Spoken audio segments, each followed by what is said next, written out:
Good morning. We are back on the record in file 24-21841-FC, People versus Dale Warner, and we are ready to resume with our jury trial this morning. Is there anything we need to address on the record before we bring our jurors in? Your Honor, I'd just like to place some additional stipulations on the record. We would stipulate to People's Exhibits 88 and 89, Exhibits 187 through 193, 221, 250, 236, 239, 226, and then People's Exhibits 199 through 203 and Exhibit 253 were admitted. Well, those were subject to defense's objection, but those are the lab reports regarding paint samples and fingerprint analysis, Your Honor. All right. Is that all accurate, Ms. Sherry? That's correct. The lab reports we've already objected to, and I believe the court has already ruled that those are coming in. Thank you. Okay. So those exhibits will all be admitted, 199 through 203 and 253 over the defendant's objection as noted in this course previously. Are we ready to bring the jury back in? Yes, Your Honor. Yes, Your Honor.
You're seated.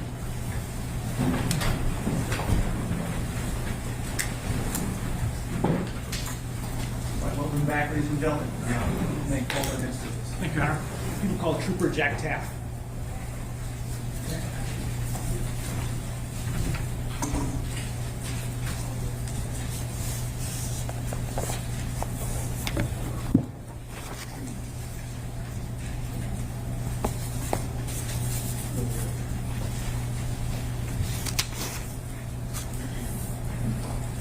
You'll raise your right hand. Do you swear or affirm to tell the truth, the whole truth, and nothing but the truth under penalty for perjury? Yes. Thank you. You can go ahead and witness.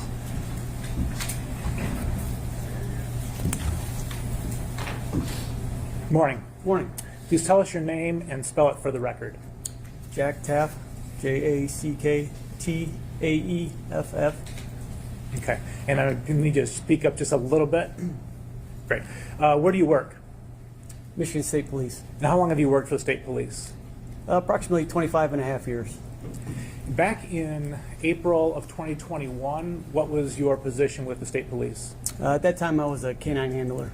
What is a canine handler? We run dogs for certain types of calls.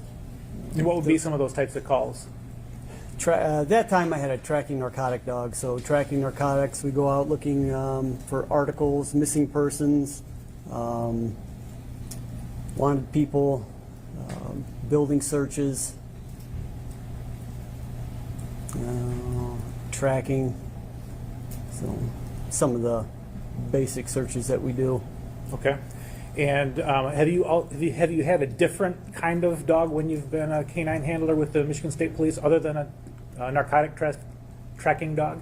Yeah, at one point toward the later part of my canine career, I did also have a cadaver dog. And what is a cadaver dog?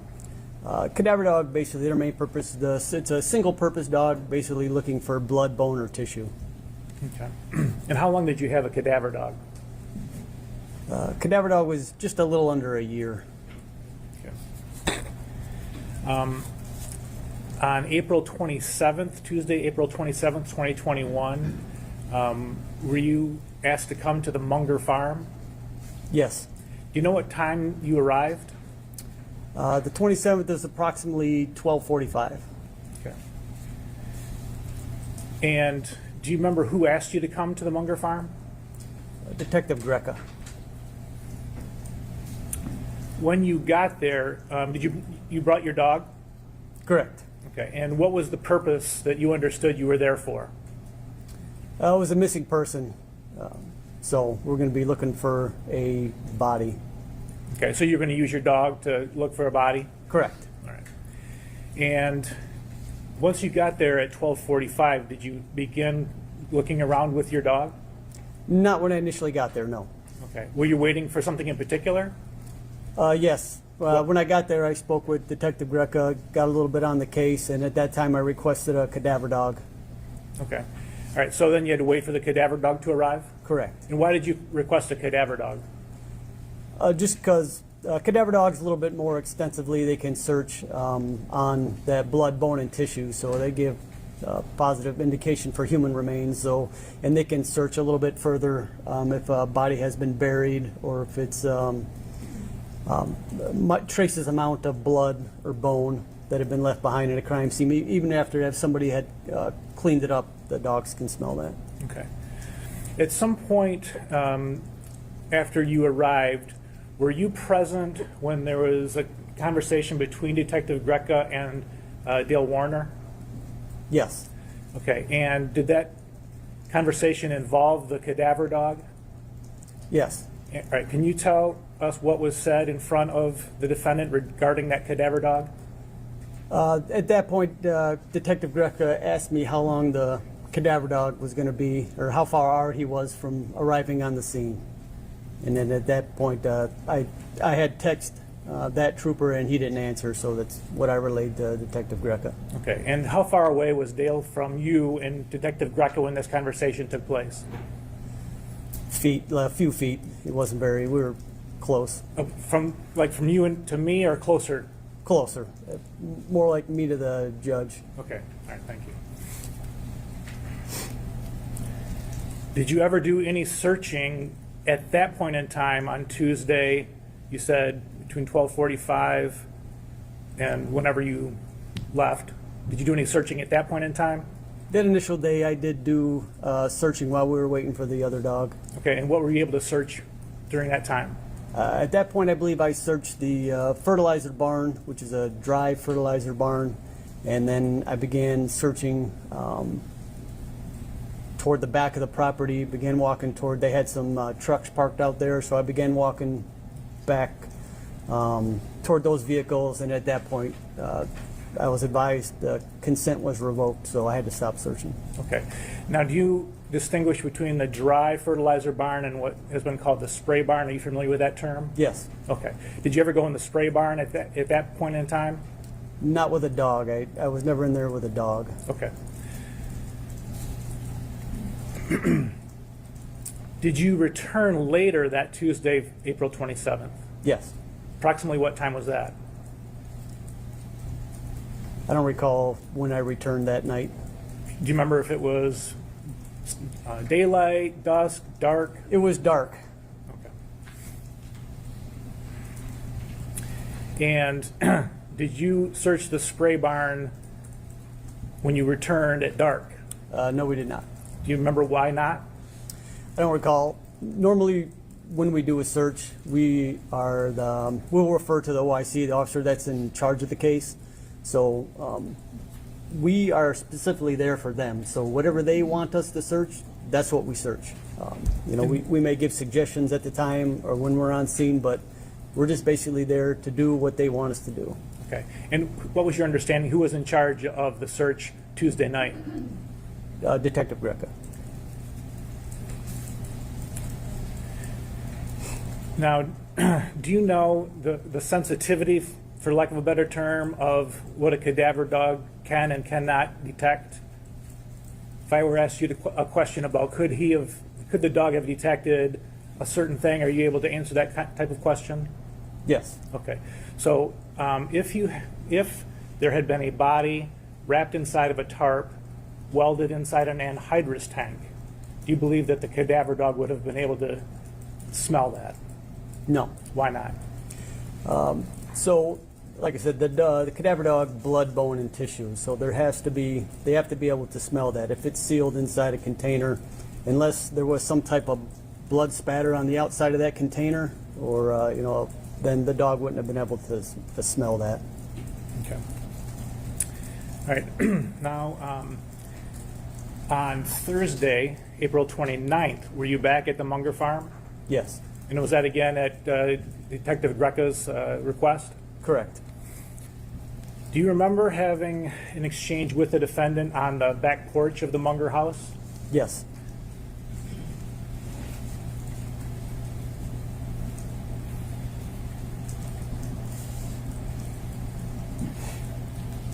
Okay, I'm gonna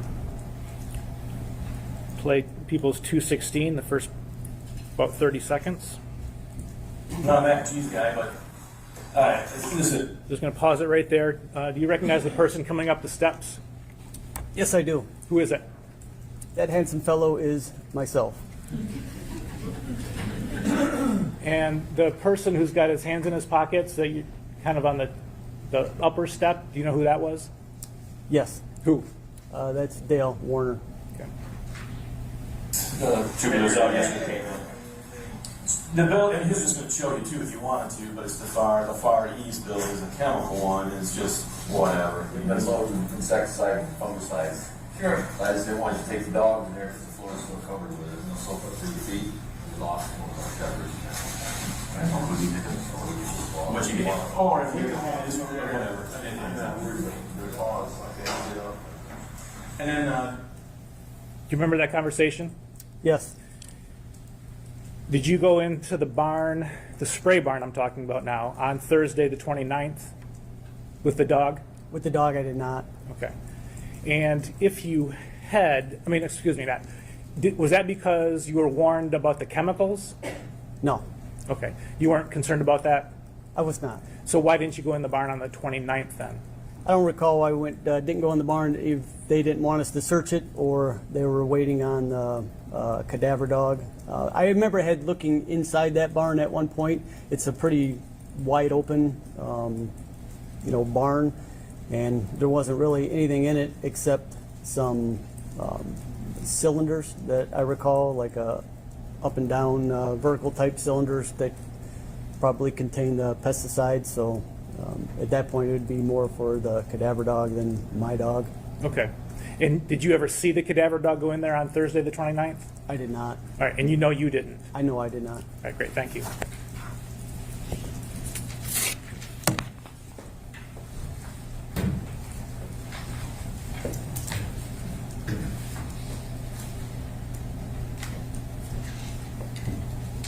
Good morning. Is it Trooper Taff? Yes, ma'am. Okay, great. I wanted to make sure I pronounced it correctly. My name is Mary Chartier. I represent Dale Warner. I have some questions for you this morning, and a lot of them involve dogs, which I love, so it's a great topic. So how long were you, or are you, a canine handler, canine officer? I was a canine handler approximately 8.5 years. And do the dogs live with you? So are they with you kind of 24/7, or how does that work? Correct. You're on call 24/7, so you have the dog with you 24/7 for response time. So the dog that you had, I was a little confused on April 27th. The dog that you brought was not a cadaver dog. Is that correct? Correct. It was a narcotics tracking dog? A narcotic and tracking dog is what they call a dual purpose dog. So it can do two functions. It can search for tracks, and it also search for narcotics. So when you say track, what do you mean by that? If someone runs on foot, as I was telling before, so if a person runs on foot, the dog can track them based on two things. One, ecological odor, which is basically the disturbance of the ground, so the breaking of the grass blades, disturbance of the dirt, rock, and then also your body. So you can't see it, but your body is constantly losing like dead skin cells, and it has an odor. So if you can picture two bodies passing in a hallway, when the two bodies pass, then eventually a couple seconds later, you'll catch the odor of that person whether pleasant or not, but you will catch an odor of it and you can smell that. So that you can't see it, but it's there, and that's what's constantly falling off your body. So combination of the ecological odor and then your body odor is what the dogs will track. So the dog that you brought, again, fair to say you weren't really interested in narcotics, but you were trying to see if your dog could get a scent of Ms. Warner. Correct. So that dog can also find a body, whether dead or alive. You know, we go on missing person calls all the time, so the dogs can find a missing person. So what's your dog's name? Or what was the dog's name at the time? At the time, that dog's name was Havoc. Havoc? Okay, was he a little boisterous? Is that why, or just was the name? Just the name. Okay, so Havoc could, while theoretically or technically a narcotics and tracking dog, could have picked up the scent of a body, blood, bone, that sort of thing as well? He would have picked up the odor of the body, yes. So looking for the blood, bone, or tissue, those are specific to the cadaver dog. I mean, so that's why I had called for the cadaver dog in that, because it can find, and his indications are, for trace amounts of that. So Havoc could track or find a body. The cadaver dog that you called for is even more nuanced, so to speak, so could find trace amounts of blood, bone. You said a body buried, correct? Correct. And is it accurate that dogs are just significantly better smellers than people? That is correct. So do you know how many scent receptors dogs have versus people? I was a little more into it at the time, but I had since forgot. Okay. So significantly more, They right? are significantly more, yes. And that's why dogs are so beneficial to law enforcement, because they can sense things, pick up the scent that people cannot. Correct. And the dog that you used, Havoc, and the cadaver dogs, those are trained dogs. Is that accurate? Correct. Are you involved in the training or someone else? No, we're involved as well. And then do they have to pass a test before they can kind of become law enforcement dogs? Yes, we have evaluations that the dogs have to go through to stay in service. Now, how long for a cadaver dog, or Havoc as well? So is it fair to say that they could pick up a scent, a cadaver dog, years later? Correct. And do you know how many years? Every dog's different, but they can hit on the bone. So, I mean, as long as the bone's there, as long as they have human remains to locate, the dogs can find them.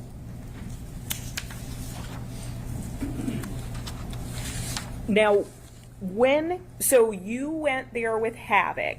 Did the cadaver dog on April 27th also show up? So if we talk about, there are two parts that you were there, sort of afternoon and then early evening. Did the cadaver dog show up at the earlier part? No, the cadaver dog did not. Did the cadaver dog come in the later part, the second part? Correct. In the evening, the cadaver dog showed up.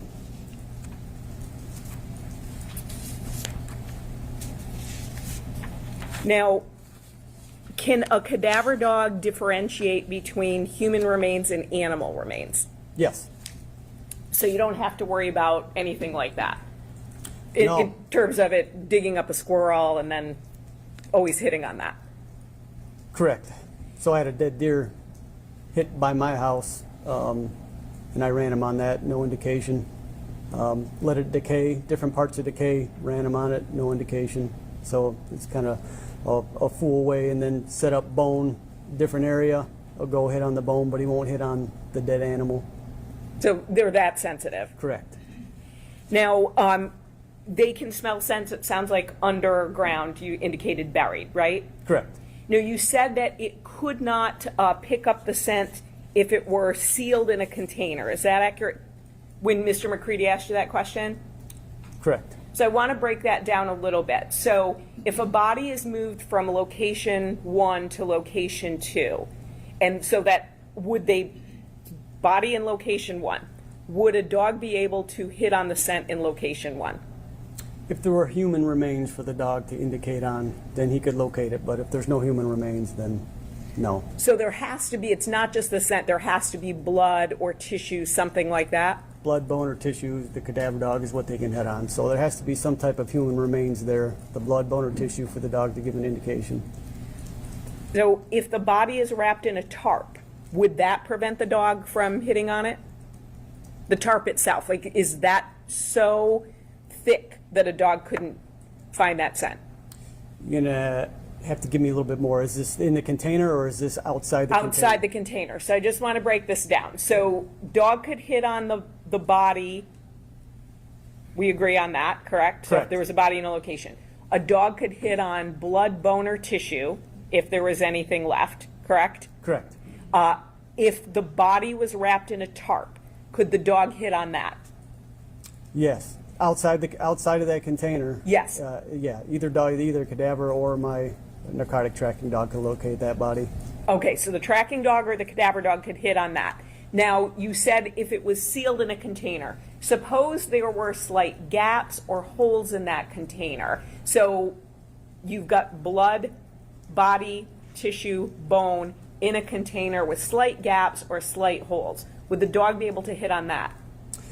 So what I'll tell you with that is that if there was you're in anhydrous ammonia container, which so if we were searching somewhere around that, and I wouldn't let my dog probably go near that unless he was taking me over there. So I would kind of avoid that just because the odor could kill the dog. I wouldn't let him sniff any hole on it. I wouldn't let him sniff any valve or anything like that for the fact that it would kill my dog. So unless, like I said, my dog was pulling me over toward that container, and I would, with tension on the line, cautiously let him approach that, but I would not let him sniff any seam or anything like that in that type of container. But imagine there's not anhydrous ammonia in the tank. So let's imagine that. And it's in a tank, and there are little gaps or holes in it. Would your dog, so again, we're taking out the ammonia, would your dog be able to hit on that? If it was a fresh container, is that what you're talking about, with nothing ever in it? Correct. Something like that, and there was gaps, seals, holes, something like that, there was potential, yes, for that dog to hit on that if I directed him to search those seams. How far away does the dog have to be? So you said if your dog is pulling you. So I imagine if you are walking in a field and the dog hits on a scent, it may sort of pull you the same way when we have untrained dogs. They do that, right? So it doesn't walk nicely. It kind of pulls you in that direction. Correct. I'm sorry, go ahead. And that's depending on the dog as well. Okay. So are some dogs more obedient in that regard? Not obedient, but they are just a little bit different when it comes to when they get an odor. Some dogs directly to it, some dogs bracket a little bit more, and a lot of other factors to play on the weather, the wind, how strong that is. When you said bracket a little bit more, what do you mean by that? So you'll have, when a dog comes into odor, you'll have what you, if you could picture like a scent cone. So if the wind is going this way and that dog is coming, he comes into that odor, he catches it, or if the wind would be coming more like this. Okay, once the dog comes into that, if the wind's coming this way, you'll notice a behavior change in the dog. Either head come up, then he'll start to bracket back and forth, and he'll take you right to the source or the body or whatever he's searching for. He'll take you right to it. So he'll bracket back and forth inside. Once he comes into the odor, he'll start searching. If he goes out, he'll bracket back, and he'll bracket back. So until he takes you to it. So the more, or the stronger the wind is, the easier it is for the dog to, take you to it. So you just have to get a little bit closer to it if there's no wind.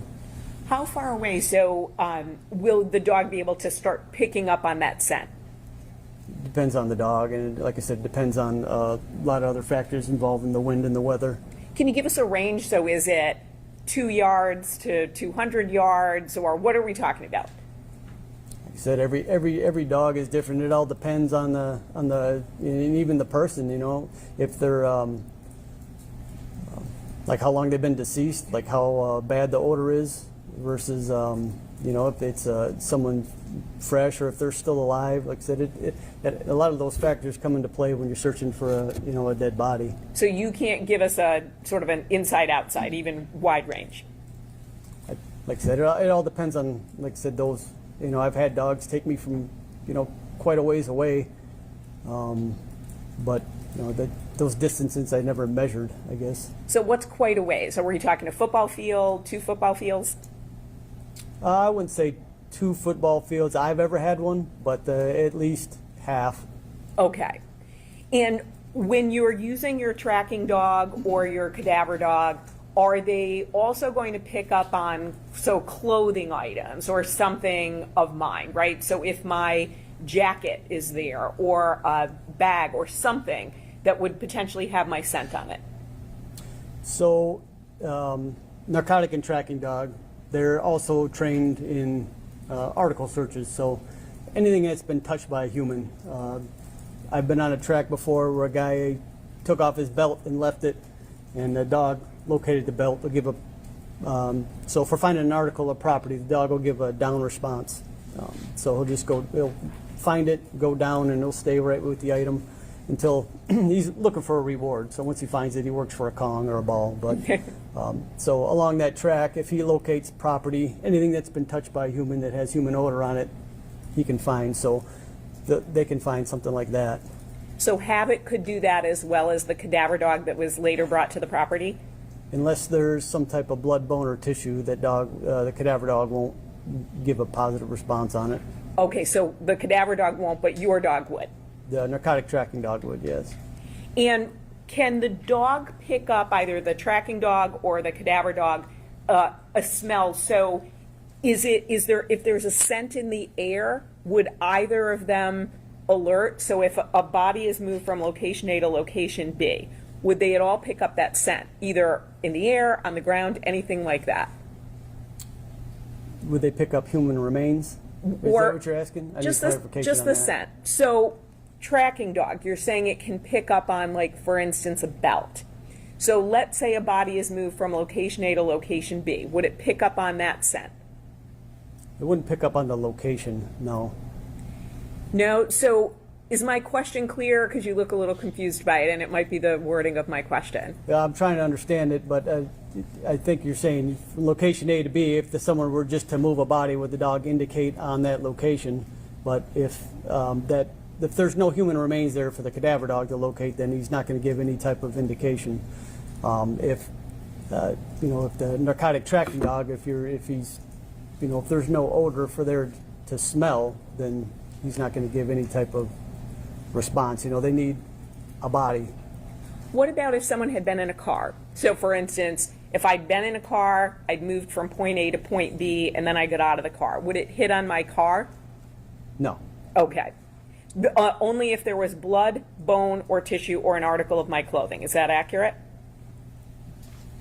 For what dog are we talking about? Either dog. So blood, bone, or tissue, cadaver dog. If it's something that's recently been touched, then yes, my dog can locate that, any type of article or property. Okay, so what's recently been touched?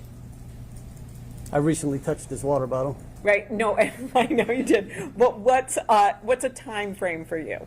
So is that 15 minutes, 30 minutes, an hour? What's recently? And that goes back to every dog is different. Some of those, and it depends on how you train them as well.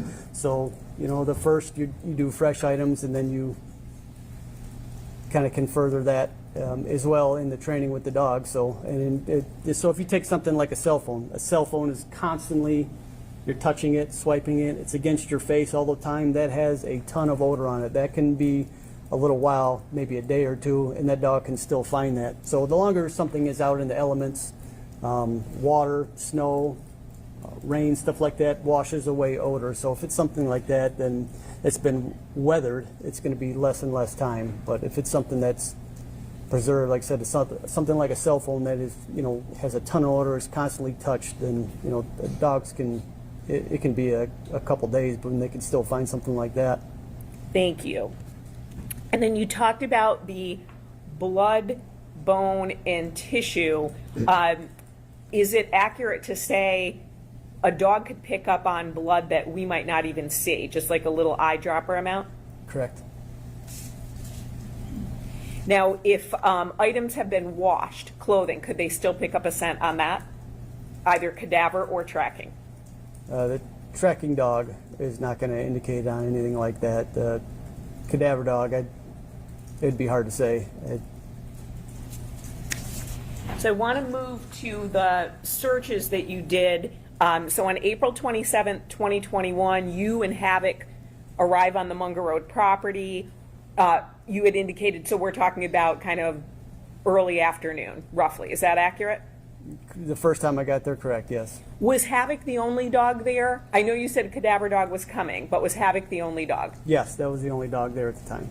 And you said you searched inside the fertilizer barn and the back of the property, correct? No, I searched inside the fertilizer barn. I started to move toward the back of the property, and then the consent was revoked. Now, you said you did not go in the spray barn with a dog. Did you go in yourself at that time?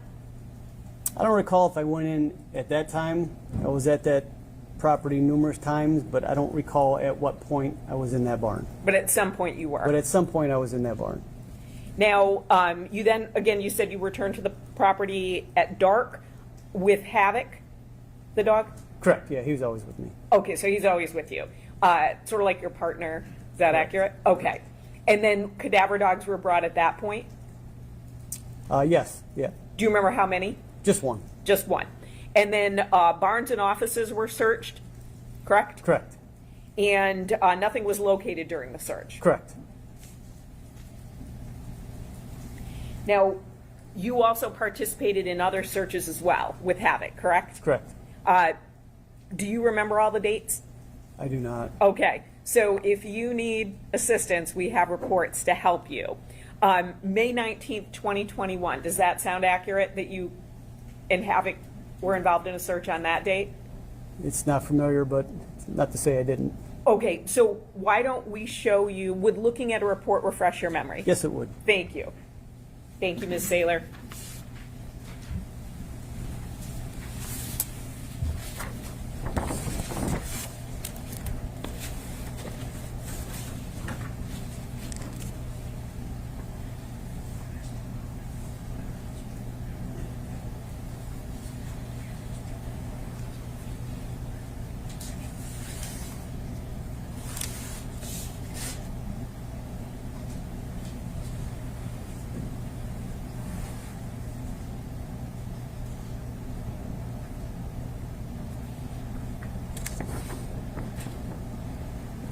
Did that refresh your memory on the date, or are you still reading?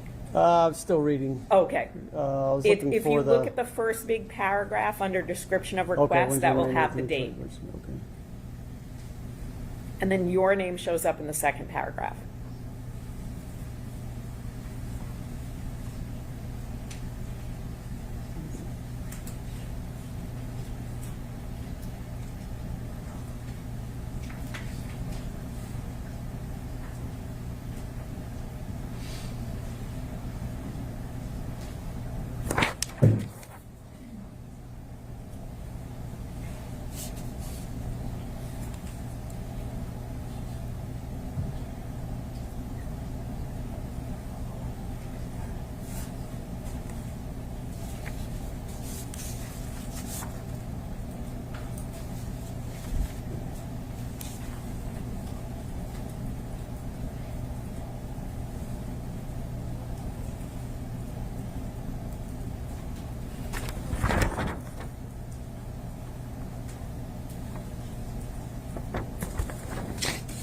Did that refresh your memory on the date? Yes, So it looks like you were involved on a search on May 19th, 2021, along with your dog, correct?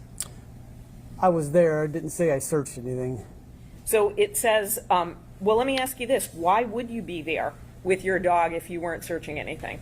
So in that time, Lenawee County, which is the area I'm responsible for, Monroe and Lenawee County mainly. So anytime any type of canine search would go on in that area, I would be there just to assist the other canine handler. If, like I said, specifically the canine dog or handler we were using there, then I would basically be there to assist him. So like dogs, handlers are territorial as well. Okay, so someone else was there with their dog, or multiple people with their dogs. Do you remember? Well, it doesn't specifically say, I mean, it said I was there, but it doesn't necessarily say that I searched anything. Right. So if you're there, you said you might not have searched, but you might be there helping someone else with their dog, kind of overseeing that. Is that accurate? Correct. So Trooper Bozak was he had the cadaver dog, so I would be there helping him. Okay. So helping him how? Do you walk with him at that time? Do you kind of give him ideas?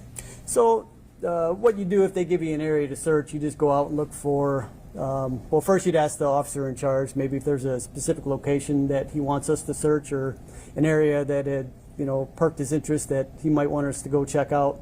So at that point, we'd go look at it. And then if there was, so if we're looking at, for instance, if it's an area, they think it's buried. So, we can use a probe, which is like a metal rod. You stick it to the ground, you kind of work it in a circular motion to kind of push down deeper into the earth. So kind of opens up like a wide cone down to where you want to get to search. And that helps that odor. And you'd give it a break for a while, maybe half hour or so, and just let some of that odor kind of creep out from that area that you probed. And then so the dogs can smell a little bit deeper down into the earth. So that's one way you can assist. So on May 19th, 2021, you don't recall searching with your dog, but it sounds like you were on the scene. You would agree with me with that? Correct. And it sounds like there was another trooper with his dog. Correct. Do you know if it was only one trooper with a dog or multiple? As far as I know, and what looks like what the report indicates, it was just him and I with the ones with the dogs. And the Warner farm was searched, correct? That day, I don't know if it was the Warner Farms. So if you take a look on the third paragraph,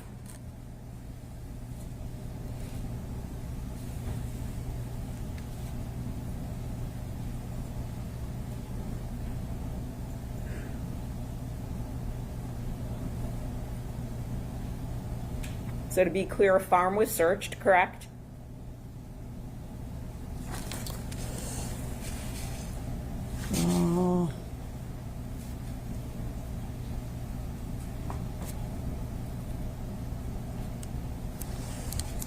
I went to a farm location, so this could be, there's an area off of, I don't recall the location, but there was an area that was just basically where cows were held and manure pits, so it could have been that area. Okay. But it doesn't give an exact location, so it's kind of hard for me to remember what. Is it fair to say that it would be some farm or property in some way associated with Mr. Warner? Correct. You weren't just randomly searching farms, Farms, right? correct. Correct. Okay. And you also searched Warner family members' home?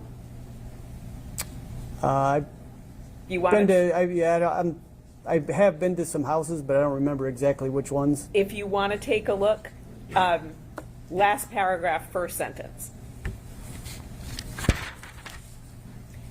No, I'm sorry, on the front page. First sentence.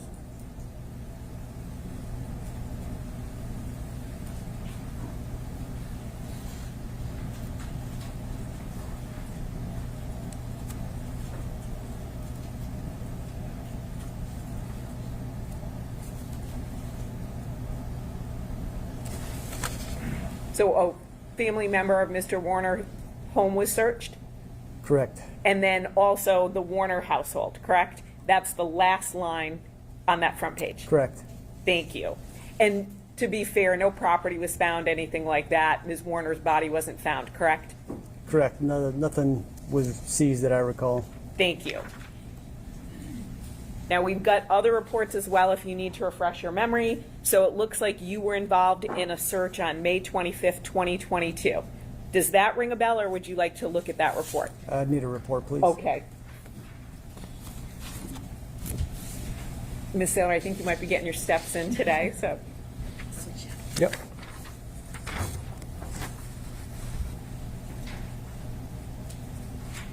The date is the very first line of the very first paragraph.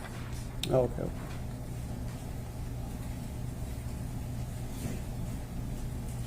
May 25th, 2022, you were involved in a search, correct? Or 2022, correct? May 25th, 2022, correct. Did you bring your dog, or were you there assisting someone else with a cadaver dog?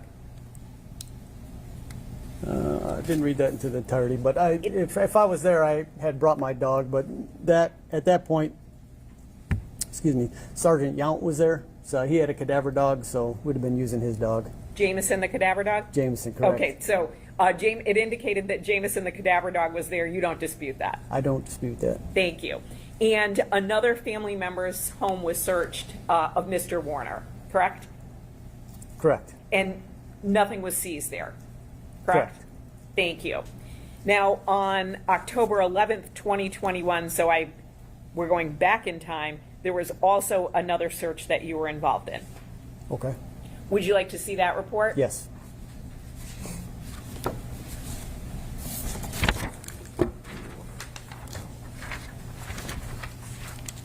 The date is in the first paragraph.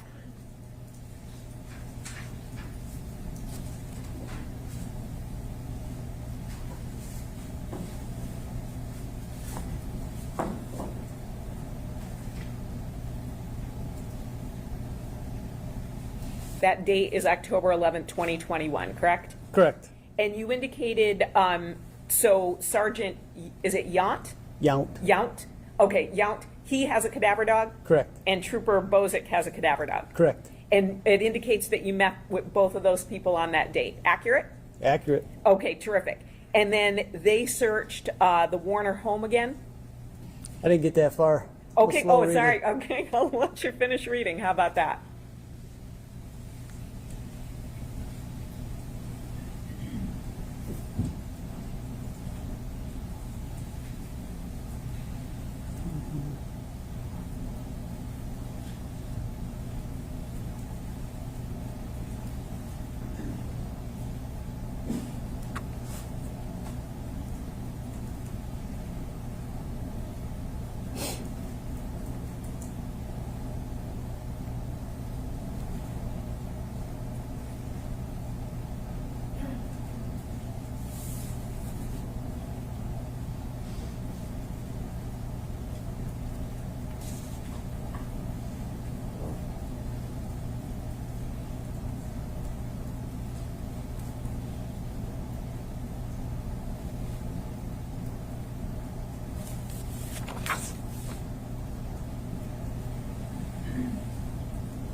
Okay. Okay, so it looks like, again, Sergeant Yount, Trooper Bozick, and you were there, and as well as a dog named Dexter, the cadaver dog. Is that, whose dog is that? Bozak's. Trooper Bozak's, Bozak, okay. So it looks like the home was searched again? yeah. It does look like that. Even though it had been searched before, the FBI wanted another search, correct? Correct. And then the farm itself was searched again? Correct. And then as well as some corn and soybean fields, correct? That is correct. And nothing was found, no evidence was seized, right? Correct. So then we go to October 28th, 2021.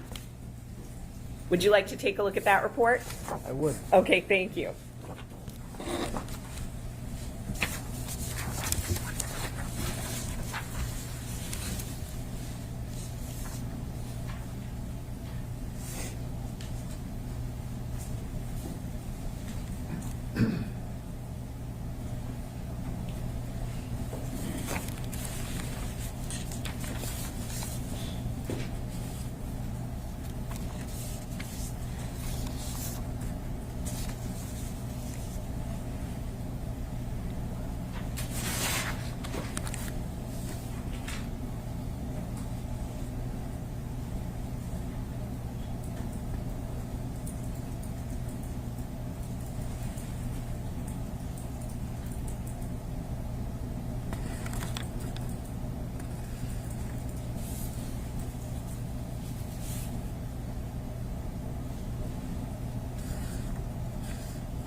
Okay. Oh, so October 28th, 2021, there was another search of a cornfield? Yes. And nothing was seized, no alerts, nothing was hit on, correct? Correct.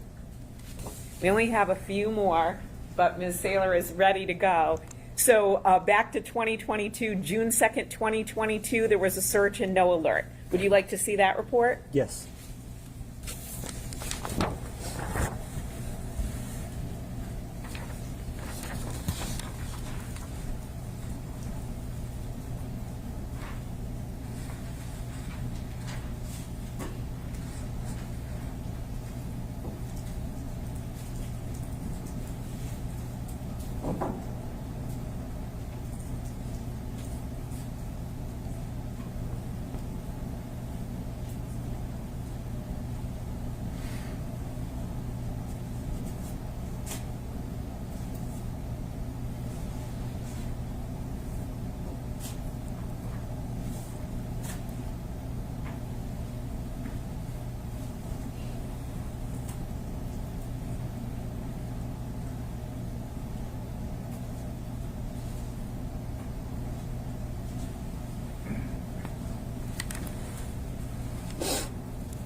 June 2nd, 2022, there was a search around a lake area. Correct. Nothing seized, nothing was hit on, correct? Correct. And then May 2nd, 2023, Ms. Saylor?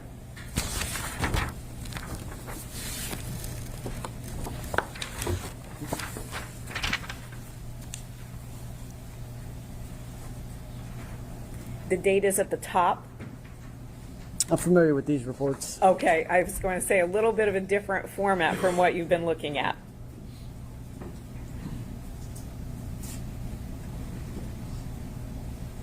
Here, there were 3 canine teams searching on that date, correct? Correct. In multiple locations? Correct. Nothing hit or seized on, correct? Correct. And then, are there other searches that you think that you were involved in that I didn't reference? There could have been. There could have been. But fair to say, nothing was hit on or seized, correct? Correct. And then finally, you talked about on April 29th, 2021, you didn't have a dog go into the load barn, which the one that had the big vertical cylinders, correct? Because you said there were chemicals? You're referring to the chemical spray barn? Sure. It's called different things by different people, spray barn, load barn, so however you refer to it. That, what we're calling Building 7 in this courtroom, which I know you don't know. I don't know. So, but that's the one with the big vertical cylinders. Okay, correct. You'd yeah. agree? Yeah. Could you put on boots on your dog if you had wanted them to go search in there? I would have just took them in there if I wanted them to search in there. Okay, if you had wanted to. So if you had wanted them to search in there, you could have, and you said the barn doors were wide open so you could see inside. The day I went there, I don't know what day that was. Well, in responding to Mr. McCready about April 29th, 2021, you said you didn't have a dog go in the barn because of chemicals. Was I That's wrong not what- about that date? That's not what I said, no. Okay, so tell me what you said then. Give me the question again, please. Sure, so on April 29th, 2021, did you search inside the load barn? I did not search inside. Why not? Like I said, we search whatever they want us to search. Who's they? The OIC, the officer in charge, as And- I referred to before, they'll tell us what they want us to search. Sure, and just to be clear, who was the officer in charge? Greca, Okay, Detective Greca. so sorry, go ahead. Yeah, so we go off what they want us to search. Sometimes they come with us, sometimes they don't. So for whatever reason, we didn't go in that spray barn that day. So when you say for whatever reason, are you meaning you don't know Detective Greca's reason? Correct. I don't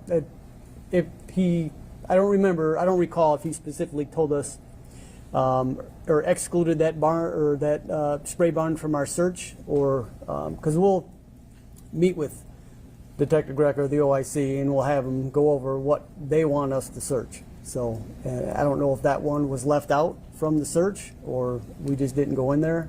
That I don't recall. Okay, so you don't remember for April 29th, 2021, if he told you not to go in, or he told you when he was giving the list of places to go in, just omitted that?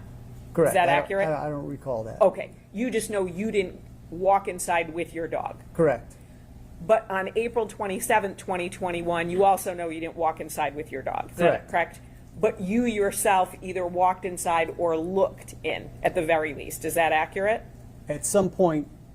On one of those days? Not one of those. Someday, at some time, I had walked in that barn. I just don't know when I had walked in that barn. Okay. So to be clear, dog did not go in on the 27th or the 29th of April, 2021. Correct. And then you did go in the barn at some point, but you don't think it's one of those days. You think maybe at a later time when you were on the property?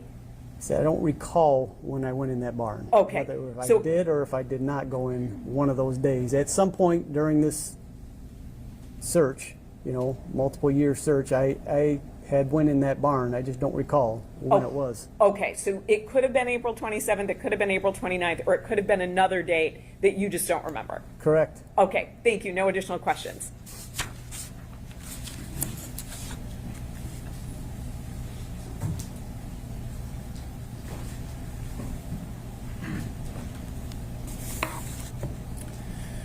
So you think there could have been searches that you participated in that neither I nor Ms. Chartier has mentioned, is that correct? I don't know. There could have been. We had been about there, numerous times at different locations. But Nothing, we never found anything. Okay. And is it your testimony that never in any of those searches did you yourself take Havoc or see another canine handler take their dog up to an anhydrous tank? Is that your testimony? That is correct. Okay. And you were asked if the tank had holes in it, and a body was inside, could the cadaver dog have smelled it? And I want to be specific. If the tank had 1 or 2 or maybe 3 pinhole size holes in it that had been painted over, would the cadaver dog have been able to hit on that if there had been body inside? Probably not. I would say no, that the dog would not have been able to locate that. Okay. And I believe you testified that at some point you went inside the Munger house. Did I hear you correctly? With the dog, with Havoc? I don't recall if I was ever in there with Havoc. Okay. I have been in the house, but I don't recall if I ever had my dog in there. Okay. If you're having Havoc search for like articles, like you said, a cell phone, other articles of clothing, what if they were underground? Would Havoc been able to find them? No, If they were underwater, would he have been able to find them? no. And again, does the same apply with rain? You said the rain washes that away. If it had rained on those items and they weren't either underground or underwater, what would his success have been? Yeah, the longer than any type of article has been out in the weather, like I said, missing person, if it's been out there for months or years, then all the human odor is going to be off it, and then Havoc wouldn't have found anything like that. Okay. And you said that the dogs, both the tracking dog and the cadaver dog, can smell things that are underground. Is that correct? So the tracking narcotic dog isn't going to find anything that's buried, but so tracking narcotic dog, if you cover something up with some leaves or somebody's hiding under a tarp or something big like that, then on the surface, someone's hiding in a tree, my tracking narcotic dog can find it. If it's buried beneath the surface, then the tracking narcotic dog isn't going to find it, but potential that the cadaver dog would. Okay. And so for the cadaver dog, I think you said in order for the cadaver dog to smell something underground, you've got to aerate the ground. Is that accurate? It helps the dog with odor if you penetrate the ground. We probe it and then, like I said, let it air out for a little bit. Some of that odor, if it's to seep out, then we'll run the dog on those areas. Run them other areas and then just kind of gradually bring them over into that area, just so we're not directly, pointing to that area and have them search it. But in our search, we'll cover that area and then see if there's any type of indication from the dog. And can you give us an idea of, if you would say just an area the size of this part of the floor here, if you're directed to this area, how many holes would you put in an area about this size? It depends. We'd look first for, if there's been any type of ground disturbance. So that's what's initially going to cue us to if we want to search that area. So if it's something the grave size, maybe the size of that, the table there and the desk, then you would probe that whole area. Maybe you'd put 10 holes in there or less, and then just kind of aerate that area, and then have the dog search that. You mentioned that you went to a farm where there were cows and and manure. Is that correct? So cows, and then they'd have these manure pits. Pits, okay. Yeah. And do you remember? Were you aerating the ground when you searched that field? The manure pits? No, Okay. we were not. All right, so you were specifically searching the manure pits, not the general area. If that's the area that I'm thinking of, we did search some woods that were nearby, but we didn't. Nothing on those where the cows were located or the manure pits. We didn't probe any of that stuff. Okay. All right. And if did you search any fields just generally, like walk the fields? Yes. All right. Did you aerate that ground as you were going? Nothing unless we came over an area of interest with the cadaver dog. But I remember being on a search with Sergeant Yount, and we did. I was carrying a probe, and we did come across some stuff. It was so if it was like a big, sometimes farmers will pile up rocks or they'll pile up sticks or something like that. If we came across an area like that, we would probe that, run the dogs on it. But but just a general open field that doesn't look like it's been disturbed or anything like that, then we didn't probe anything like that. Okay. And in any of your searches, with or without the probes, you didn't find anything of interest? Correct. All right, thank you.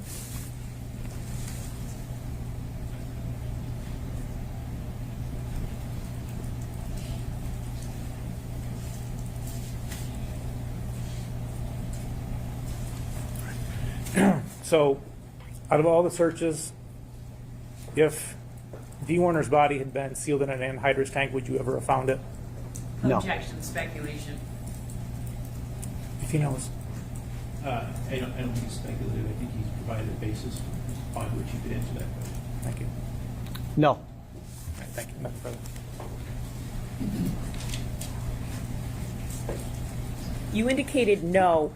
Is that part, so when Mr. McCready asked you about being in a tank that had some holes that were then painted over, you indicated that the dog probably would not hit on it, and then you said no. Is that part of the testing for dogs?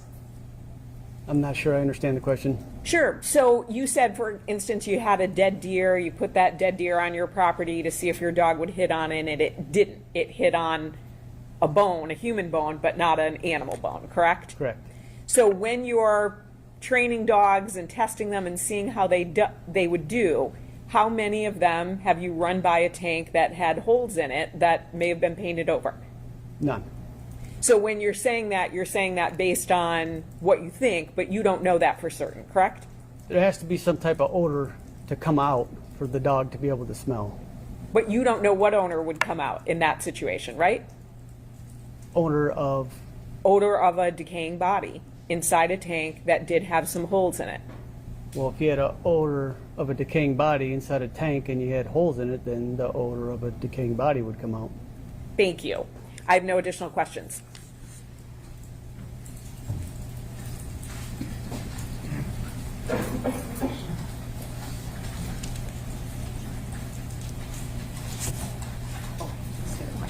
I was going to follow up. Sure. Just to follow up on that last question, if there's anhydrous ammonia in that tank, does that change your answer?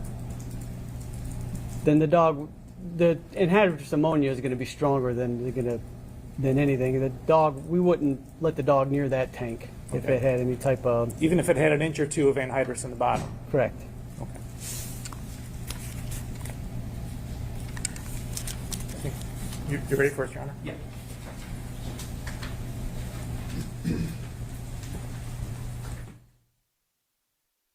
It's my understanding that neither side has any objection to, I guess it's two questions on one slip of paper, but there's no objection to asking these questions. Is that accurate? That's correct. That's correct. All right. Was it scheduled to come back to the farm later Tuesday night? It's Tuesday the 27th. Yes. Yes. Okay. Yes, that is the 27th. So Tuesday the 27th, once they received the search warrant and the search warrant was authorized, then we went back to the farm. If so, was Dale aware of the exact time you all were arriving?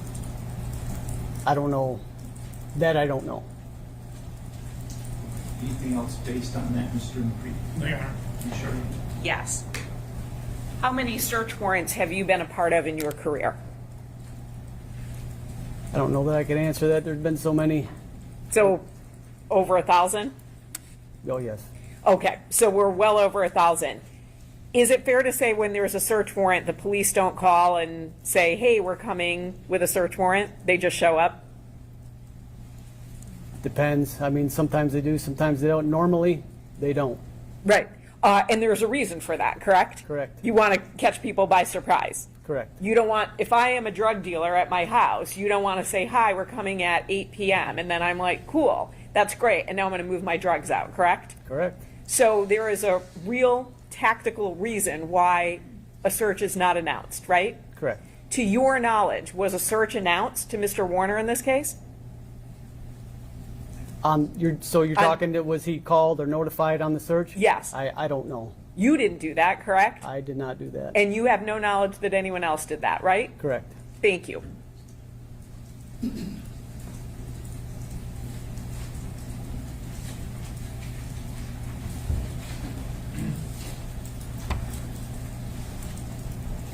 So, in terms of notification to somebody whose property you're going to search, you wouldn't call them and tell them, hey, we've got a cadaver dog on the way 20 minutes out? I wouldn't call that the suspect and let him Correct. know. I wouldn't make any notifications at all. Okay. It's not my job. Great, thank you. Nothing additional, thank you.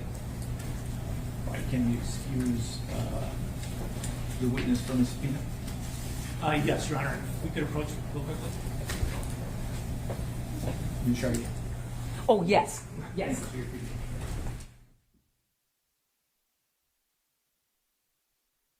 May be seated.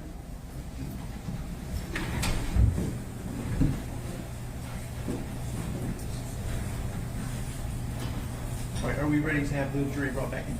Yes, Your Honor. Yes, Your Honor. 25-foot agreement.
May be seated.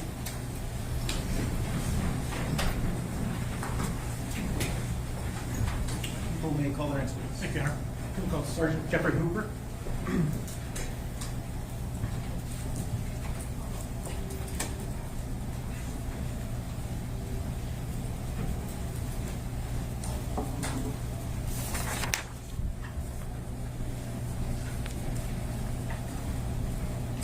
So if you'll raise your right hand.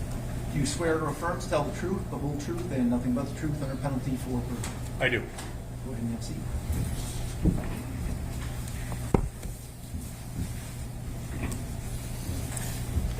Good morning, please tell us your name. Sergeant Jeff Hooper, And spell your name for us. Jeffhooper. And where do you work? The Monroe County Sheriff's Office. And did you work there back in April of 2021? I did. And what is your position there? At that time, I was a detective. Okay. On April 29th, 2021, did someone bring you an iPhone 12 Pro Max? Yes. Why did they bring that to you? I was asked to get the data off the phone. I had specialized training in doing that, and Lenawee County would ask me to do that sometimes. Okay. And so it was Lenawee County that asked you to do that? Yes. And the Sheriff's Department specifically? Yes. Okay. And can you tell us how that works? You said to extract the data off the phone. How do you do that? So the tool that I was using at that time was called Celebrate. It's a universal forensic extraction device. Basically, you hook the phone up to the machine, it extracts the data off of there, and then what you do with that data is you put it into a different program by Celebrate called Physical Analyzer, and it, for lack of a better word, parses it and analyzes it and organizes it. Okay, and so both of these, the download and the organization are both under a program called Celebrate? Yes. And when you said it organizes it, can you give us an example or some specifics there? Yeah, so when I say organizes it, it will take your call logs, your text messages, your chats, your photographs, and it'll just organize them into a report to where you can click on like a hyperlink and go to that specific thing. Okay. I'm going to show you what's been marked as People's Proposed Exhibit 222. And zooming in here. Those are your credentials? Yes. Okay. And this is an extraction report from Celebrate, is that correct? Yes. Do you recognize it? Yes. What is it? So this would be the face page for the report. Okay, and when you look at this, are you looking at a piece of paper or are you looking at the computer screen or what? It's a computer screen. Okay, so I'm going to scroll down here. Does it contain the date that you did the extraction? Yes, so right there you see source extraction, the extraction date and time. The start date was 4/29/2021 at 5:41 p.m. and the download ended on 4/29/2021 at 6:45 p.m. Okay.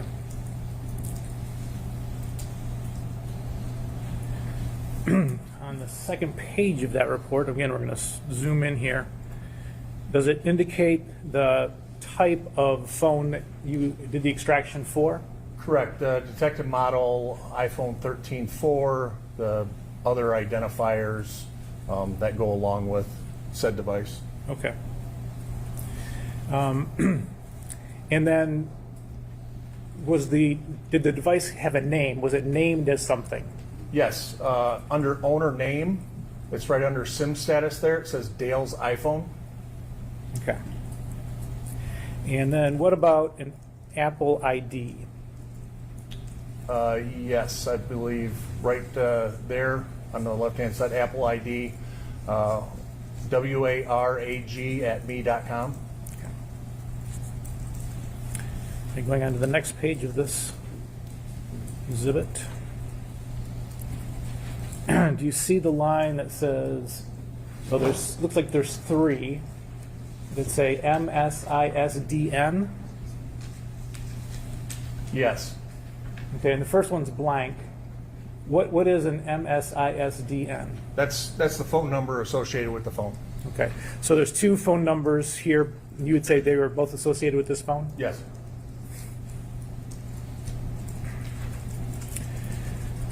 Okay, going on to the next page.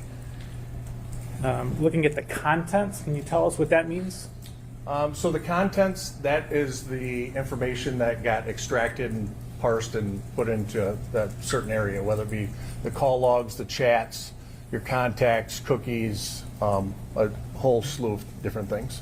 Okay. All right, now scrolling down here. You see a line called installed applications? Yes. What does that mean? Those are the applications that are installed on the device. Okay, like an app or a program? An app, yes. Okay. And so what is next to that, 562? 562, yes. Does that mean that number of applications? Yes, but obviously some of them are Apple apps that come with the phone, and then others are downloaded, say from whether it be the Apple Store or wherever. Okay. And if you were looking at this on the computer, would you be able to click on any of these? Yes, so where it says installed applications, if you click on that, that will take you to the basically the installed applications page, which just has all the installed applications. Okay. All right. And taking you to one of the pages, and again, there are multiple pages here, but I'm on the page that has numbers 7 and 8. And I'd just like you to look at number 8. Can you tell us what that application is? com.milestone.sys.x project. I was advised that it was a video surveillance app. Okay. All right, and now I'm looking at number 32. My Cadillac, again, com.gm.mycadillac. Okay, thank you. So those two apps are installed on this phone, Yes, among others. correct. Okay. All right, now, going back to our, let's see here.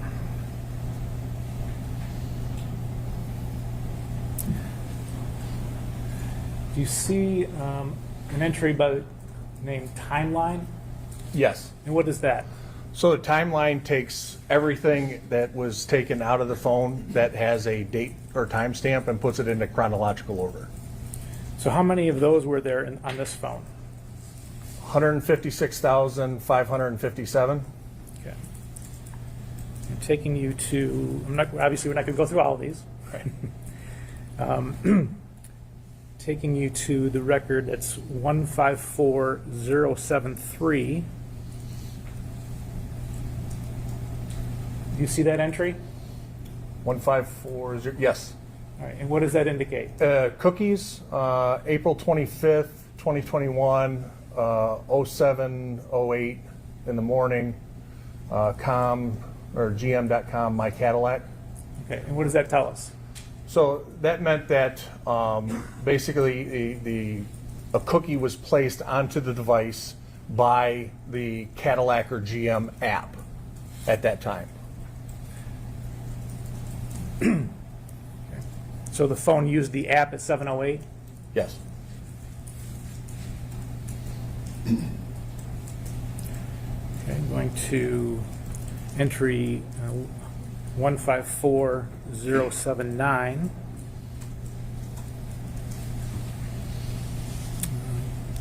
I'm going to, do you see that entry? Yes, I do. Okay. And then do you see what time the entry was made? Yes, April 25th, 2021, 7:45 a.m. Okay, and I'm just moving the page over so you can see the content. All right, so what is this indicating happened at 7:45:09 a.m.? So that would be a message. The from would be the phone number there and saying owner, that would be from that phone, to the phone number below it, Dee Warner. And again, it was a message saying, going to be spraying, call you later, with a smiling emoji. Okay. Okay, going to 154088.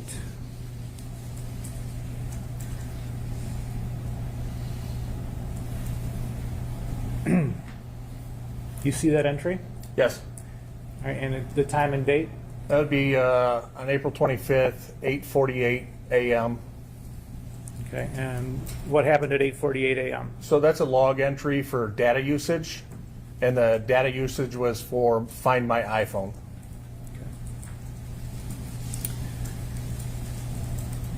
And right below that, 154089, there's another log entry. And the time and date for that?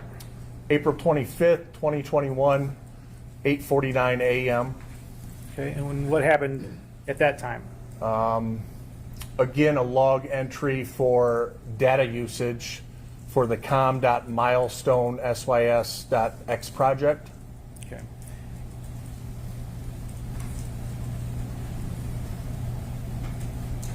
Just have a couple more. 154097. Another log entry. Again, we're on April 25th, and the time? 9:04 a.m. Okay, and what happened at 9:04? Data usage, again for com.milestonessys.x project. Okay.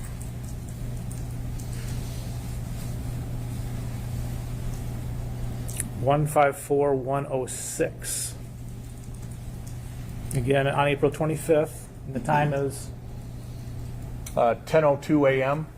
Okay. And what do we have at 10:02 a.m.? Again, from the owner of the phone to Dee Warner, a message, are you up yet? Is your migraine better? Smiley emoji. All right, and the last one, for the timeline, 1:54, 1:10 time on April 25th. 10:28 a.m. Okay. And what happened at 10:28?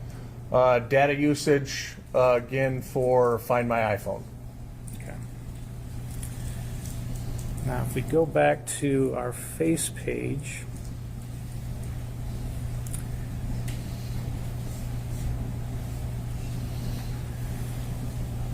you see an entry call log? Yes. Okay. And if you clicked on that, what would you get? That would take you to the page of the ingoing and outgoing calls from that phone. Okay, so I'm going to that right now. Looking at entry 166. What is this telling us that happened? So direction indicates that as an incoming call from that phone number, and name saved to that phone number, Jaron Warner, April 27th, 2021, 8:38 p.m., 27 seconds, it was answered. And the very next call, according to this call log? Again, the 27th on the 2021, 8:39 p.m. incoming call from phone number 517-403-2536. Spelling of KEIVENSHERIF department, asterisk. Okay. And do you know where who would have entered that identification? Sorry. I wouldn't be able to say that it was the owner of the phone. It could have been shared as a contact or something along those lines. Okay. And the time of that call?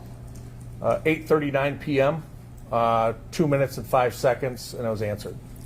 All right. And then the call after that? Outgoing at 8:42 and 18 seconds on April 27, 2021. Outgoing to Jaron Weaver, 55 seconds, answered. Okay. Let me zoom in on that name a little bit closer. I'm sorry, Jaron Warner. Sure.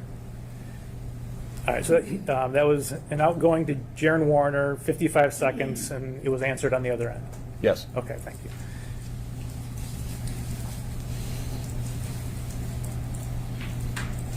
Okay.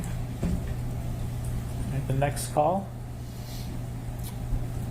April 27, 2021, 8:45 and 16 seconds.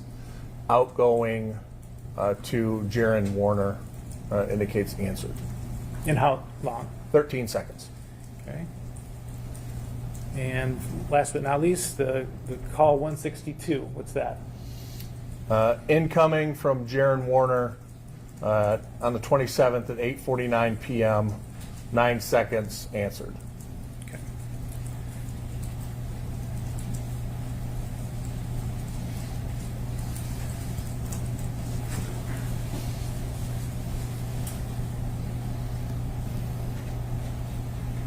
All right, now I'm going to refer you to calls 201 and 202.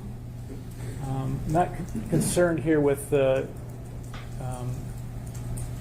particulars of the call, like who was called or who called into this phone, but do you see the day and time for call 201? Yes. What is it? April 27th, 2021, 3:24 p.m. Okay, and then the call before that was when? April 1st, 2021, 4:22 p.m. Okay, so you see a 26-day gap in between phone calls, is that correct? Yes. Other evidence in this case indicates that calls were made to and from this phone during that 26 days. Do you know why they're not contained here? So that would be consistent with, at the time, the tool I was using. It depends a lot on the operating system, the type of device and stuff like that, whether I can get deleted data. And so if there's a large gap like that with other evidence indicating phone calls, I wouldn't be able to recover deleted data. That's a reason for that. Okay. All right. At some point, did you get an iPad Pro to do the same process with? Yes. Do you know when that was? If you could zoom in on that. So the report was created on June 1st. The extraction start time was June 1st, 2021 at 8:26 a.m. The end time for the extraction was 9:26 a.m. on the same day, June 1st. Okay. And I'm sorry, this is people's proposed 223 that we're talking about, and I'm going to page 2 of that. What was the owner name for this device? Dale's iPad Pro.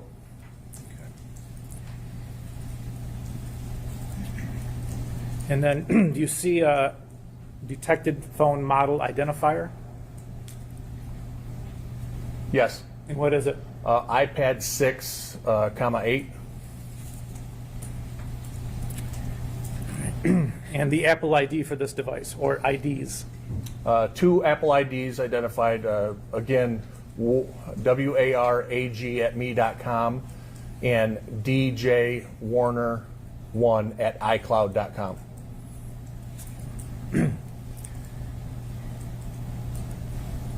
Now, same process to get to the installed applications as on the iPhone? Yes. So I'm just going to the installed applications number 24. What app does that indicate? Again, My Cadillac, com.gm.mycadillac, installed application. Okay. And does the Celebrate also record the web history of these devices? It does. All right, going to the web history section of the exhibit. I'm going to direct you to item number 63. What is that? So you got 63 and then that short little thing there. It says what to do with 1,000-gallon propane tanks. Is that the area that you're indicating? It says that's from a Google search, indicates right there.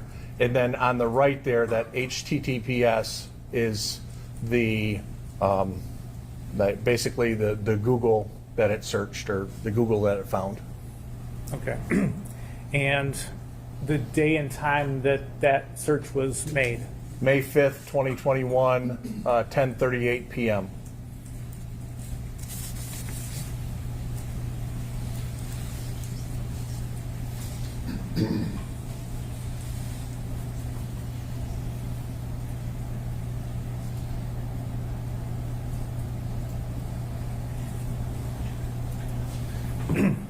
Thank you. Nothing further at this time.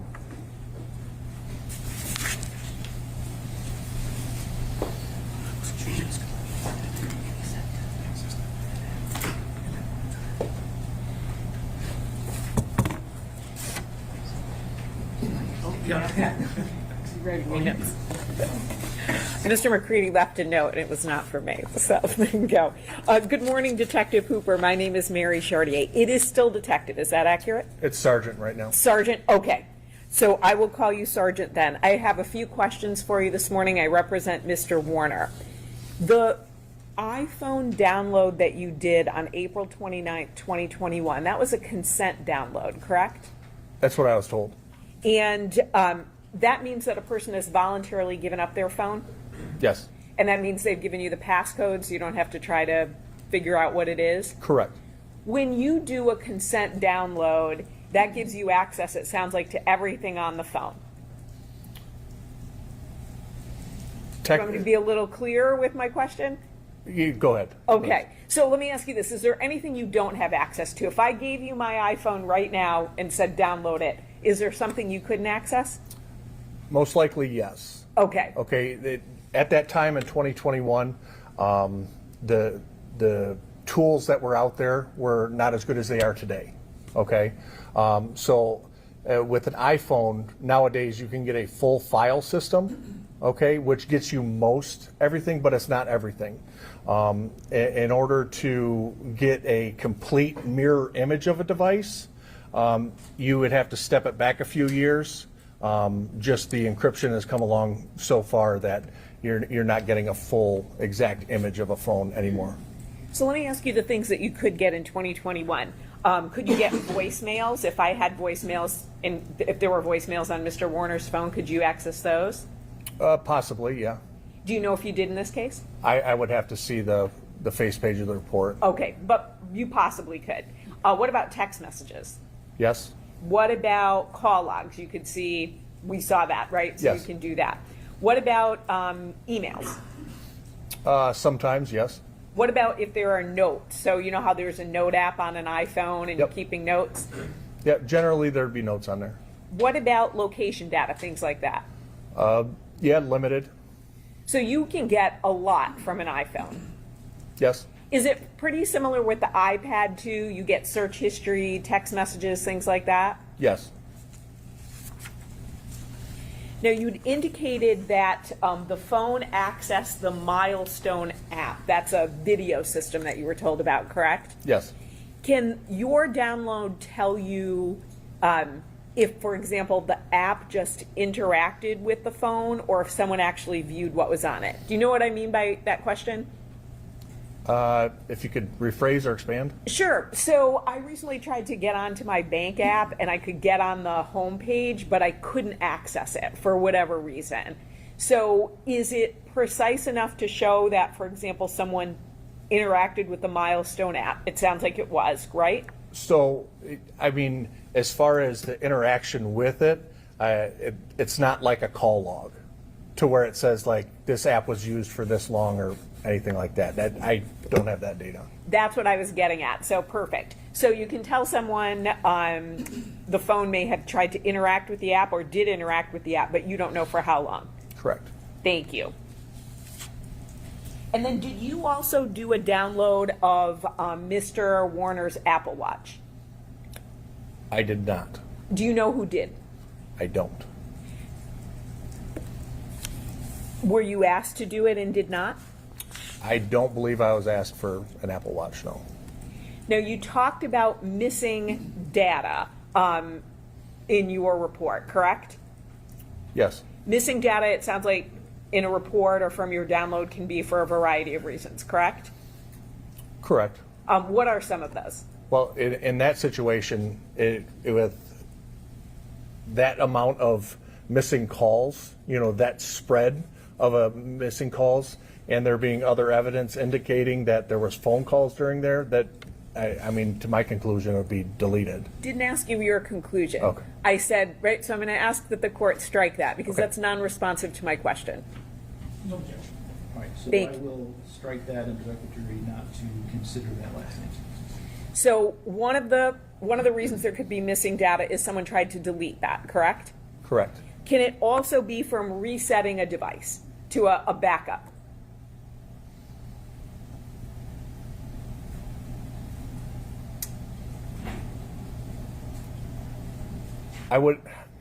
I'd need to expand on that. Sure, go ahead. All right. So if you're resetting it from a backup, basically you're backing up your phone and all your call logs and this, that, and the other. And so it takes that backup and it puts it onto a new phone, everything that you backed up there. So if things were there, they would be there.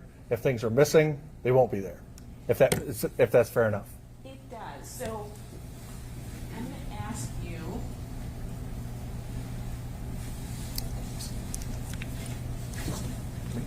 About something that was in a search warrant, and you did not prepare the search warrant, but I want to know if it's accurate. So, so if someone reviewed a phone download, it sounds like the one that you did, correct? So you did the phone download of Mr. Warner's device. Yep. And it contains summaries of information. Oh, excuse me, I'm on the wrong page.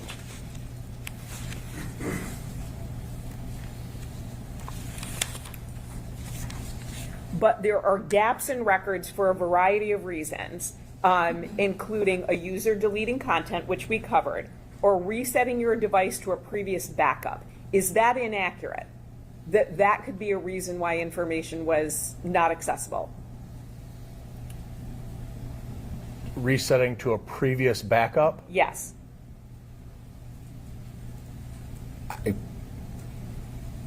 I'm trying to wrap my head around it. So like you have two backups stored. Do you want to see what was written to see if you agree that that's accurate or not?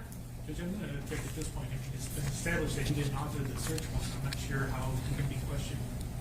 What's that? So he didn't author the search warrant, but he's the one who is opining at least that there was missing data on the download. So this is a search warrant that was prepared by law enforcement that indicates another reason for that. I want to know if he thinks that's accurate or not. If he doesn't, he can say that. I don't understand where you're trying to go here.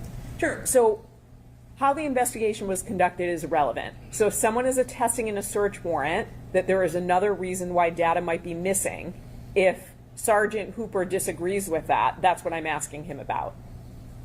I read to him what it said, but he still seemed a bit confused by my phrasing, so I thought if he reads it himself, that might help him. Okay, and Ms. McCready, I'm sorry, what was the basis of your objection? I mean, if we had a learn to treat us or something, some kind of authoritative document, I wouldn't be objecting. This is a search warrant. I mean, yes, an officer may have put something in there, but this is not authoritative on this issue. Well, it's not just an officer. I mean, I think it's Detective Drewyor who put it in. So if it's wrong, I think we should know that.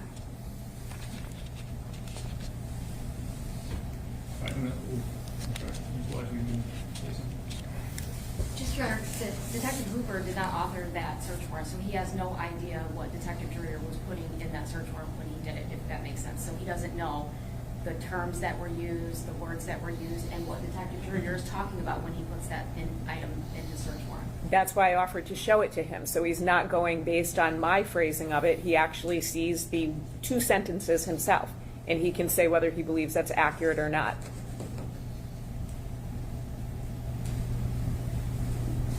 So I still don't understand. You're asking, like, can I see the search warrant? Sure. May Ms. Haler approach? Sure. It's page 6, number 7.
I think I'd like to have some further discussion about this outside the presence of the jury. So I'm going to ask the jury to return to the jury room for a few minutes for the results.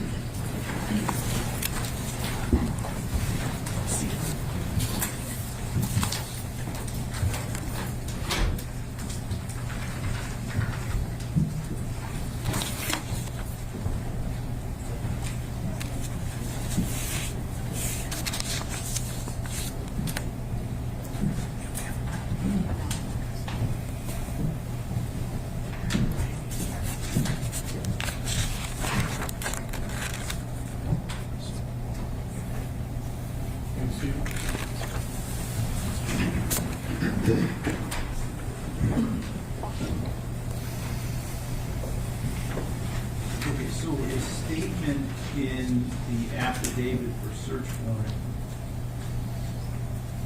is not a statement that Detective Drewyor is making in the sense that I understood you to be saying that it was. So the statement indicates that Detective Drewyor spoke to Detective Trooper Weissenberg, and Detective Trooper Weissenberg told police. Yes, but he swore to it, so he's the one who signed it. He Yes. swore to the fact that Detective Trooper Weissenberg told him that. Yes.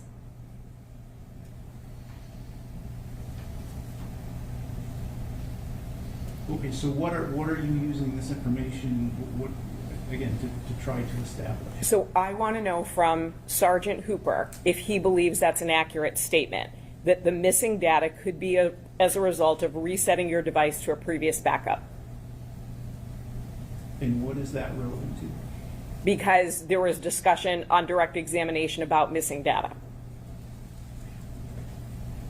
And it's not just a user deleting data. Why does this statement in a search warrant have anything to do with it? Why can't you just ask him the question? I'm fine doing that as well, if the court would like that. And then I can always, if need be, follow up with Detective Lieutenant Drewyor when he takes the stand. Okay. I think it's legitimate to ask him the question to resolve the underlying premise, but I don't think that the statement in the search warrant is relevant to the answer to that question or anything that So- Sergeant Hooper's being questioned about. So the reason I did that was when I said those words to Sergeant Hooper, resetting your device to a previous backup, he was asking me for clarification. And so that's why I thought, well, if he sees it, if he sees what was said, then that might help him understand my question. That was the only reason I was showing it to him. Because my phrasing, he was asking me details about it, and I'm going off of phrasing in a search warrant affidavit.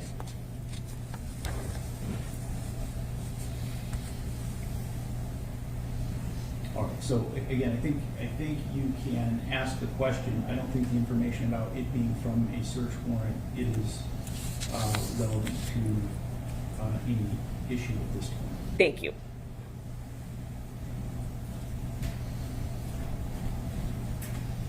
All right, we can run through that.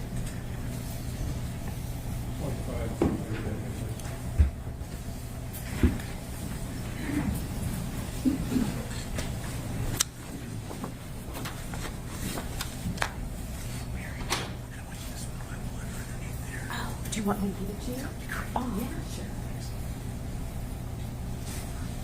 Is that just a nice way to ask me for it? Because I wasn't going to steal it. Because my hand wasn't going under there.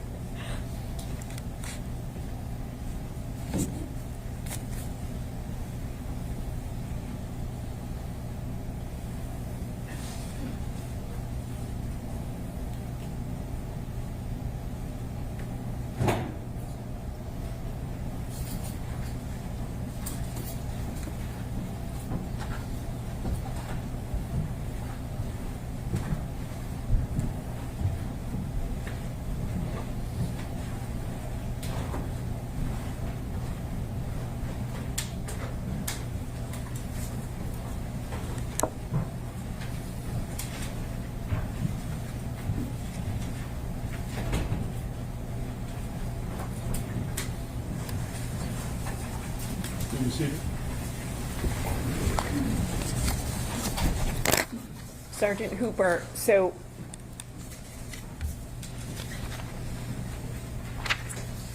Yes. so you're just getting your papers in order, so I want to just... No, I'm, go ahead. Okay, no problem. I didn't want to interrupt your process up there. So besides a user deleting content, is another way that there could be a gap in records resetting your device to a previous backup? I don't believe I can answer that. Okay, and is that because it's just too hypothetical or outside of your field? Yes. Do you know the answer to both, because I asked you a compound question. Not so much out of my field, just I don't think I can answer it. Too hypothetical? Right. Okay. Now, this might be too hypothetical too, and if that's true, just let me know. With an iPhone, does it back up to the iCloud? It can back up several different places. Okay. Do you know if this phone was backed up to the iCloud? If you give me one second Sure. to look at this face page here.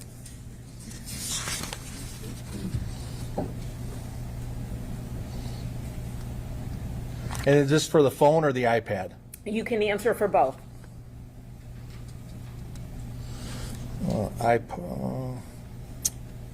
iPad, iCloud backup enabled.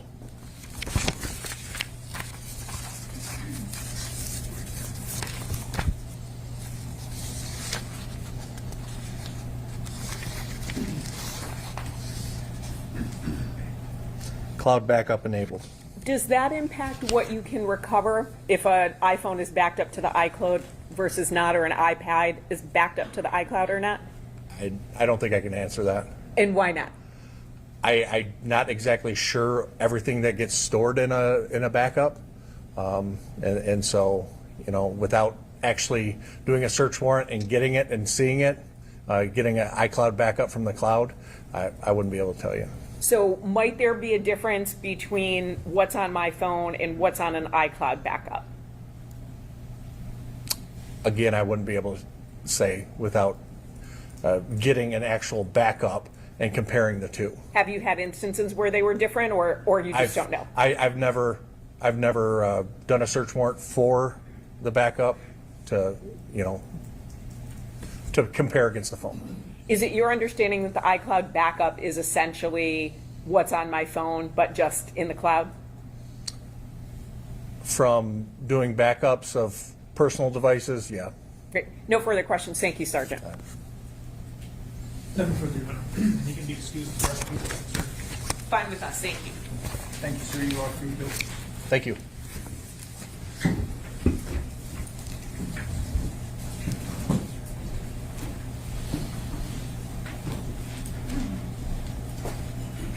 All right, it is about 12 minutes to noon at this point. Mr. McCready, I don't suspect enough to begin on the witness. That is correct. So we will break for lunch at this point, and ask everyone to return. We will start at 1:30 p.m.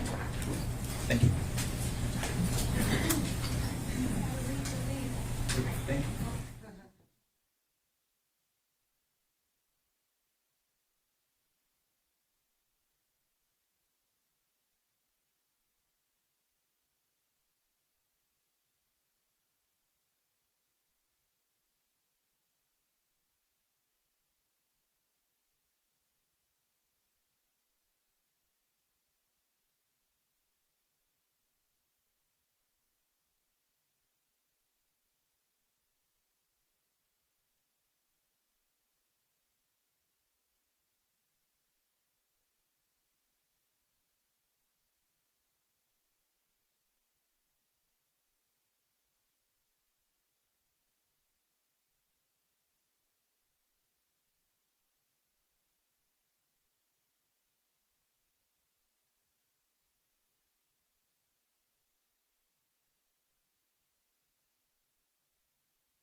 back on the record in file 24-21841-FC, People versus Dale Warner.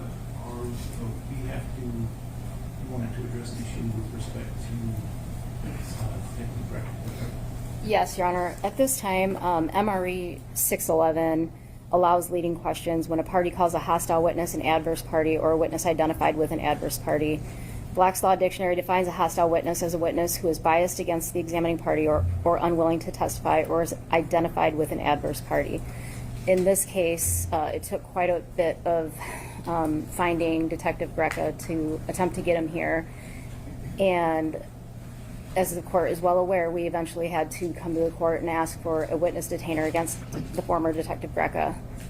Although he did eventually appear and acknowledge the subpoena and said he would come be cooperative, which he has been thus far. He also indicated that he was not attempting to evade service. He was simply out to dinner for 8 months, which I find hard to believe, Your Honor. So we would be asking to ask leading questions to Detective Greca, have him declared a hostile witness. Thank you, Your Honor. We would object to Detective Greca being declared a hostile witness for the government.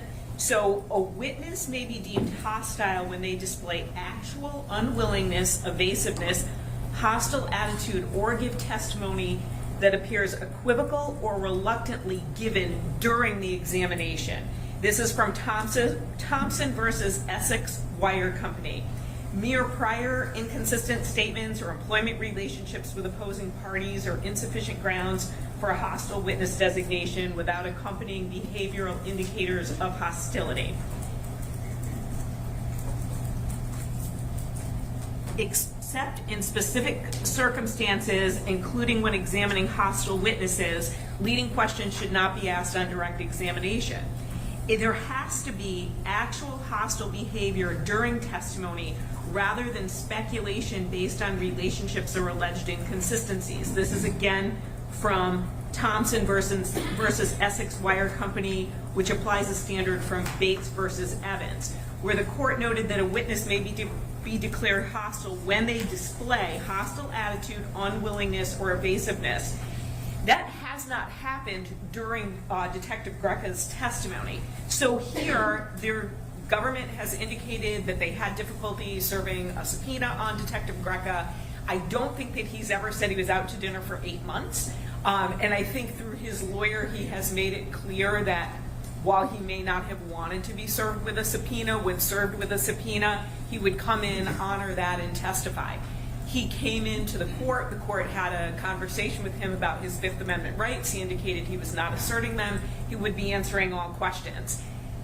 He has not indicated that he is hostile to the government. In fact, my understanding is he met with the government to prepare for trial and has had at least one meeting with them. He's also met with the defense to discuss trial testimony as well. His lawyer has communicated, I believe, on a somewhat regular basis with the government and the prosecutor.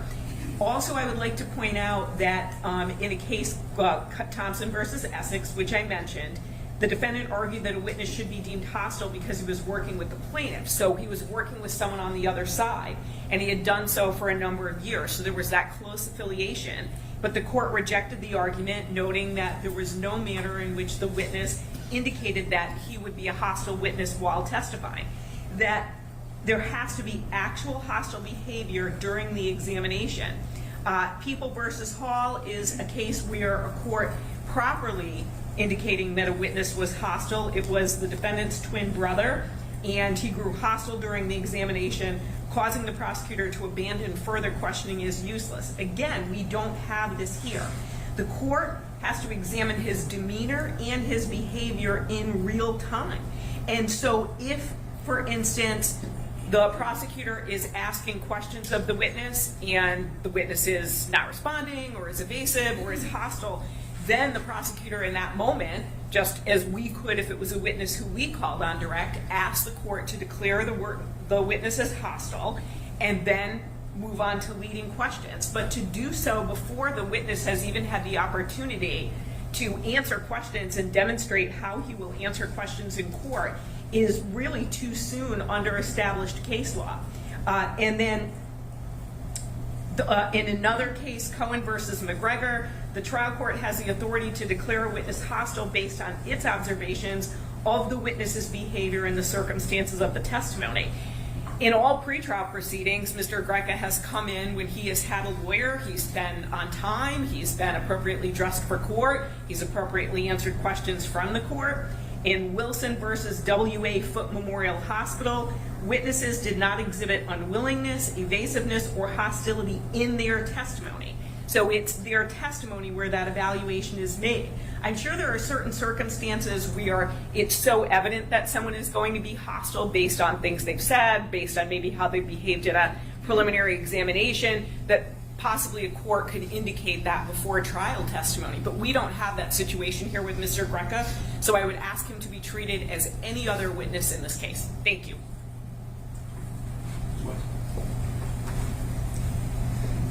Just Your Honor, MRE 611 D2, it is not necessary to declare the intent to ask leading questions before the questioning begins or before the questioning moves beyond preliminary inquiries.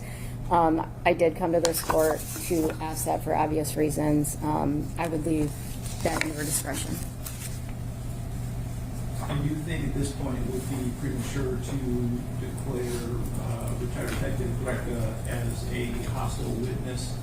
I agree that it requires the court to observe the witness during his testimony and how he behaves, how he answers questions over the course of his testimony. So I will not do that at this point, but we will obviously see how the testimony goes, and if that's the direction it goes, we can address that at the appropriate time, but I don't think that this is an appropriate time to make that declaration. Thank you, Your Honor. Thank you, Your Honor. We just need to make sure that Oh, is the thank you. team.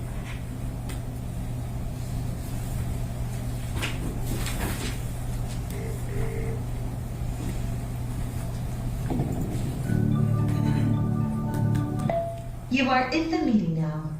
Okay, Mr. McCready, before you plug in, I have someone in the Zoom waiting room from Kalamazoo Jail, and I have no idea why they would be here.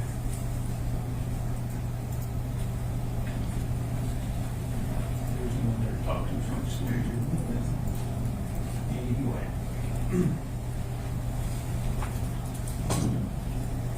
Are we otherwise ready to bring the jury back? Yes, Your Honor. Yes, Your Honor. Can we just wait till we get? Make sure it's working. Okay.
May you see?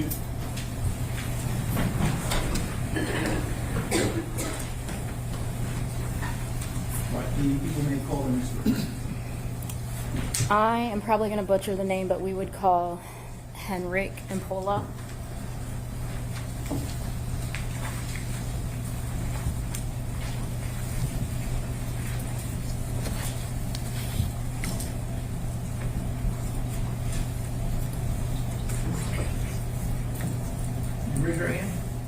you swear or affirm to tell the truth, the whole truth, and nothing but the truth under penalty for perjury?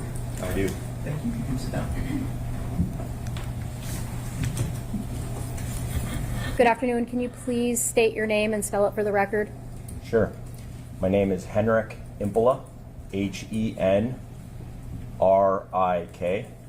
Last name Impola, Impola. Where were you employed in April of 2021? I was an agent with the FBI out of our Detroit office. Okay, and are you still there? Yes. All right. How long have you been an agent with the FBI field office? Since 2010, so about 16 years. What was your, did you become involved in the Dee Warner missing person case at some point? I did. And when was that? That was in October of 2021. And how did you become involved? I was a member of the evidence response team out of our Detroit office, and I responded as part of a search. Do you recall what date that was, or dates? Yeah, it was a 2-day search, so it was October 11th and October 12th of 2021. What were your main duties as part of this search? So I was the team leader of the white team, and my team's responsibility was to search the vehicles in the outbuildings on the farm. Okay, when you say vehicles, what are you talking about? So I'm talking about cars, trucks, trailers, tractors, all the farm equipment at the farm. So basically anything with wheels. All right, so when you say at the farm, what was the location?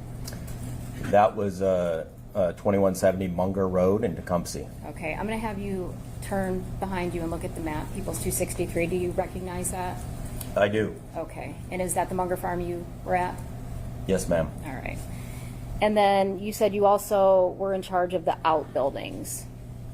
Which buildings on that map, if you can identify them by number, did you search as part of that? Sure. So I searched 1, 2, 4, 5, 6, and 7. The only one I didn't search was the house. Okay. Did you go inside the outbuildings? I did. I'm going to show you People's Exhibit 174. Do you recognize that building? I do. All right, and what building is that on the map behind you?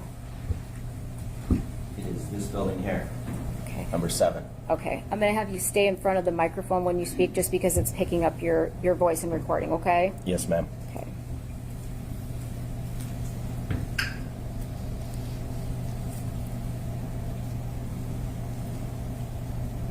I'm going to show you People's Exhibit 89. Did you observe that safe? Yes, I did. Okay. In that same location we just talked about, Building 7? Yes. You also indicated you searched vehicles. You recall approximately how many vehicles you searched? Yes, we had 37 vehicles listed on our report. At some point in time, did you search a black Chevy? Yes, I did. All right. And was that just part of your search, or why did you search that? It was part of the search, but it was requested to us to search the Chevy early so that it could be used. Okay. And So we wanted to search things before they left the property. all right. And at the time you arrived at the property, who was there? There was Dale Warner and then farm employees. There was Michigan conservation officers and Michigan State police officers and other local officers. And then I arrived with a contingent of FBI personnel. Okay. And when you arrived, were people then asked to leave the property? I don't know if they were asked to, but many people did elect to leave. And we were controlling the scene, and it was an active farm. So there was a priority to search the vehicles first to give them the opportunity to leave. All right. Do you know who was in charge of that search warrant? Well, I was working under Leslie Larson, who was our senior team leader, but I do not know on the state side who the OIC was. I believe there was multiple detectives and agencies there. Okay. Do you know at that point in time if it was the Lenawee County Sheriff's Department who was in charge, or? I believe it was, yes. Okay.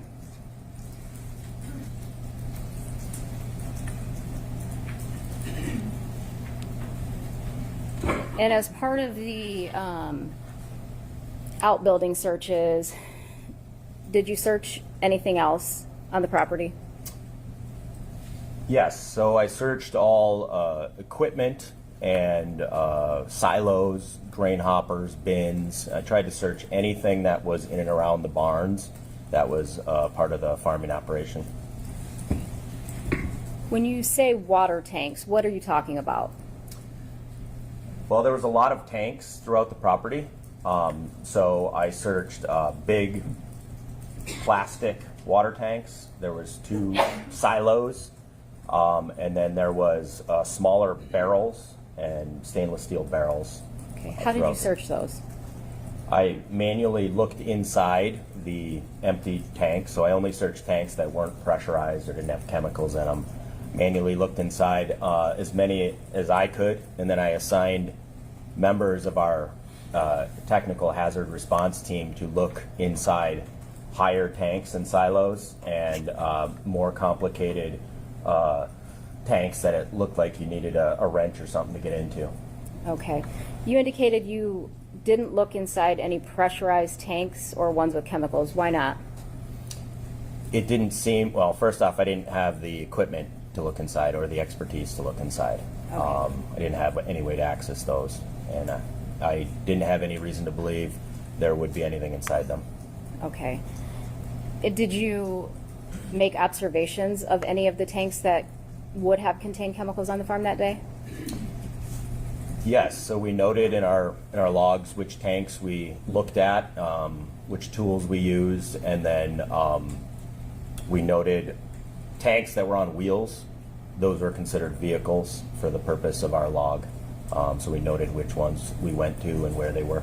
As you were looking at these tanks, what are you looking for? Well, initially, I'm doing a preliminary survey and I'm looking for any trace evidence, blood, body tissue. I'm looking for a body. But then, generally speaking, looking for anything out of the ordinary, any weapons, anything that could be used in a homicide. Okay.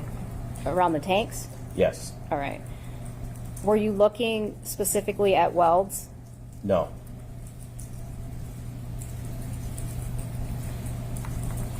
All right, I'm going to take you back to the Chevy that you searched. Do you know whose vehicle that was? I don't know who owned it. It was used by Dale Warner. On that day? I didn't see him drive it that day. I saw him around it that day, and it looked like it had things with his name on it inside the vehicle. Okay. Did you see him get in and out of that vehicle at all that day? No, ma'am. All right.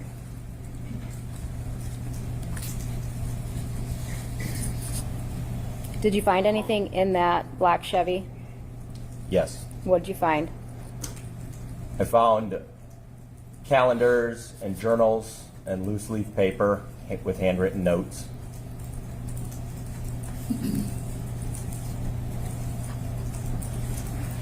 Did you take those items? No. What'd you do? I photographed those items in place. Okay. And why didn't you take the items? I had brought the items to the attention of our senior team leader and asked if they should be taken, if they were relevant to the case. I was told they wouldn't be taken, but to try to document and photograph anything that I thought was pertinent. Okay. And did you then document that? I did. All right. Now you said you took photographs. Did you photograph the items where you found them? Did you move them? Where'd you photograph them? So initially, we took entry photographs, which were where they were found, and then in place where they were found, we opened the notebooks and the paper and we took pictures in place. And I should clarify that I didn't take the pictures, I directed the pictures and directed what was taken. My photographer took pictures. And what did you want specifically taken out of those journals and notebooks? I wanted to take pictures of all the handwritten notes that were contained within them. Okay, so if there were a blank page, would you have taken a photograph of that? No, I apologize. Would you have directed that a photograph be taken of that? that's, sorry. I would not have directed that. I directed them to specifically look for handwritten notes. Now, you indicated that your lead, Leslie Larson, indicated that you did not need to take those items just to photograph them. Do you know if that was her decision? No, she had consulted with the officer in charge at the time and then reported to me Okay. what the direction was.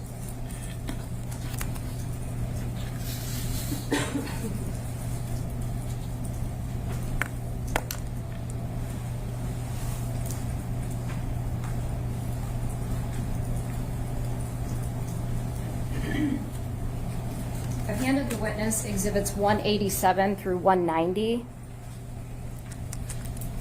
Can you look at those pages and just tell me briefly what those are out of the group of items that you said you collected? Sure. So these are 4 loose leaf printed pages titled Vehicle Locate, which were found in the rear of the truck. Okay, and all 4 of those would be vehicle locate items? Yes, that's the title. They're screen captures. They're printouts of a screen capture, and the top of the screen capture says Vehicle Locate. Okay.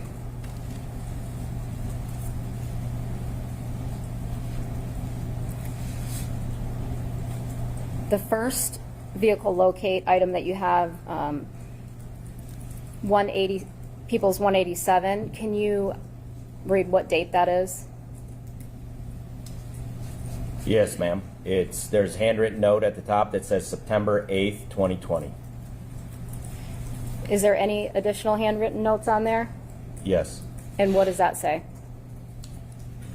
Directly under that date, it says, told me she was at home office and was going to meet the girls for lunch after.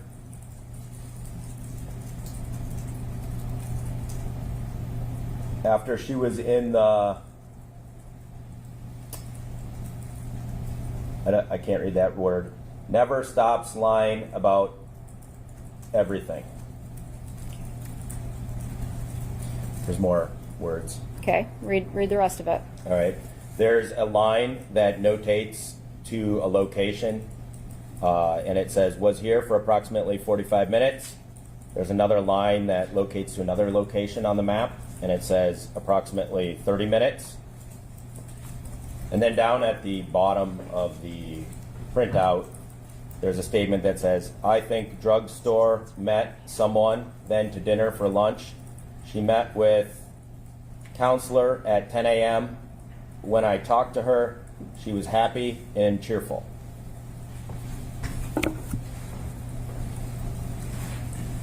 Is that everything that's on that page? That's all the handwritten notes. I'm going to show People's Exhibit 187. Is that what you're looking at? Yes, ma'am. Okay. I'm going to have you go to People's Exhibit 188. And what is that? This is another printout on computer paper of a screen capture titled Vehicle Locate. Is that what you're looking up at on the screen up here? Yes, ma'am. All right. And can you read, is there a date on that one? Yes. Can you read that? On the upper right, it says September 8th, 2020. All right. And what about the handwritten notes? The handwritten notes on the right side of the page there says, at dinner 45 minutes after she said she was there, why lying about where she is at, question mark. Okay. People's Exhibit 189, what's that one? It's another computer printout of a screen capture of a vehicle locate. All right. If you look up at the screen, is that what you're looking at? Yes. All right. And what does that one say? Include the date. It's dated 11/20/2020. And the statement is, Dee has doctor's appointment, goes to cafe, shop, okay. She left the house at 7:30 a.m. Okay. People's Exhibit 190, what is that one? This is the fourth printout on computer paper with a screen capture of vehicle locate and handwritten notes. All right, look up at the screen. Is that what you're looking at? Yes. All right, and again, read the date and read the handwritten note. Date is 11/20/2020. The handwritten note is, told me she was at doctor office, won't answer her phone, never tells me the truth about where she is, exclamation point. The second paragraph is, just called me at 10:20, said she just got out of doctor's. When she has been at store for an hour, exclamation point. Can't stop lying, exclamation point.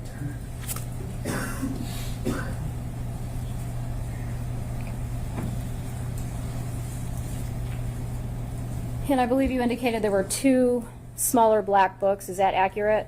Yes. All right. I'm going to hand you People's 191.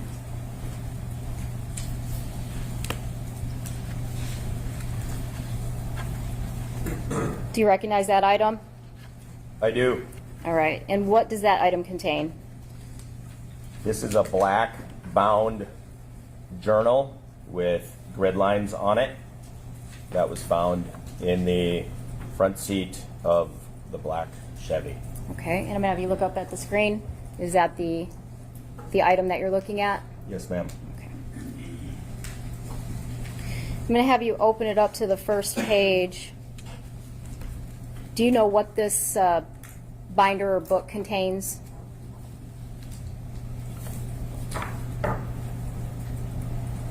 It contains handwritten notes with dates and then dialogue. All right. So is this the first page that you're looking at? Yes. All right. And so can you read the top 2 lines of the first page? Sure. First line is 1 of 423, picture of text. Second line is messages, December 9th, 2019. Okay. And when do those text messages start? They start at December 30th, 2018. Okay. That's the number 3. All right. And can you go to the last page and tell me when those text message conversation ends?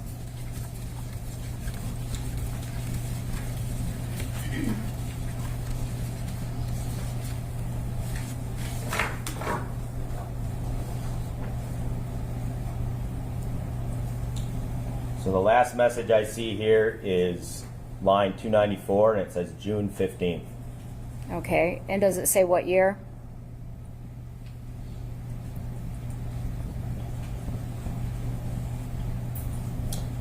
No, but the top of the previous page says May 31st, 2019. Okay. So, all right. And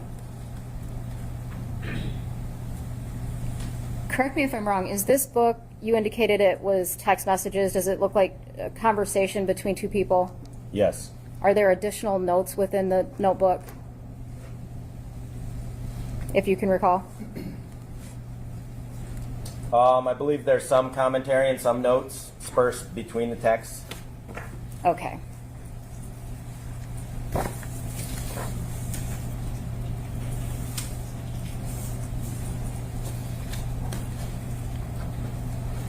You also indicated that you found some unlined paper. Is that accurate?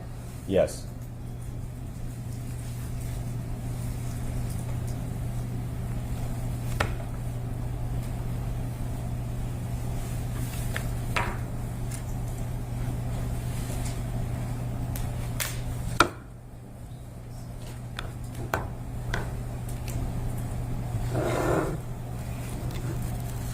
I'm going to have you look at exhibits 179, 180, 181, 182, and 183, and then tell me what those are.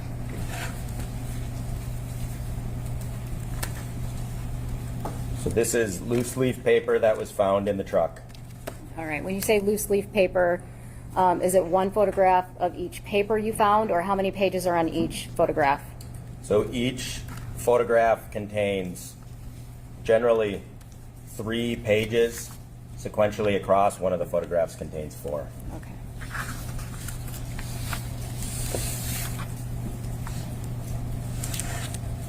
And did you notice anything between those unlined pages and the two, any of the other books that you recovered?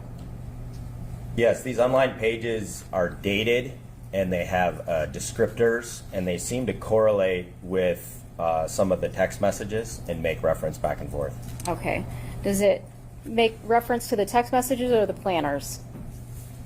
Well, what's in the planners, excuse me, yes, which I believe to be dialogue that seemed to be from text, but yes, what's in the planners. Okay.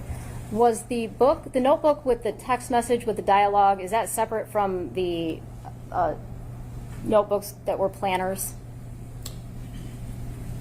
Yes. In front of you, you have exhibits 192 and 193. Can you look at those?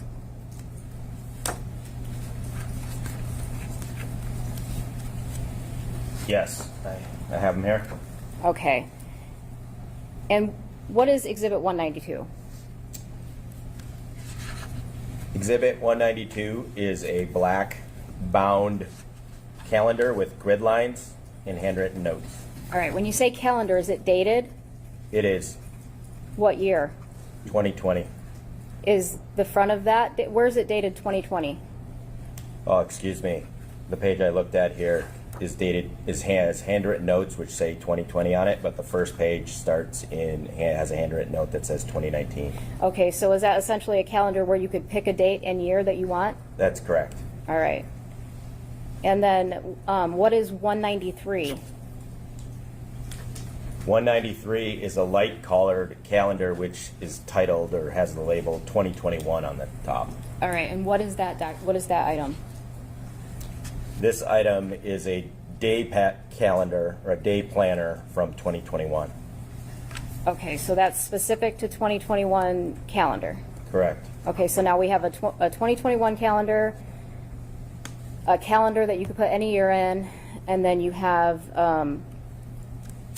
a book with what you described as a text message conversation, correct? Yes. All right. Now those photographs that I handed you, 179 through 183, and if you need to look at the rest of the exhibits, you indicated they corresponded with some of the other items you took. And what items were those? So they seem to correspond with the handwritten notes in 192 and 193. Okay, so describe what you mean by that.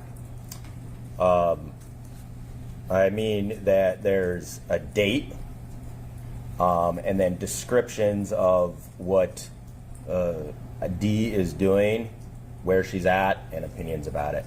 Okay, so for example, I'm going to take you to page 179. I'm going to take you to the first sheet. That one's dated March 23rd, 2021. And I'm going to have you go to the black planner.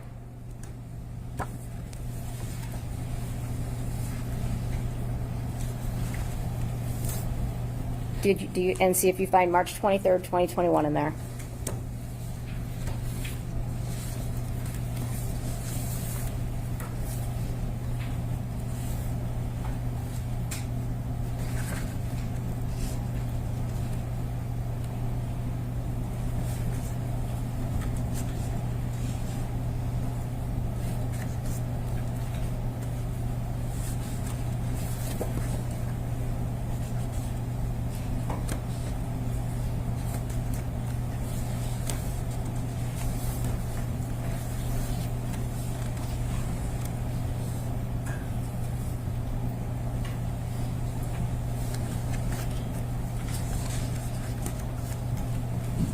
Yes, I do. Okay. And how does that black planner start out? What's the first sentence in the March 23rd, 2021 planner? On the last page of the exhibit, it's red handwriting. It says, Dee was in the office for a while today. Tried to talk to her about crop budget. Didn't go well! Exclamation point. All right, I'm gonna have you stop there. I'm gonna have you go to now the Exhibit 193, pink planner. And that one, I believe you indicated, was the 2021 calendar, is that correct? Yes. All right. Do you find March 23rd, 2021 in there?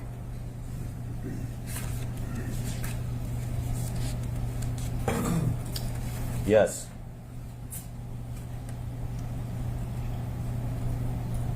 Okay, and what does that one say? It says, was in office for a while today. Tried to talk to her about crop budget. Did go well. Tells me all the time how bad I treat her.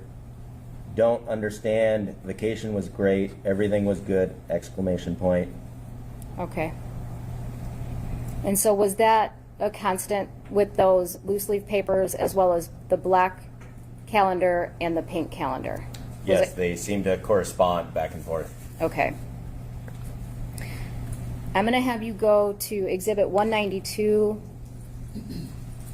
page 7.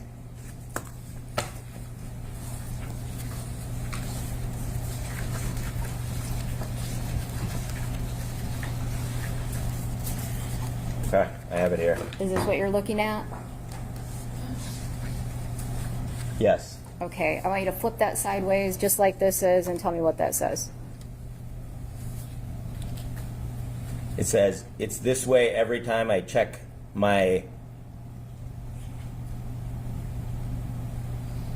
something app. She is never where she says she is! Exclamation point and underlined.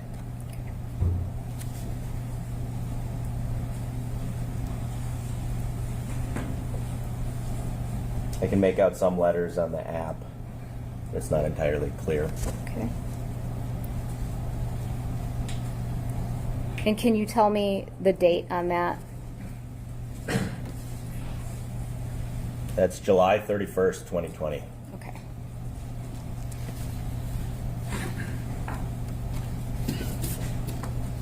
So that's page 7. Now let's go to page 9. So if we go to from 7 to page 9, does that mean that any page in between, so page 8 would have writing and page 9 would have writing, but anything in between did not have writing? Would that be accurate based on what you said earlier? Yes. All right, so I'm going to have you go to page 9. Yeah, I have it here. Is this what you're looking at? Yes. All right, and what date do you have? March 4th, 2021. All right, and what does that say?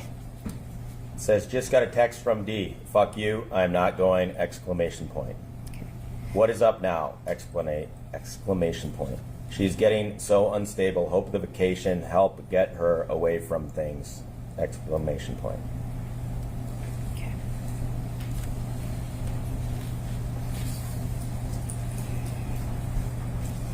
I'm going to take you to the pink planner, the 2021, Exhibit 193.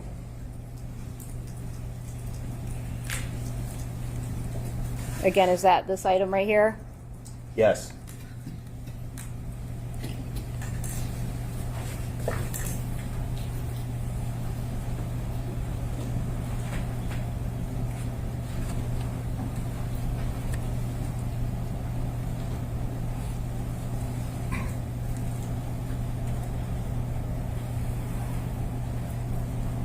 Turn to page 4.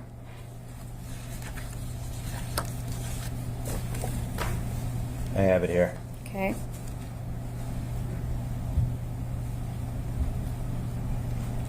Is that what you're looking at?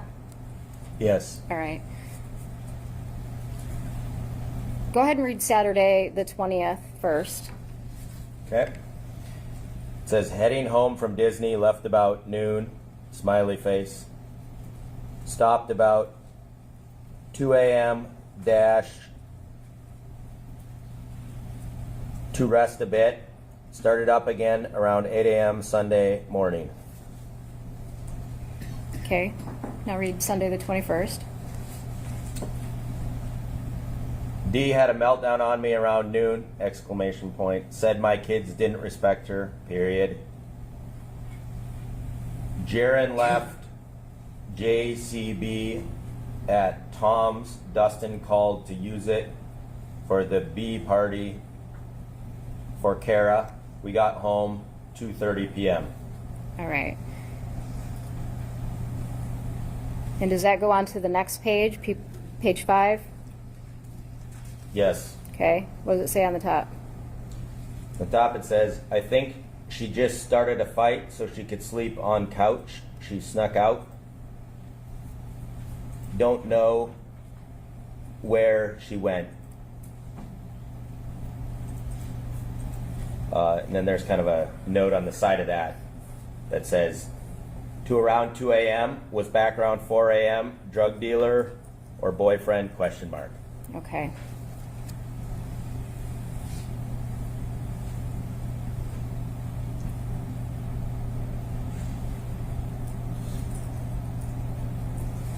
Tuesday the 23rd. Okay. It says, was in office for a while today. Tried to talk to her about crop budget. Did go well. Tells me all the time how bad I treat her. Don't understand. Vacation was great. Everything was good. Exclamation point. Through it all. Change on the way home. Exclamation point. She snuck out again tonight at 2 a.m. Okay.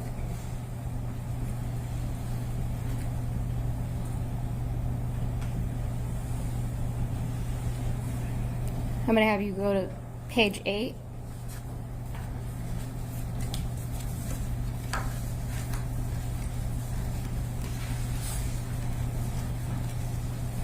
Okay. Is that what you're looking at? Yes. Okay. Read Friday the 23rd for me. Okay. D got into a disagreement with Terry N over his ex-wife. All right. Saturday the 24th. Got into it with Terry and Todd. Tried to argue with me about Todd/Terry. 25th. D left house around 9:30 a.m.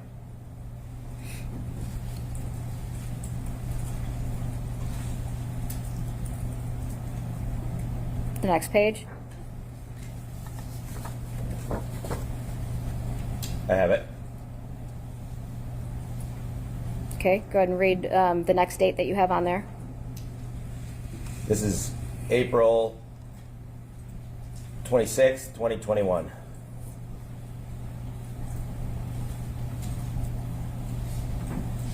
Okay. At the top, still don't know where Dee went. I think she is at Zach's house. That's where she always goes. Next date. That's the 27th of April. Sheriff came out, searched the property for Dee, started to wonder if Zach is still hiding his mom or not. Exclamation point. Next one. April 29th, 2021. Sheriff here again, searching house and property, took my phone at 3 p.m. Starting to think maybe Zach doesn't know.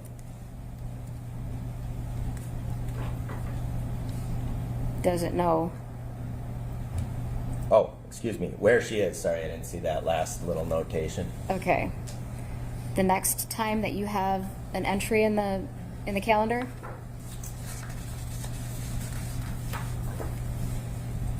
That's May 9th, 2021. Okay. And there's nothing between April 29th and May 9th of 2021. That's correct. Okay. What does it say on May 9th? There's blue writing with an arrow that says, Lena said we could change Mother's Day and Father's Day around this year. So it was Father's Day today, Mother's Day on Father's Day when Mom is home. She is so smart! Exclamation point. Then in black writing it says, Mother's Day was very hard. Dee still not home. Lena is very upset today! Exclamation point. Okay. And the next entry that you have? That's May 10th, 2021. Okay. Says sheriff was here, no new leads, took my iPad, Dee's retainer, got permission for dental records. Kevin is off until Thursday. His father died. Okay. Anything additional in that calendar?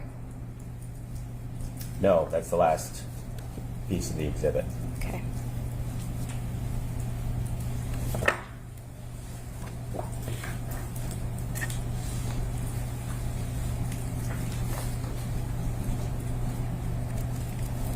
I've handed you exhibits 184, 185, and 186. What are those items? These are handwritten notes on a spiral bound notebook. Okay. Is that what you're looking at? Yes. All right. There's water up there if you need it with all the reading. Okay, yeah, no problem. Can Thanks. you read that for me when you get a second? Sure.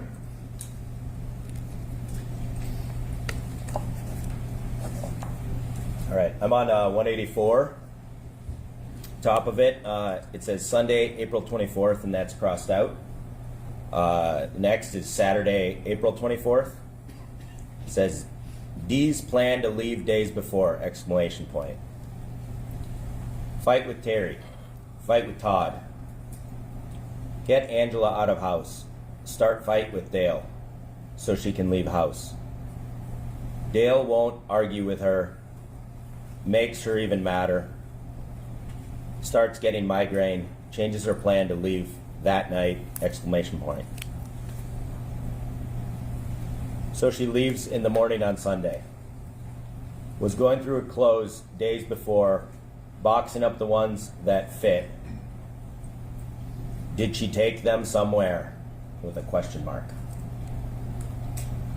Still hasn't contacted anyone. What does this mean? Question mark. Is she still mad and mentally troubled? Question mark. Or did she get into a worse relationship? Question mark. Or checked into mental clinic? Question mark. That's it for that page. Okay, I want you to go to exhibit 185. I have it. All right, on the right side of that notebook, the bottom in blue writing, is that what you're looking at? Yes. All right, can you read that for me? Sure. Was having nightmares, started several weeks prior. Wake up soaking wet in a panic. All jewelry would be in bed, pulled off in nightmare. Her watch never made it all night on her arm. Talking in her sleep. You can't protect me from them. I will get you the money.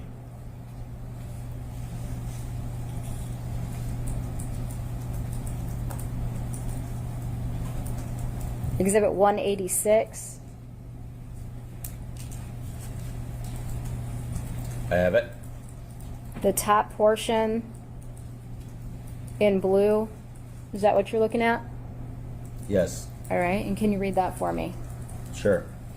Never goes shopping alone. Can't sit home alone. Scared to be by self.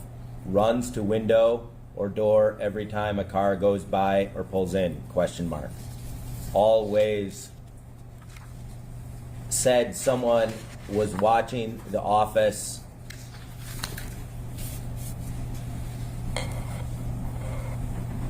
On the hill on Carson, dash. Different vehicles going by.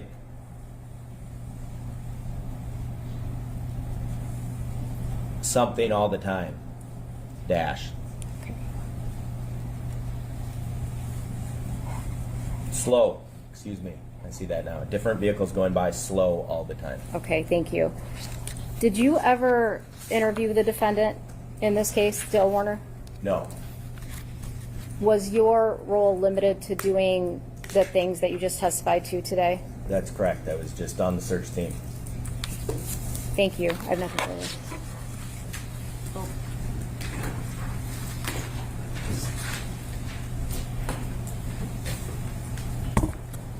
Good afternoon, Agent. Is it Impala? It's Impola. Impala. Okay, I got the emphasis wrong. My name is Mary Chartier. I represent Dale Warner, and I just have a few questions for you this afternoon. Want to focus in on this October 21 search, or 2021 search. Is that the only search that you were involved in this case? It's the only search. It was 2 days, so, but yeah, that was the only search I was involved in. So we're confined to that period of time. Did you go, then go home, then come back? How did that work? Yes, ma'am. I went out to the property on October 11th. Then I went home after the scene was secured for an overnight crew, and then I came back on the 12th for the second day of the search. Was this search pursuant to a search warrant? Yes. So was there an announcement, here we come, or did you just show up on October 11th? I don't know. I know that we briefed ahead of time, and there was a contingent of local officers who went to meet and went to the scene initially, and then they called us when the scene was ready. So I don't know the details of what happened with that initial contingent or what Dale or the officers did. Or So you don't know, for example, if they showed up unannounced? That's correct. Do you know who would know that? No. Would it be the officer in charge? I would presume. Now, you indicated you were there for 2 days. Your job was to search vehicles, and your team, I should say, the white team, searched 37 vehicles, including a lot of outbuildings. Is that accurate? Yes, ma'am. And then you get to what you believe to be a vehicle associated with Mr. Warner. You see these items, and you read a portion of them. You'd agree with me there are other things on those pages you didn't read. That's correct. So, for instance, in just the last 2 sheets that you were looking at, Mr. Warner is on those sheets kind of surmising where his wife might be, where she could possibly be, correct? And what aliases she may use. You're talking about 186? Yeah, so if we look at 185 and 186, Ms. Saylor, would you pull up 186, which is our page 233? So would you zoom into the bottom top part there?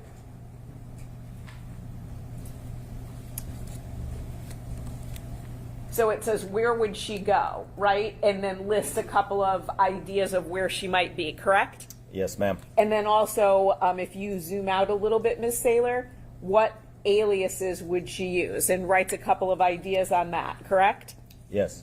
And then if we go back, would you go to 185, which is our page 232, please? And would you zoom in a little bit more to the top portion? So you can see he's got some ideas of asking people questions and try to surmise as to where his wife might be, correct? That seems fair. Right, and those were things you didn't read. And to be fair, there are other things in these documents that you did not read. We'd probably be here for quite the afternoon. You'd need more than that one bottle of water, right, to read everything in the notebooks and the paper and everything like that, right? Absolutely. And when you were talking about sort of, we've got these handwritten notes, and then they seem to be in a journal. Is that correct? Or like a calendar by date, and they seem to correspond? Yes. Remember that testimony? Yes, ma'am. Is it fair to say you've got sort of loose sheets of white paper that are unlined where someone is jotting down their thoughts, right? And that's what it looks like, correct? Sure, yes. And then those thoughts are transferred to like a binder, something that's bound together by date, correct? So it's all in one place. Is that fair? I couldn't say how they got from one to another if one is transferred to another. I'm just looking at two independent things. So presumably they're related, but I don't know which one came first and how that happened. Sure, and that's a fair point. But so when you say they correspond to one another, you have loose leaf documents. Again, these are bigger than those sheets of paper, but you have loose documents, right?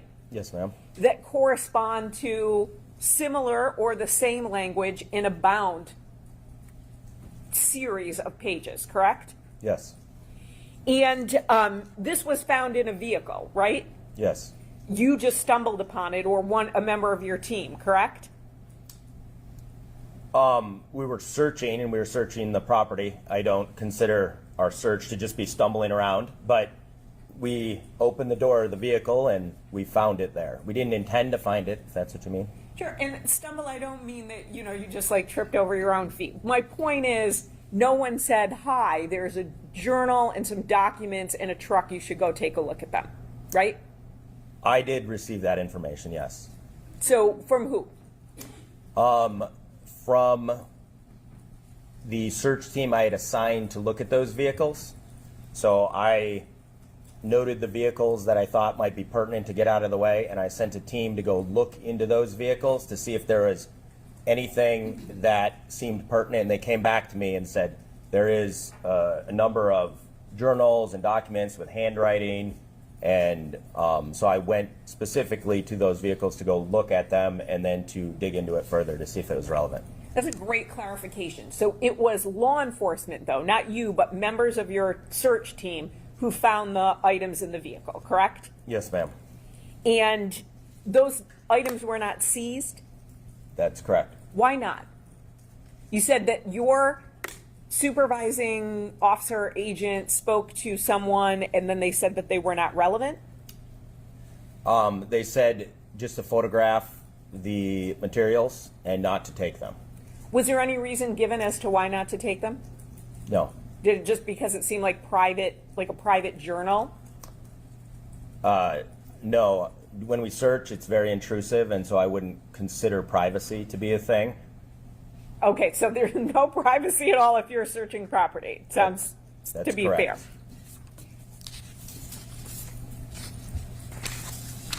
Now, you said that the loose leaf paper seemed to correspond with the bound notebook or book, for want of a better word. When did you realize or think there was something that corresponded? Was it on the scene or was it later when you reviewed it? It was on the scene. So are you in real time reading all the items that are being you're directing someone to photograph? Yes, ma'am. And then saying, photograph this, photograph this. If it's a blank page, leave it alone, keep photographing? Not quite to that effect. So I gathered the materials, looked through them, corresponded them, and kind of made my assessment. Then I turned to my photographer and said, this is what I want you to photograph, and this is how I want you to do it. And then I allowed them to do it. So I wasn't turning the page myself. I just gave them the direction based on what I had reviewed. How long did it take you to go through everything? About 10 or 15 minutes on my review, but then the team was there quite longer. So I expected them to be taking my general direction about handwritten notes and then going through every single page. Whereas I was doing a cursory review, flipping through, looking for pages, kind of doing a general look through myself. So you are not reading, because you'd be a fast reader, you are not reading everything in that 10 to 15 minutes. You are just going through to identify items that you want a team member to photograph. Is that fair? Well, I'll step through that. So I am a fast reader. Okay. And when I open something, I would read it, but I didn't read every page of the journal. And I didn't go through every loose leaf piece. I would select things from the pile, make a preliminary assessment, read it, put it aside, go to the next one, and then make my assessment of the entire pile based on what I had read. But I didn't read everything. Okay. So if we're looking at X number of pages, you did not read every word of X number of pages in that moment. That's correct. Did you ultimately go and do that later on, or was that for another team member to do? That was for other team members, but then in preparation for this testimony, I reviewed all the pages in which photographs were taken. Thank you. Finally, you identified a safe in the load barn, building number 7, correct? That was in the photograph. You were asked about that? Yes, ma'am. Did you take that photograph or did someone else? Somebody else took the photograph. Was that something you independently remembered, or looking at that photograph refreshed your memory while you were preparing for trial? Looking at the photograph refreshed my memory. There was I didn't have an individual memory of a safe, but then as I looked through the entry photographs, I remember seeing it. So I have to imagine you saw a lot in those 2 days. Yes, ma'am. And I have to imagine that's not the only search you've done as an agent. That's correct. No additional questions. Thank you, sir.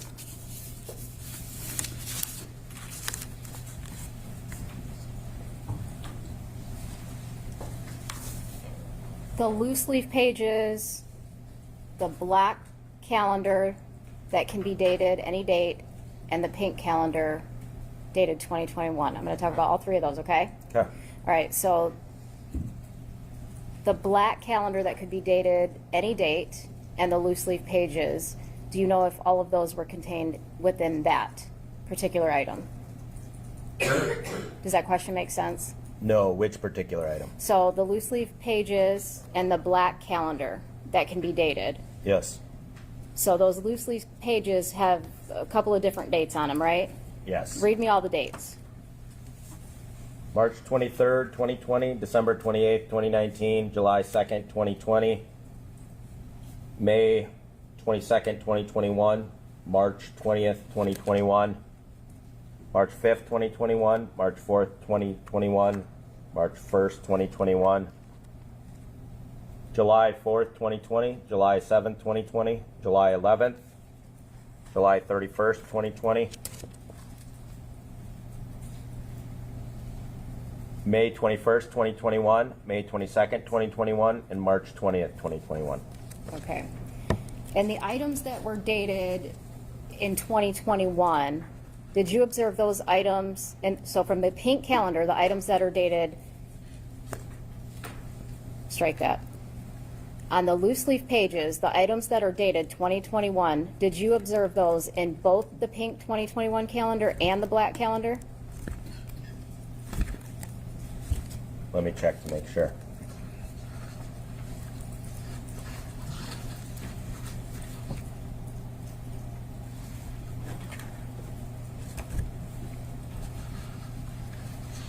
Yes. Okay. And the items, the loose leaf pages that were 2019 and 2020, were those items within the black calendar? Yes. You indicated that you notified your supervisor or your team lead, Leslie Larson, about these items, correct? Yes. All right. Is that common? Did you tell her about every single thing, or? It is common for me to notify her, and if there's any questions on what is relevant or pertinent to the search, I would be expected as the team leader to ask those questions of the OIC or of my team leader. All right. And did you think those were relevant? Did you think that it needed to be brought to the attention of your supervisor? I wasn't sure if they were relevant. It seemed like they could be relevant, so I brought them up. Okay. And why did you think they could be relevant?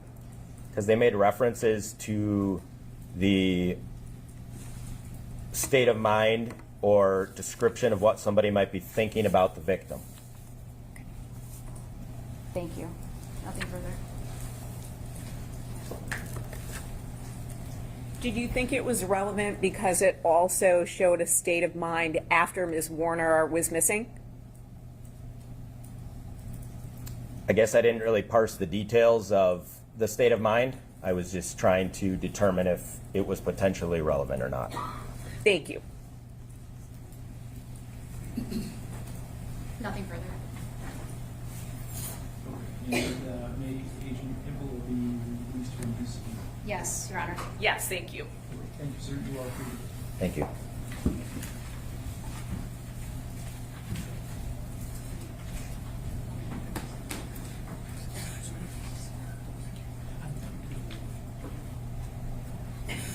Your Honor, I would be calling Detective Singleton next. I don't know if the court wants to take a brief recess before we call him because his testimony will be a little bit lengthy. Or if you want me to start with him and then take a break, or. I'm ready to start, but however the court wants to do it.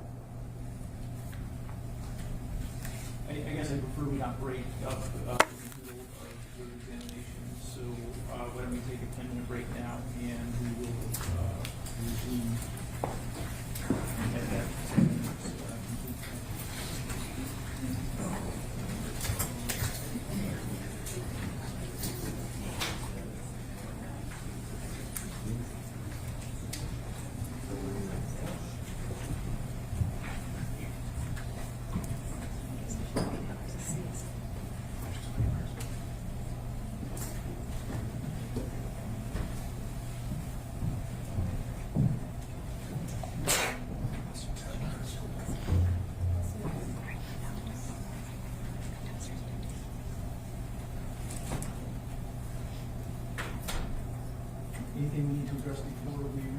No, thank you. No, thank you. We'll be back in about 10 minutes.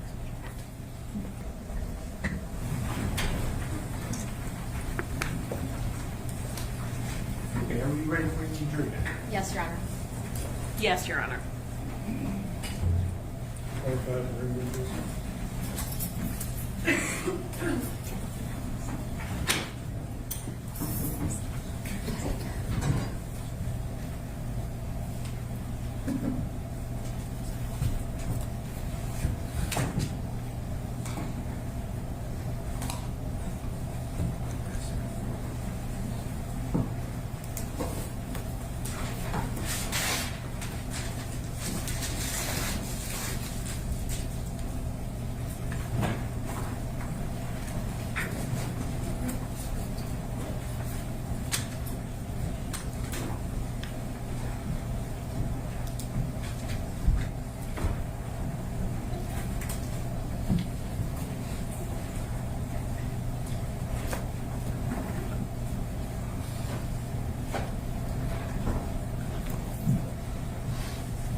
Proceed.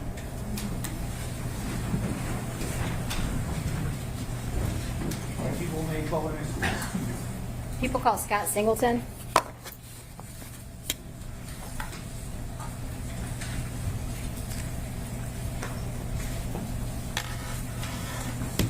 Raise your hand. You swear or affirm to tell the truth, the whole truth, and nothing but the truth under penalty of perjury.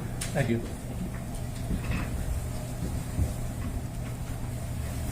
Good afternoon. Can you please state your full name and spell it for the record? Yes, Scott Singleton, SCOTT-SINGLETON, Where were you employed in April of 2021? with the Michigan State Police. What was your title?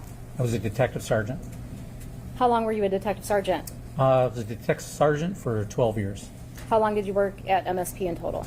27 years. All right.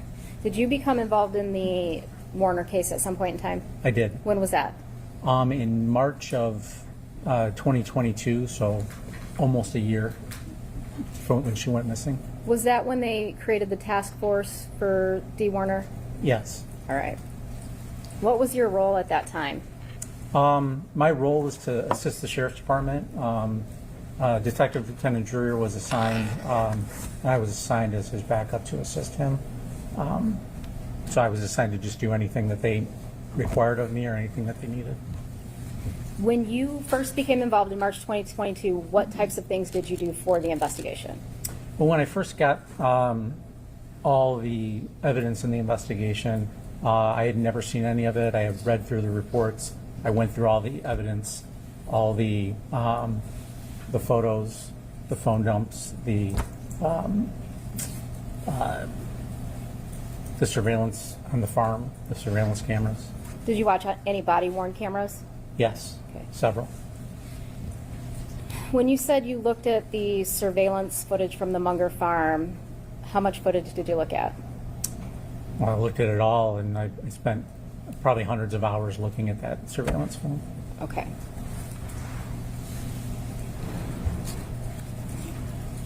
Did you look into the financials at some point of the Warners? Yes, a few months into assisting, but probably around July, it was determined that we would start looking into the financials. Why did you do that?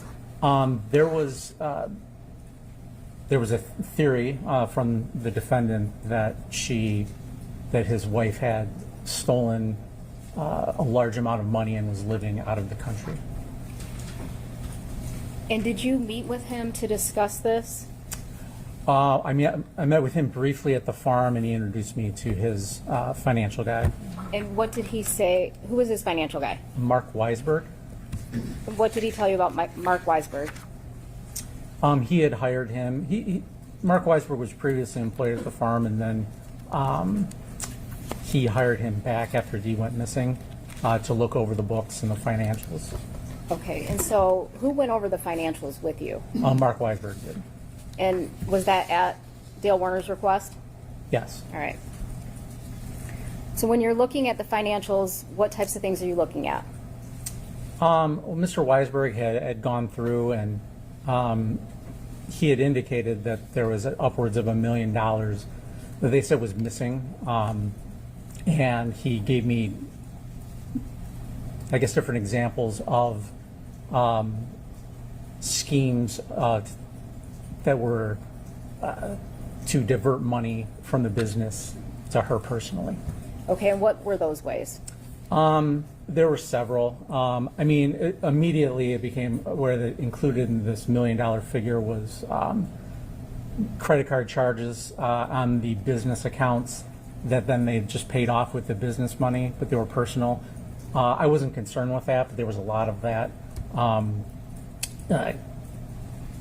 What I was mostly looking for was any hidden accounts that she may have, that she may be living comfortably off somewhere else, or any cash that was unaccounted for. So Okay. there were invoices that were paid in the trucking company. There was beef sales, grain sales. There was reward redemption points on their credit card that were unaccounted for on the business books. But I was trying to account for where that money went. All right. Have you investigated financial crimes before? Yes.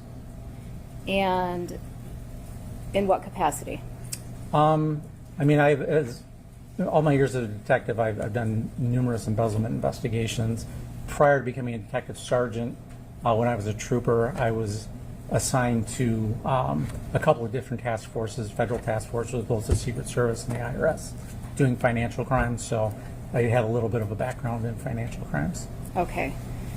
And so you said beef sales and income from the businesses, and you were also looking for any bank accounts that she might be living off of. Is that correct? All right. And did you find any bank accounts that Ms. Warner could be living off of? Not that we didn't know about. There was one account that was associated with the business, but they called it wasn't on the books. It wasn't in their computer system, but it was associated with one of the businesses. The statements and everything were in the office, so it wasn't a secret hidden account that nobody knew about, but there was one that was not associated with the business. Okay. I believe you indicated that originally when you started looking at this, or you met with Dale Warner and Mark Weisberg in July of 2022, the amount started out at $1 million. Is that what you said? Yeah, there were numerous figures thrown around throughout the entirety of the investigation. Okay. It started out $1 million, and I think the last I heard was, she stole $2 million and fled to Jamaica or something of that nature. Okay. And were you able to find any sums of money that were unaccounted for? Yeah, I traced as much as I could, and when things go to cash, it's a little harder to trace. But I did not find any secret accounts that she was living off of in Jamaica or accessing or anything like that. But I did come up with some figures of money that was unaccounted for. And what was that figure? It was about $34,000 over a 2.5-year period before she went missing. Okay.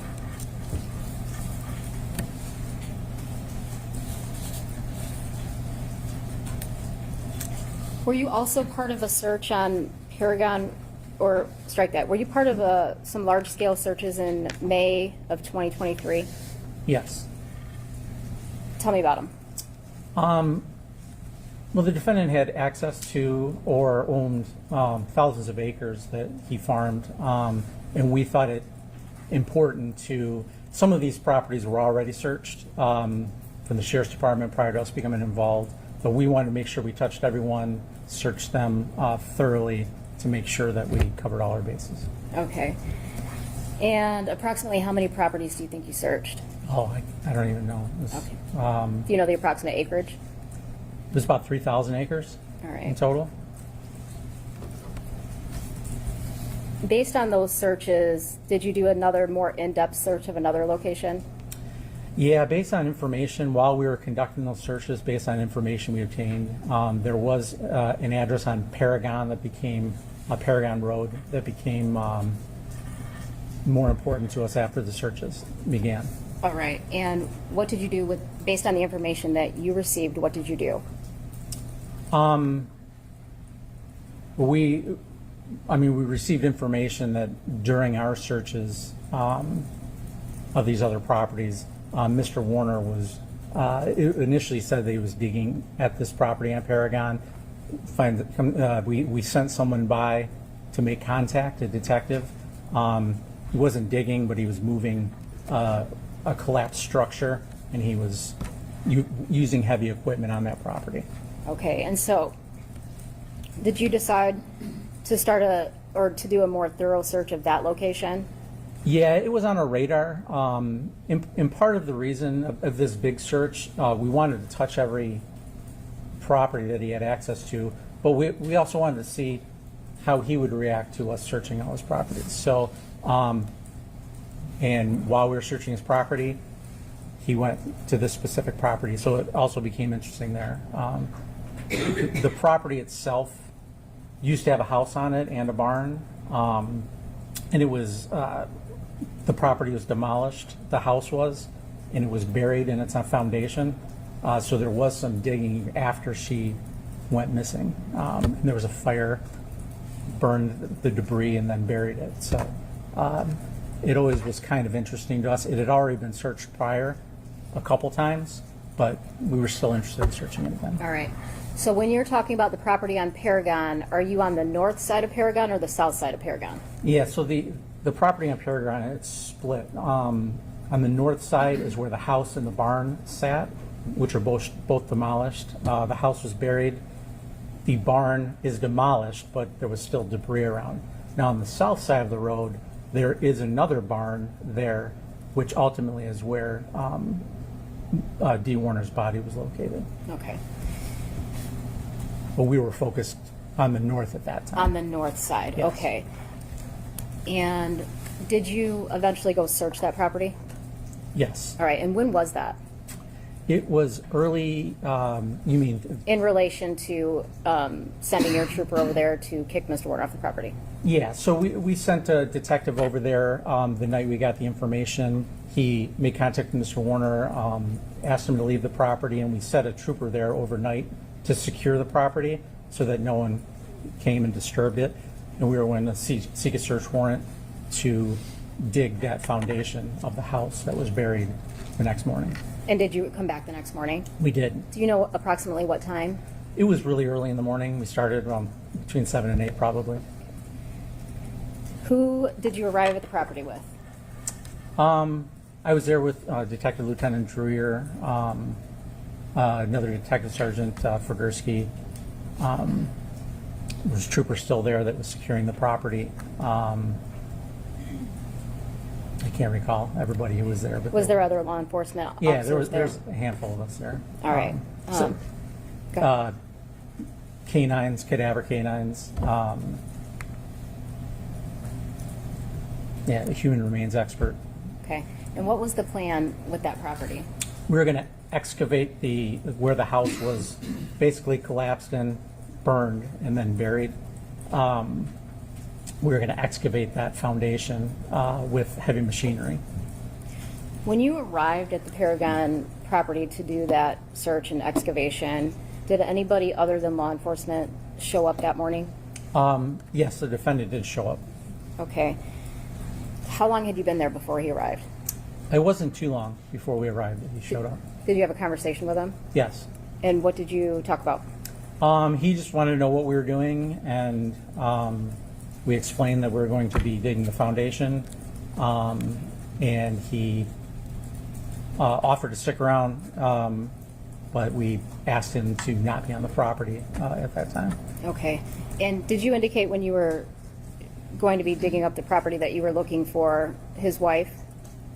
I don't recall specifically, but Okay. I guess that was implied. But. Out of the other thousands of acres that you had searched up until this point, had the defendant ever offered to help you search? No.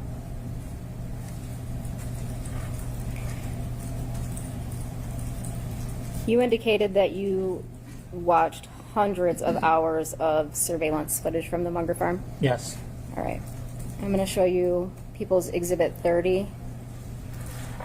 Now, we've already had testimony about the security footage, and I just want to know if this was how it appeared to you on the footage. So I'm going to go to Building 1 and it's all red, Yes, and so that indicated that there were interior cameras in that building. Was that accurate? correct. All right, and at the top of that building, you'll see the V coming out, is that correct? That's correct. And would that be the correct angle of that camera? Yes, All right.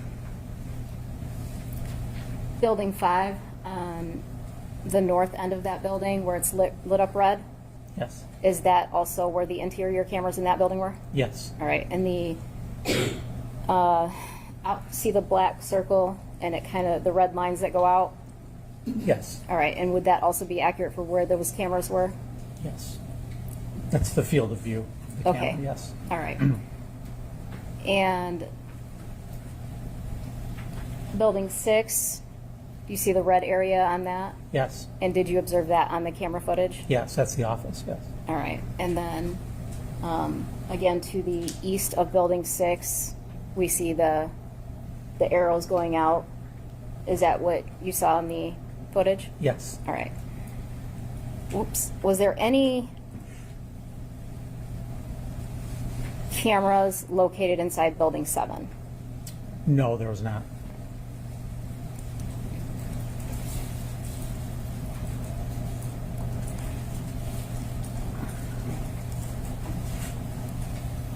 So in building 1, how did the camera system operate in that building when you were watching them?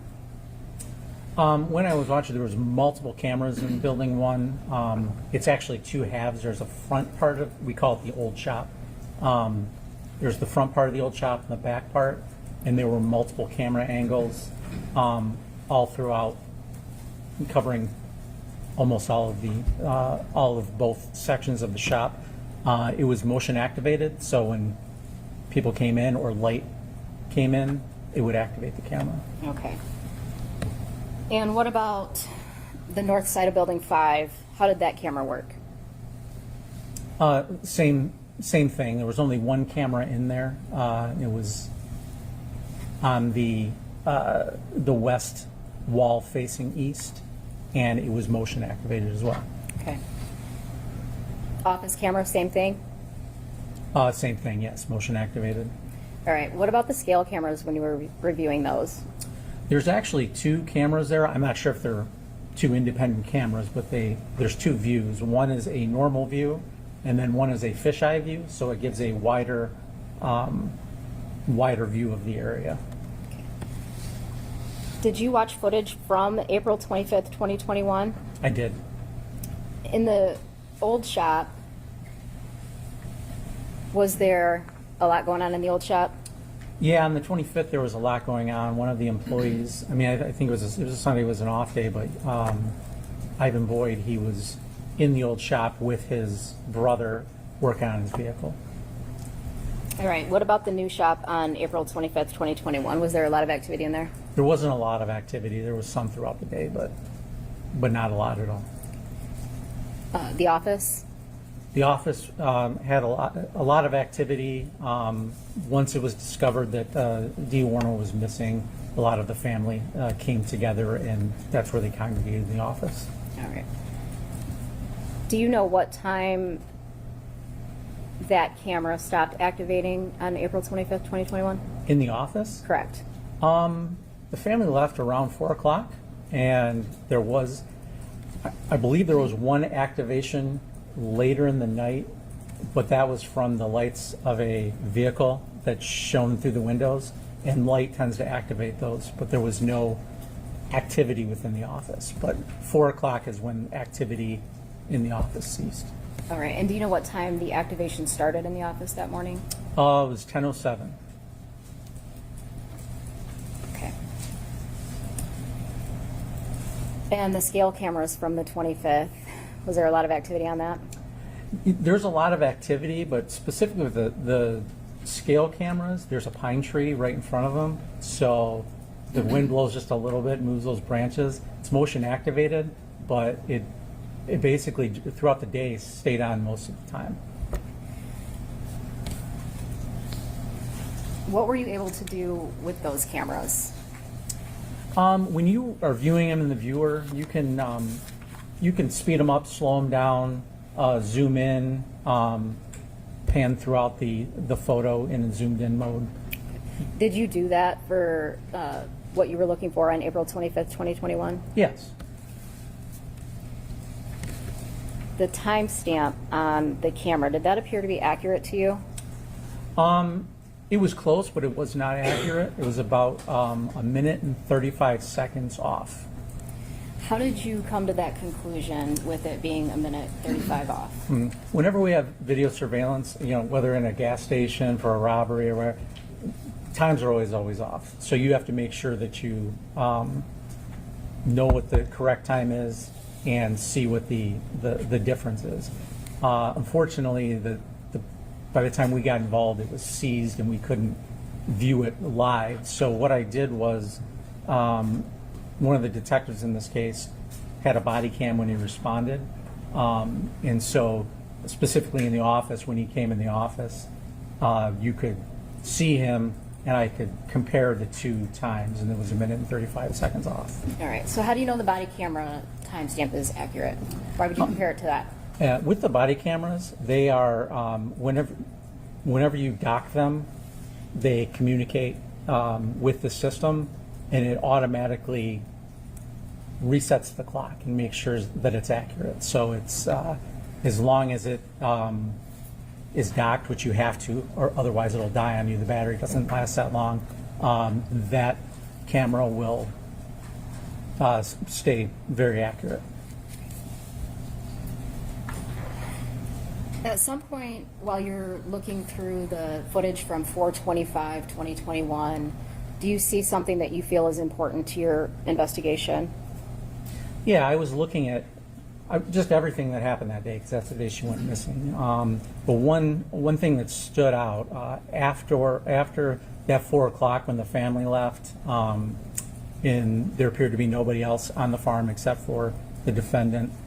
He was in the old shop and he was looking around some welding equipment, and it appeared from my view that he heard something because he looked out the big bay door, and then he kind of crouched down and was looking in a suspicious manner. So it looked like he was startled that somebody may be on the property. All right. I'm going to show you the footage. This is the old shop, timestamped 4:52. Is this the footage that you're referring to? Yes.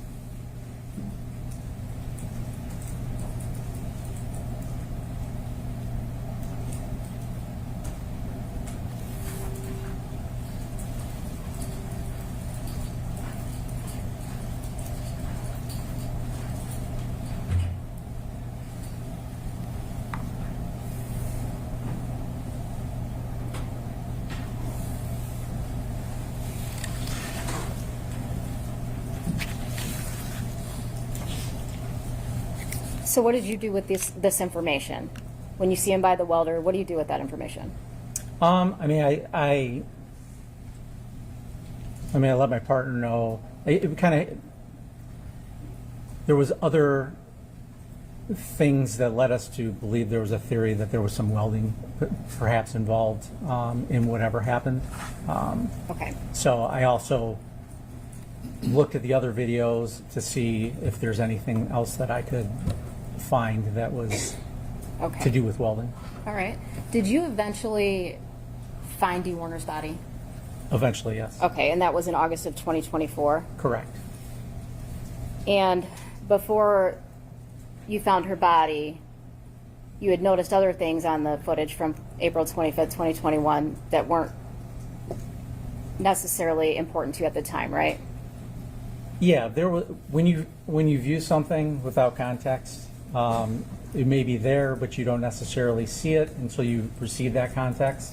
And once we discovered where she was, how she was, her body was disposed of, I took a look back at all the camera footage with that knowledge, and I discovered some other things. Okay, what additional things did you do after finding her body before looking at that surveillance footage? I'm sorry, could you repeat the question? Yes. Was there anything else that you did in addition to watching the surveillance footage after you found Miss Warner's body to help you look at the footage and find what you needed to find? I did look at other footage that was close to the time of her disappearance on body cams, any footage that was around the farm to see if I could see where that tank was or if we could find that tank. Okay, and so based on the condition you found her in a tank, you were looking for a tank. Yes.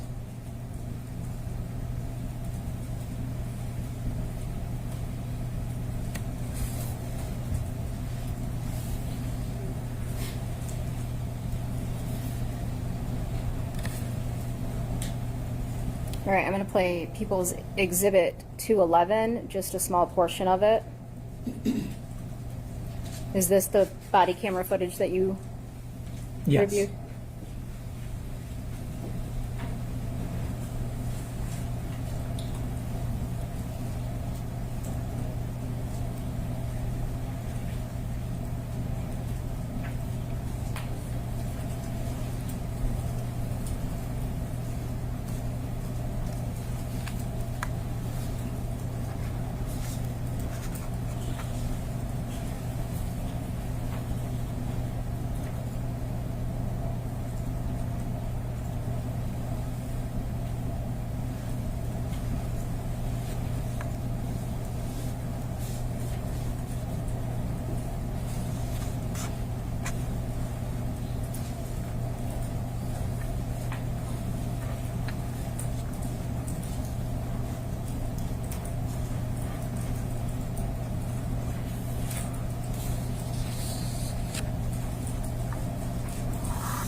All right, and is that the footage that you were referring to that you watched? Yes. Okay.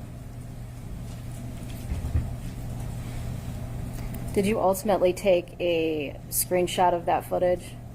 I did. I was able to pause it and at different locations and get a better look at the tank in the still frame. All right, I'm going to show you People's Exhibit 79.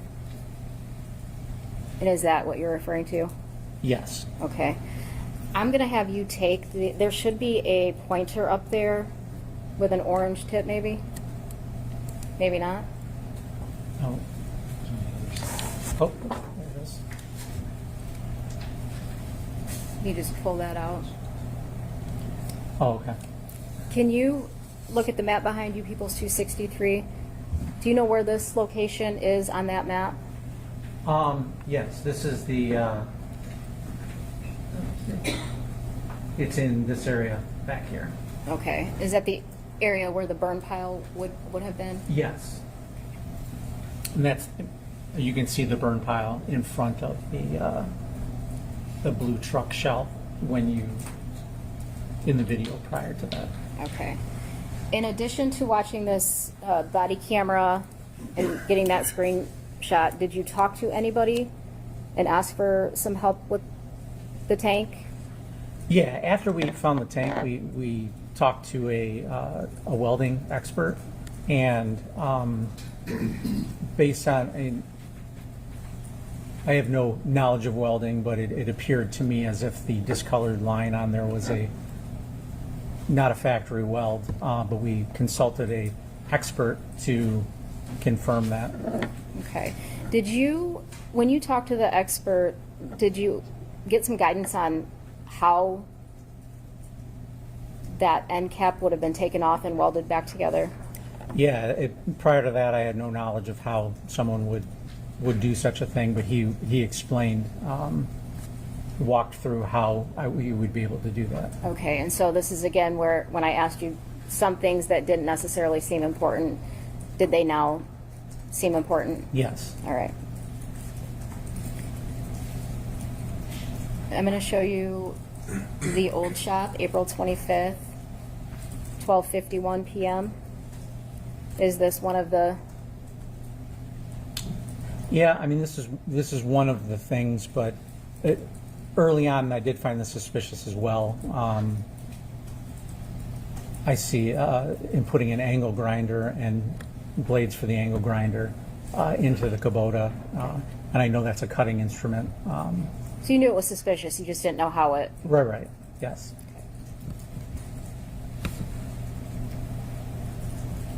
And this shot of the new shop, correct, at 114? Yeah.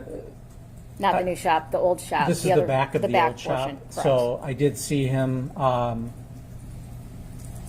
looking for something in that area. You can may not be able to see from theirs, but there's hooks there that he's touching, and then you'll see in a second here he'll turn back around and go and get a chain. Okay. And based on your conversation with your welding expert, were these relevant to your investigation? Yes, absolutely.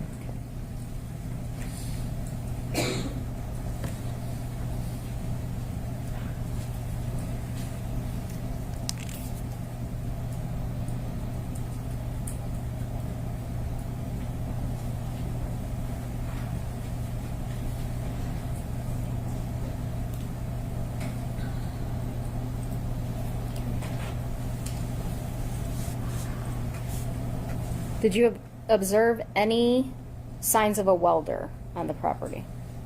Yeah, there were multiple welders on the property that you could see on camera as well. Okay. One in particular stood out after further review. All right, and which one, what area on the map would that have been? That would be in the new shop Okay, right here, all right. where there was one interior camera. All right, I'm going to show you the new shop at 3:12 p.m.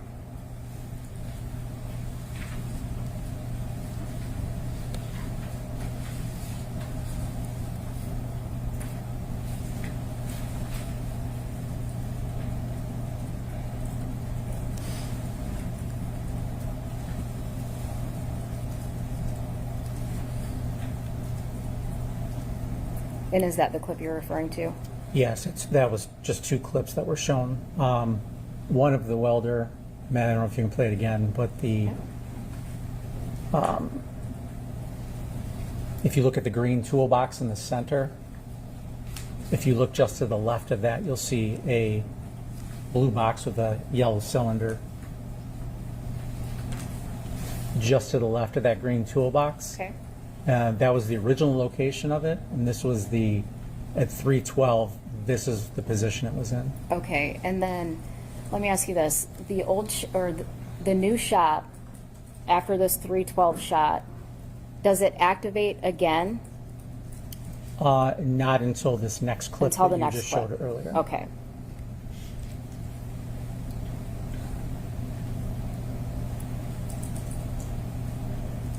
So the next time it activates is 6:43 p.m. and you can see that the welder is now in front of the green toolbox and the defendant is walking away. Okay, so you didn't cut out any video footage or anything like that. This is just when it activated on its own. Is that? Yeah, the motion detector is on, like I said, the west wall facing east. So when you come in from the east, it appears that it's a hit or miss whether it picks up your motion. Okay.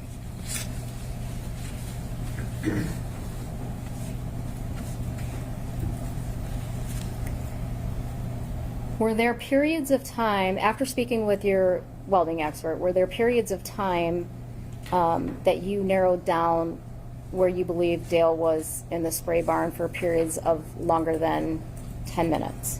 Yes. All right. What periods were those?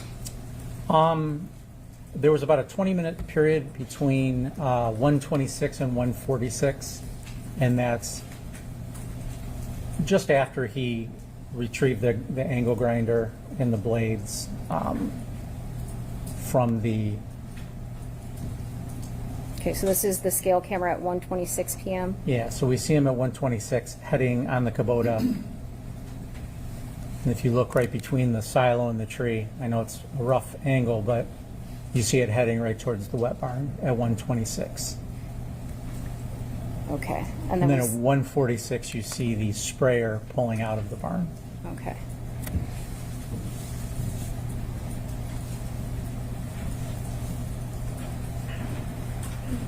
What's the next clip that you were referring to that you could place them in or around the spray barn for longer than 10 minutes? The next longest period that he was in there was for 48 minutes, from 3:41 p.m. to 4:29 p.m.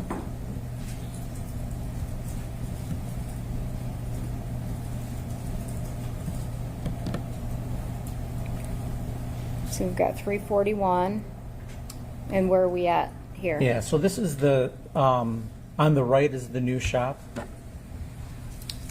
The Kubota is driving up this way, and right at the end of the video, you see it kind of starts to make a right.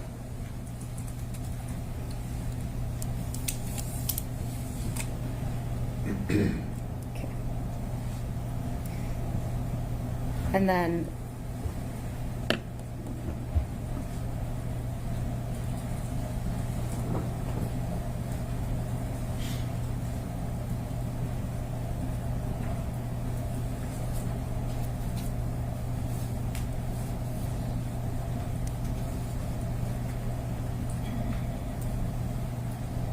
$429. Which camera is this? That's the scale camera. Sorry. It's okay. I'd say it's only working half the time, but it's me. It's the operator.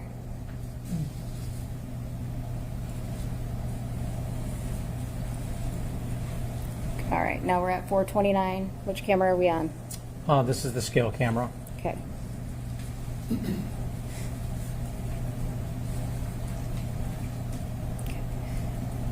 And what period of time do you say we have there? 48 minutes? Yeah, 48 minutes. Okay, what's the next period of time? The next period of time was just 59 minutes. I would believe it was between 5:07 p.m. and 6:06 p.m. Okay.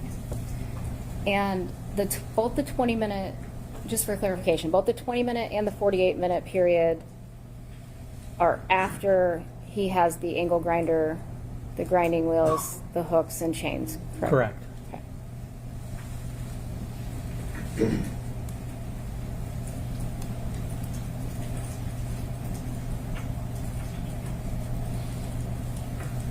All right, and then you indicated 5:07 to... To 6:06. Okay.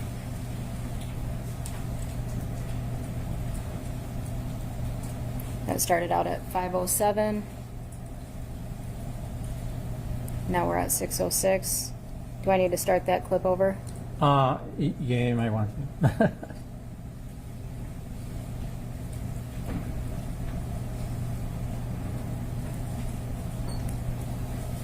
5:07 at the scale cameras. Yep, 5:07 scale cameras heading towards the wet barn, And there we have 6:06. and then 6:06 heading back. All right, now we're at 6:06 on the Kubota.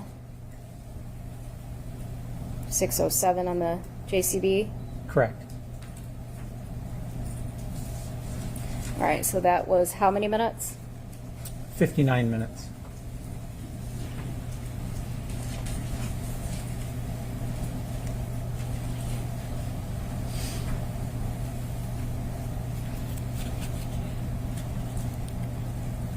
After you observe that, do you observe anything else leaving the spray barn?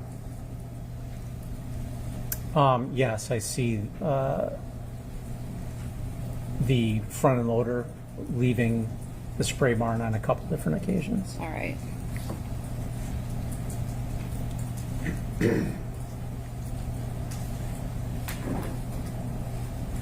So now we're at 6:37 at the spray barn.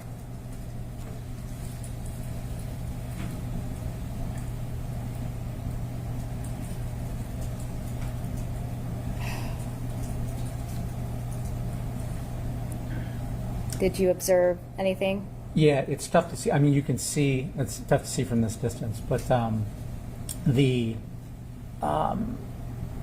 you can see the front end loader heading west with something white in the bucket. Okay. So I'm going to rewind this again. The front end loader appeared to have something white in the bucket. Correct.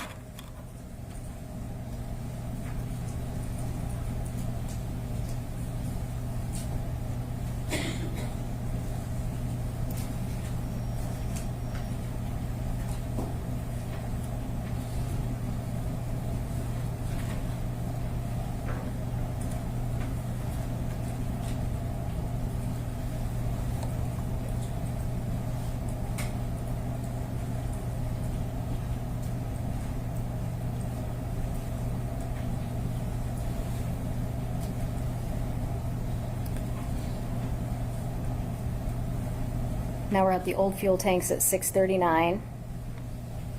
And which direction is the JCB heading? It's heading east, All right. back towards the wet barn, number 7. All right. At this point, do you notice anything different?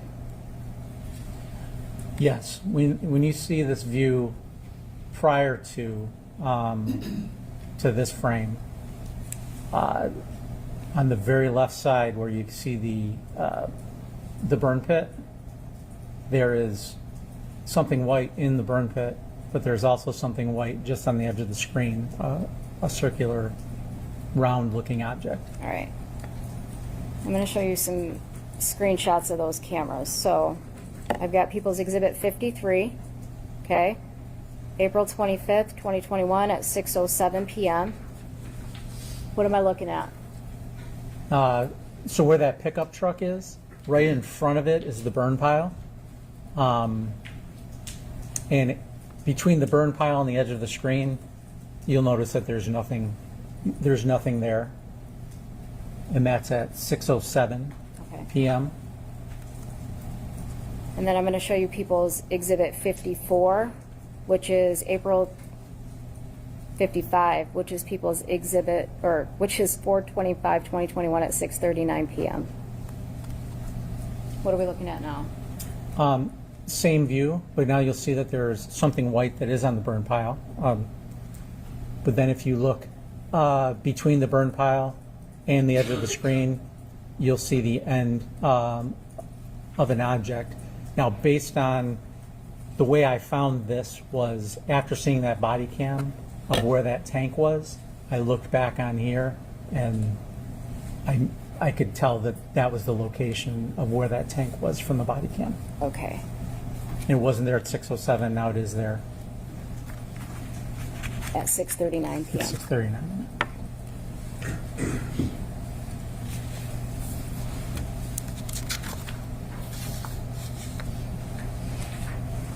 When you were watching the footage from April 25th, 2021, did you observe Dale Warner on the farm? Yes. All right. In and out of buildings, what was he doing? Yeah, he was in and out of buildings. Besides those portions that he was back in the wet sprayer barn for longer periods of time, he was in and out of the office, looking over their shoulders. They were trying to look at these surveillance cameras. He was just kind of all over the farm. Did he also leave for periods? He did.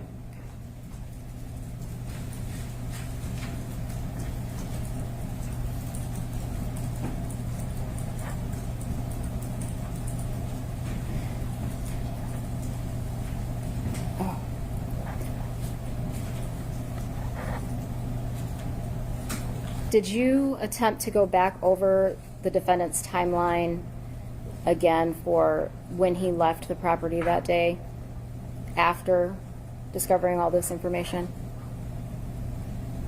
Or before?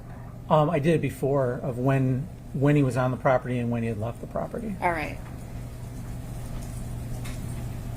I'm going to show you April 25th, 2021 at 7:47 a.m.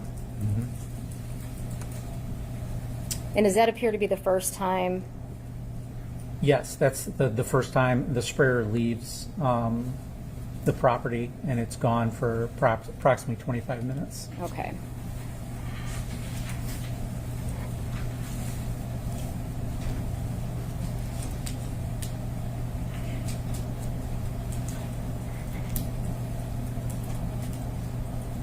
And then again, we see the sprayer heading back toward the farm at 8:12 a.m. At 8:12 a.m., it's returning to the farm. Okay.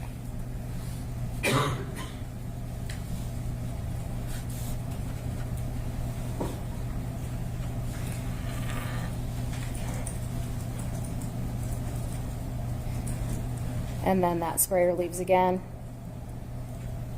Then at 8:46, the sprayer leaves again, 8:46 a.m. So from 8:12 to 8:46, sprayer appears to be on the property. Correct.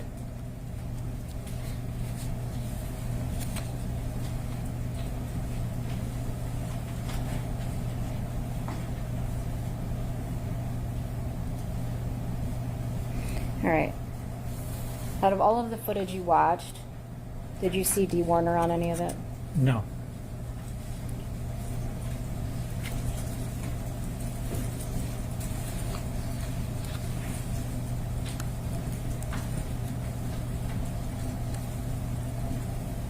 Did you also watch footage from April 27th, 2021?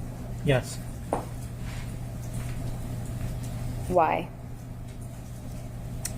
On April 27, 2021, that is when that body cam footage was, when I saw the tank initially. They were searching the property, and then at some point they were asked to leave. And they returned later with a search warrant for the property. So I knew the tank was there on the 27th, so to confirm what happened with it. Okay, and did you end up confirming what happened with it? Yes. All right. I'm going to show you People's Exhibit 62. This is 4/27 at 8:55 p.m. Are you familiar with that vehicle? I know what truck it is. It's a little tough to see in this, but that's a GMC pickup truck belonging to the defendant's son, Jaron Warner.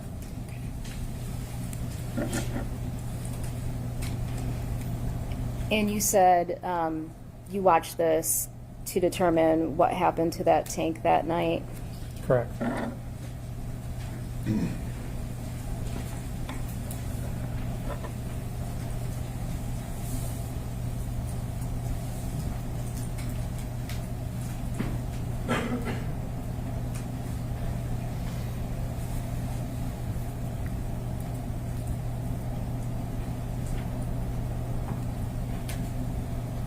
For 2021 at 8:37.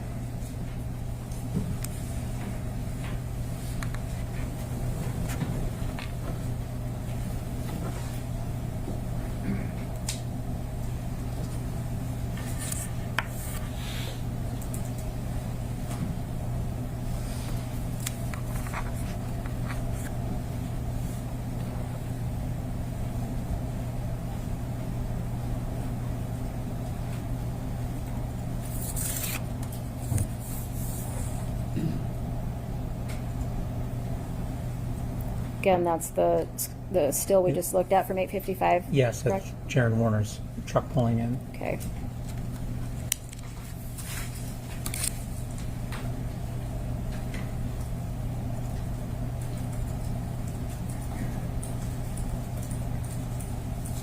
$8.57 at the old tanks? Yes, that's The the old same. shop fuel tanks, I'm sorry. The same truck going into the dry barn where the drone operators are when they return for the search warrant. The dry barn that's right here. He's driving back this way.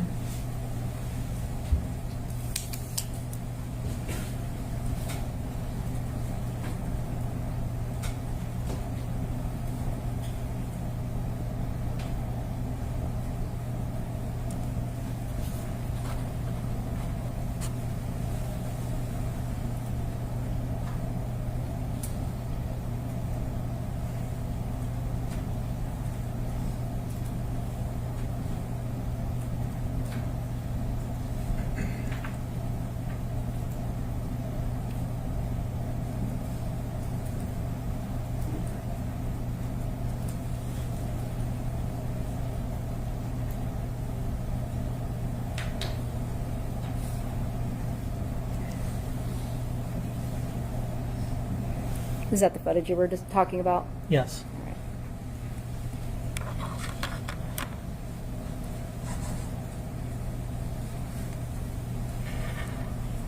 On April 25th, I'm going to go back to April 25th, 2021 briefly. Were you able to identify the people that you observed on the footage? Yes. Okay. And to the best of your knowledge, who was all on the property?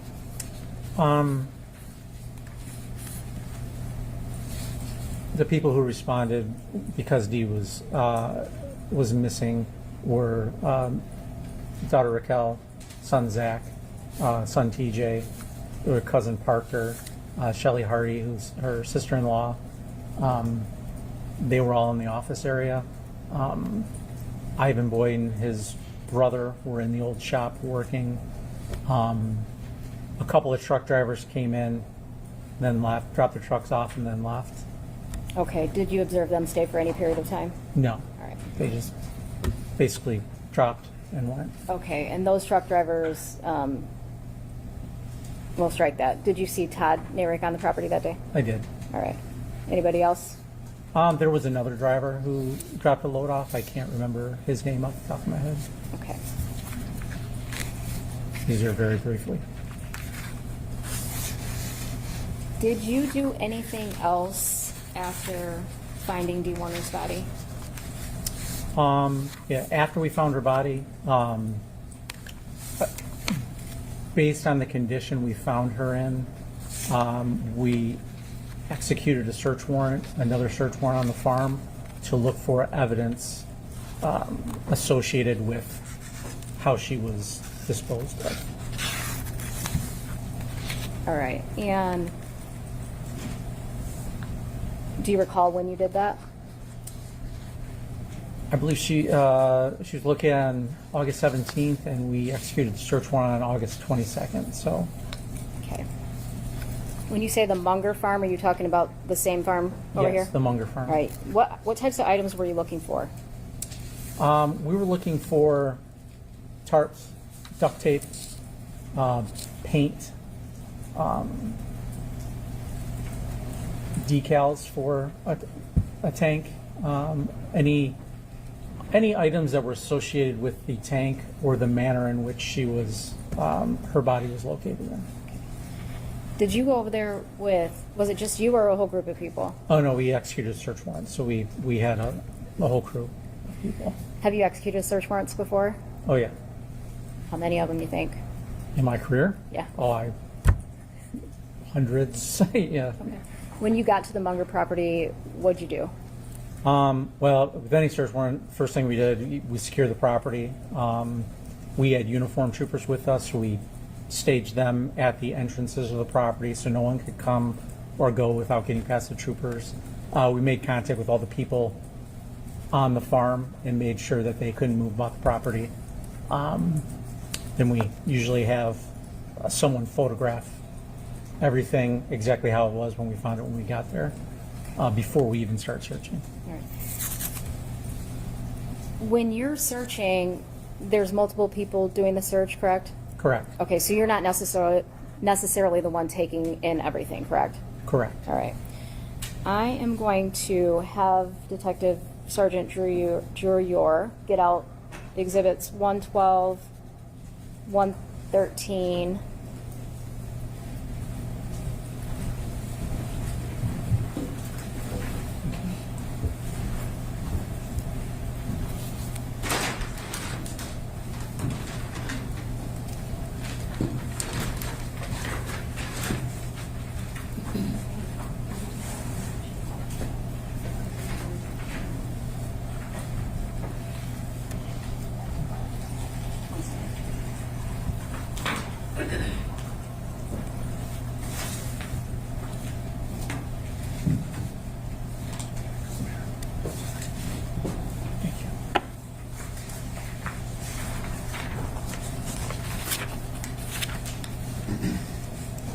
exhibits 112, 113, 236,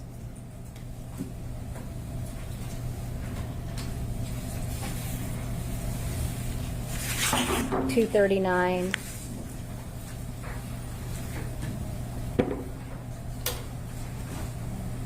don't spill anything. I promise. Okay. I'm going to have you grab the paint samples first. Okay. Okay. Find the one labeled, the stick labeled 1. Okay. So did you at some point after executing the search warrant come back and take some samples? Yes, we had the lab come out and take paint samples off the tank itself. And then they requested any paint that we found on the property to take samples of that, submitted to the lab so they could do comparison. Okay, so paint was seized from the Munger property and placed in the property room with MSP? Correct. All right, and how many samples did you take? Well, there were 3 white paint cans, and then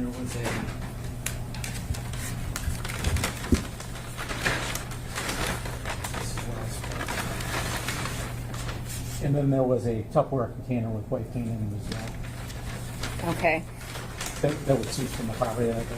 all right. And so the paint samples that you took were from the items that are up here on the counter? All right, can you? Yeah. We Can, just haven't answered that last question again. I'm not sure if we had it roughly, but Yep. we got it. I'm sorry. Can you repeat the question? I forgot the question. I believe it was these paint samples that I took came from these items. Yes. Yes. So you have 4 sticks and 3 cans Four. of paint and 1 paint in a container, Correct. essentially. Okay. Can I have you identify which sample goes with which paint can, and do it by exhibit number, please? Sure. So, exhibit 236 is a Rust-Oleum paint can, and I marked it with a 1 on the label and put my initials on it. Used a stir stick, just a common stir stick, to stir it up. This was how the lab told me to do it. Stirred it to make sure it was mixed. Got a good dip sample of it, and I also marked the stick with 1. And after it was dried, I put it into a sealed container with a description of the can. Okay. What about the next stick and the next can, please? You'll see a number 2 there with my initials, and a number 2 on the paint stick. I did the same thing, stirred it up with the paint stick, and took a sample, left it to dry, and then sealed it in a bag. Can you read me the exhibit sticker from the stir stick? I apologize. That's okay. The can is 113, Okay. is number 2, and the exhibit sticker for the sample is 296. All right. Third one, go ahead. Number 3, that I wrote on there with my initials, and number 3 on the paint stick, the stir stick. Again, same process. I stirred it up, took a good sample, let it dry, sealed it in. The can is exhibit 112, and the sample is exhibit 297. And I sealed it in the bag with the description of the can.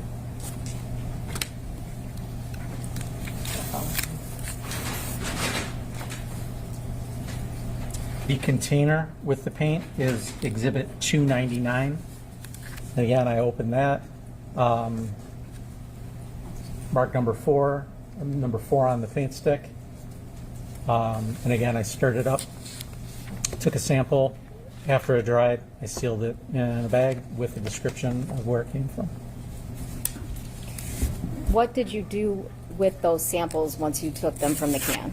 Once I took them from the can, I took them to the Michigan State Police East Lansing Crime Lab and dropped them off because they already had their paint samples there. So, And then you retired shortly after, correct? and then that was one of my last duties before I retired. Yes. Okay.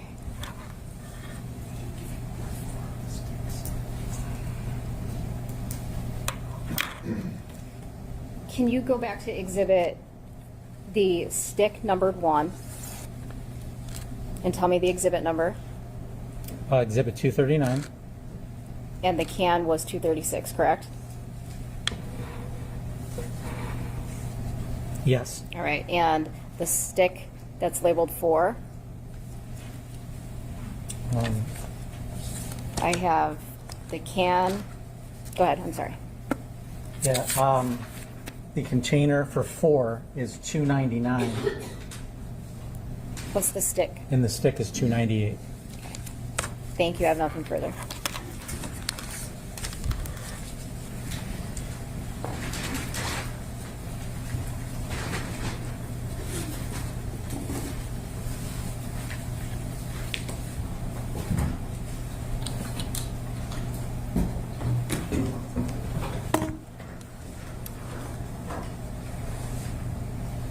Good. Oh, I'll wait for you to be done with all your bags. All set, thank you. Good afternoon, Detective Sergeant Singleton. That's still the way to refer to you even though you're retired, correct? Sure, I'll take it. Okay, terrific. Now, you indicated you began working on the case in roughly March of 2022, Correct. and that was part of a task force? Yes, it was, they brought us on to assist, and also the FBI, who had been assisting as well. So it was the Lenawee County Sheriff's Department, Michigan State Police, and then the FBI. Is that accurate? Yeah, I mean, it was a loose task force. It was us coming to assist them, basically. I'm sorry, what did you say? It was us coming to assist them, basically. I mean, I guess they call it task force, but And then officially, the Michigan State Police took over on or about August 9th, 2022? that's correct. And that was you and Detective Lieutenant Drewyor? Correct. Did the two of you work at partners? Did you work at his direction? Did he work at yours? How did that work? Lieutenant Drewyor is the officer in charge, and I work in his direction. Okay. Now, I want to get to when you talked about the kind of this theory of welding. When did that come up? So let me walk back, if you don't mind. Sure. When you start in March of 2022, is that when you start reviewing the surveillance footage, the body camera footage, or is that once you start in August of 2022? No, it was in March of 2022 when I started reviewing everything, so that included the surveillance video. So, And were you working on this full time? yes, at that time I was. So then when you said, essentially, there's a welding theory, a theory of welding that comes up. So when does that come up? It was fairly early on. I mean, based on that video where he was checking the welder and he was it appeared to be a little frightened at a sound or something of that nature, we started to see that he was making contact with things that were associated with welding. So the official theory, I mean, at that point we said, there's something with welding here, but we just weren't sure what yet. So it was still early. So is that maybe like March or April of 2022? There's something with welding, but you're not sure what it is? I don't know if it was that early, but it was probably like April, May. Yeah. Okay. Would you pull up that snip, Ms. Saylor, of Mr. Warner? I want to ask you a question about this. This is when he's in the shop.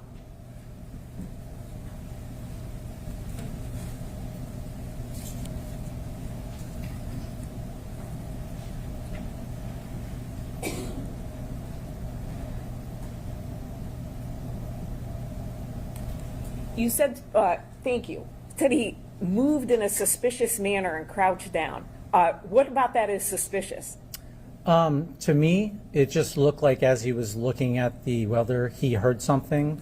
I knew that nobody else was on the property at that point, and he just seemed startled and was looking out and trying to duck out of view. Duck out of view. Would you play that again?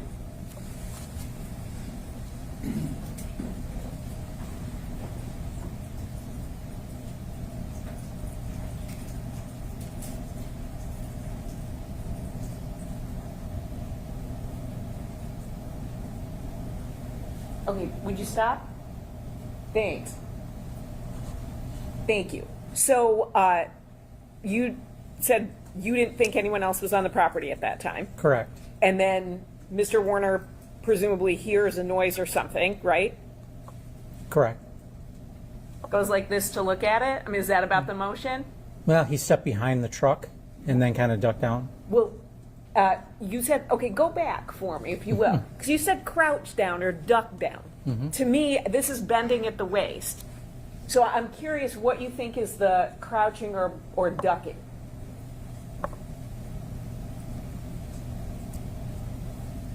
And would you stop right there?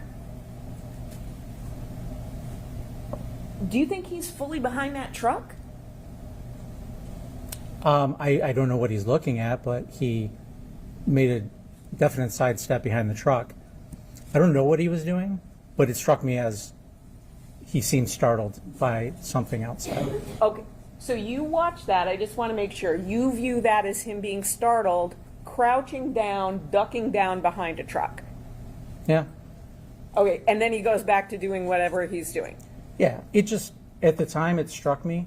I mean, at that time, it was early on in the investigation. We didn't know what happened. I was still investigating, you know, everything. So, but that just stood out to me in the video. One of those things to mark and check on later. Did you ask him? Because you interviewed him for a few hours in December of 2022, right? Yes. And that was with Detective Lieutenant Drewyor, correct? Correct. And his lawyer was there at the time? Correct. Did you talk to him at any other time? I mean, when we were doing search warrants on the property, we had casual contact with each other during those search warrants. Did you ever ask him to come in for an interview and he didn't? No, not to come in for an interview, no. So you've got this, what you deem to be suspicious crouching from a startling noise, and then you sort of said, boy, I wonder about that. Did you ask him in December, hey, listen, I'm going to show you this. What were you doing? Yeah, no, we did not ask him that. There was so much in that 2 hours that we did cover. That is not something that that we asked him at that time. So you just ran out of time? No, it was just, there was other important matters. Like I said, this just struck me as initially, it was kind of a light bulb, like, maybe I better check on that later. It wasn't the aha moment we were looking for or anything like that. Right, you agree it's not the aha moment, correct? It's a moment that caused me to look further into that theory. And a moment that you never bothered to ask him about, or his lawyer at the time, Mr. Lee, right? Objection, it's getting argumentative and asked and answered. It's cross-examination. But that doesn't allow you to be argumentative. So, And he has that, you have asked that question already. okay. So welding theory comes up in about April of 2022. Did you ever, moving on from asking him about the crouching, did you ever ask him about, were you welding? And if so, what were you doing? Like I said, back then, initially, when I saw that, that's kind of when it appeared. We didn't have, obviously, the tank, the body, how it was disposed of, things like that. So we didn't ask him everything about everything at that point during that interview. So is the answer to my question, you never asked him about what he was doing as it relates to possibly welding, doing as it relates to looking at tools, taking tools, anything like that on April 25th, 2021? No, the welding theory didn't come to fruition until we found the body. So it was not something that we were actively looking at that point. So again, is the answer no? You never asked him about it? No. And then so the theory comes about in April of 2022. You don't ask about it. When do you look at that? Are you the one who looked at the body camera and said, boy, I think that's a non-factory weld? I had seen the photos of the tank that her body was recovered in, and I saw the photos of it prior to that. So when I saw that body cam, it definitely appeared to me as the same tank, but I am no expert in welding. But it appeared to me it was discolored. The line was discolored. So it piqued my curiosity. When? So I'm not asking about after she was discovered and you saw that tank. So you have a welding theory beginning of August of 2022. You're watching the body camera of Detective Greca on April 27, 2021, correct? Oh, okay. Yes. Right. When do you look at that and think that looks like a repair weld? That's actually the term used by Mr. Schmidt, the welding gentleman. So when do you think that looks like a repair weld? Like I said, like I testified earlier, when you have context later, after we found the tank, and then I rewatched the video, that's when it kind of like, oh, that appears to me. And I don't know repair welds from a regular weld, but it didn't look like a normal tank that I'd seen before. But so how would you think to look at the tanks if you're saying it only kind of, that light bulb moment, according to you, is after the tank is found and she's in it? How does anyone think to look at the tanks? Oh, initially why we looked at the tank? Right. We had this welding theory. There was, there was other things throughout the investigation that kind of said, yeah, we should start, after things calmed down on certain things, we said we need to go back and make sure we cross all our T's and dot all our I's. That's when we decided, Detective Lieutenant Drewyor decided, let's locate all these tanks that he has and see if we can see anything. So when was that? That was shortly before her body was found. Would that have been August of 2024? Yes. So I just want to make sure I'm clear on the timing. So April 2022, you have this theory of welding. You investigate for the next couple of years. Then in August of 2024, Detective Lieutenant Drewyor says we should look at these tanks. Was it because there was a issue with a non-factory weld or a repair weld that someone observed, or was it just we want to look at all of these tanks? No, up to that point, we didn't know she was in a tank, but we had seen internet searches about how to bury an anhydrous tank. So up to a certain point, we felt that perhaps it was, she was buried. I mean, the working theory is that she was buried somewhere. It wasn't until August of 24th, there was kind of a moment of, okay, let's step back and take a look at everything. And Detective Lieutenant Drewyor came up with the idea, hey, let's take a look at these tanks. If there's, so yes, that's kind of when the theory of, well, maybe it's not underground, maybe it's above ground, and that's when that started. And so then is that in a meeting that the two of you have or with other people where he has that theory and then you determine how to act on that? Yeah, I mean, we chat and collaborate all the time, but yeah. So he has the theory in August of 2024, hey, let's take a look at these tanks. And let's say there are roughly 40 of them, right?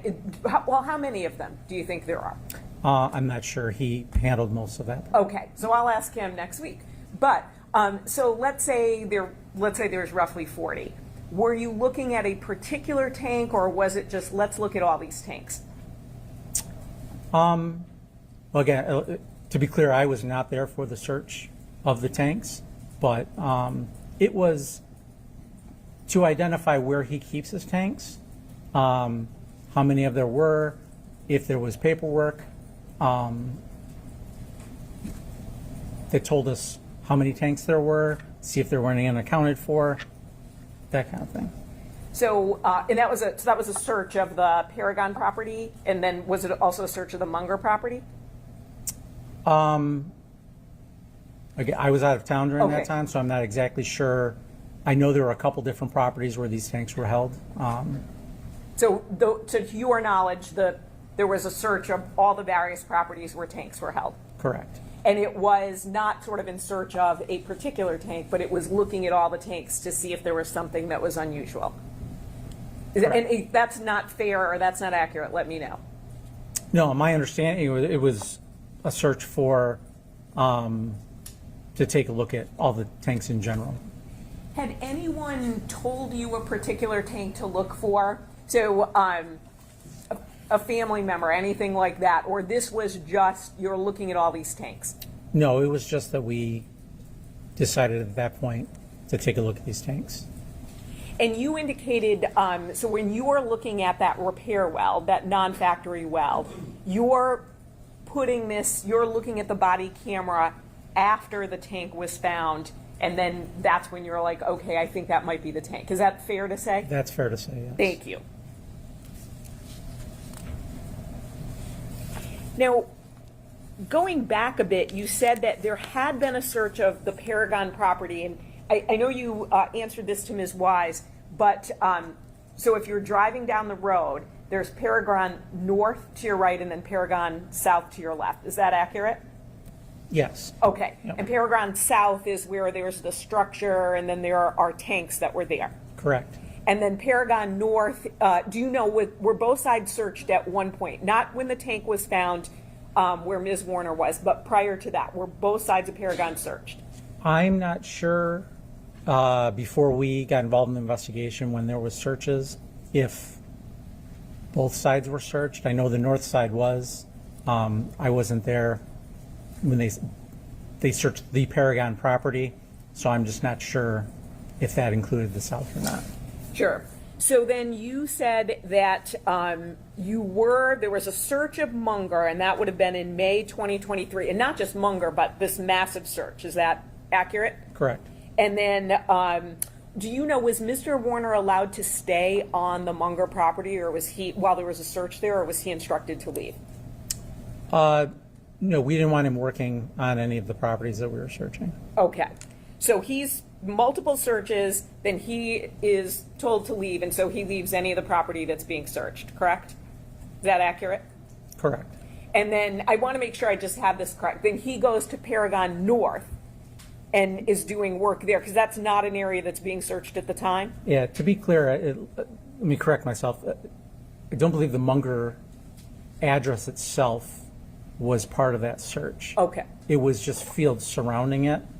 So, no, we would not necessarily have him leave his house at that point, because we were searching fields behind it or adjacent to it, but he could still have control over his own property.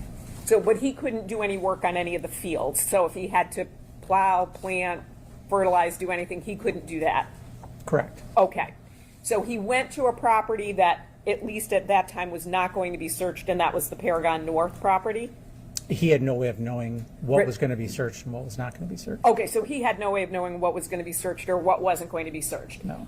So he goes to do work on the Paragon North property, and then that's when a search warrant was ultimately obtained for that property. Is that accurate? Yeah, it was on our radar, but because it had been searched before, we weren't sure if we were going to search it again, but because that's where he responded to when we were searching, it was just one more thing that kind of pushed it over the edge that we should probably search that. And when that property was searched, you said it was excavated. So is that like a big, huge machine and they're like digging up dirt and looking under the ground? Yes. And nothing was found there, correct? Correct. Now, you had indicated that Mr. Warner asked sort of, what are you doing, right? And you have to answer yes or no for the record. No, that's okay. You've been doing great. And then he offered to stay if needed. Is that something? What exactly did he say? I believe he offered to use his equipment and dig for us. Okay. And then you said no, thank you. Yeah, correct. Right. And then he went on about his way, and nothing again was found at that property.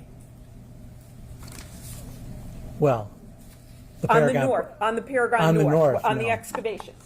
No.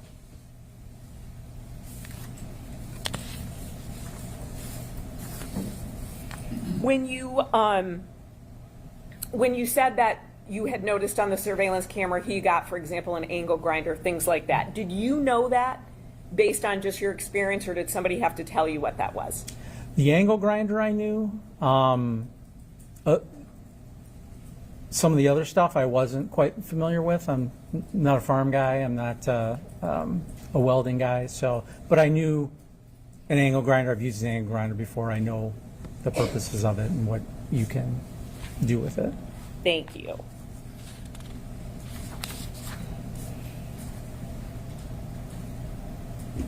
Now, throughout your investigation, you did other things as well, correct? Correct. I mean, lots of other things. Correct. So, and we only talked about just a few of them. But so, for example, when Ms. Warner's body was found, her fingernail clippings were taken, correct? I assume so, yes. Would you like to see a report that says so if you need to refresh your memory? For sure, yes. Thank you.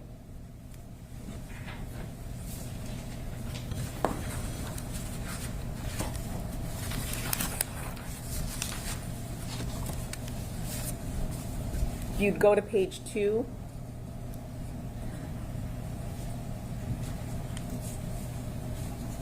Her fingernail clippings were taken, correct? Correct. You also, moving on to the paint that you seized, you went in 2024 and took those 3 paint cans, correct? Correct. And then that container, that little Tupperware type container of paint. Correct. And you also said you were looking for things like blue tarps and duct tape, those sorts of things, correct? Correct. What, were you surprised to see paint on a farm? No, not necessarily. Would you be surprised if you had found duct tape, tarps, anything like that on a farm? No, I wasn't surprised that we'd find them. Did you know, or do you know, when that paint was purchased? I do not. Because you were seizing it in 2024, correct? Correct. And do you know where anything else was purchased? Tarps, duct tape, anything like that that you were looking for? No.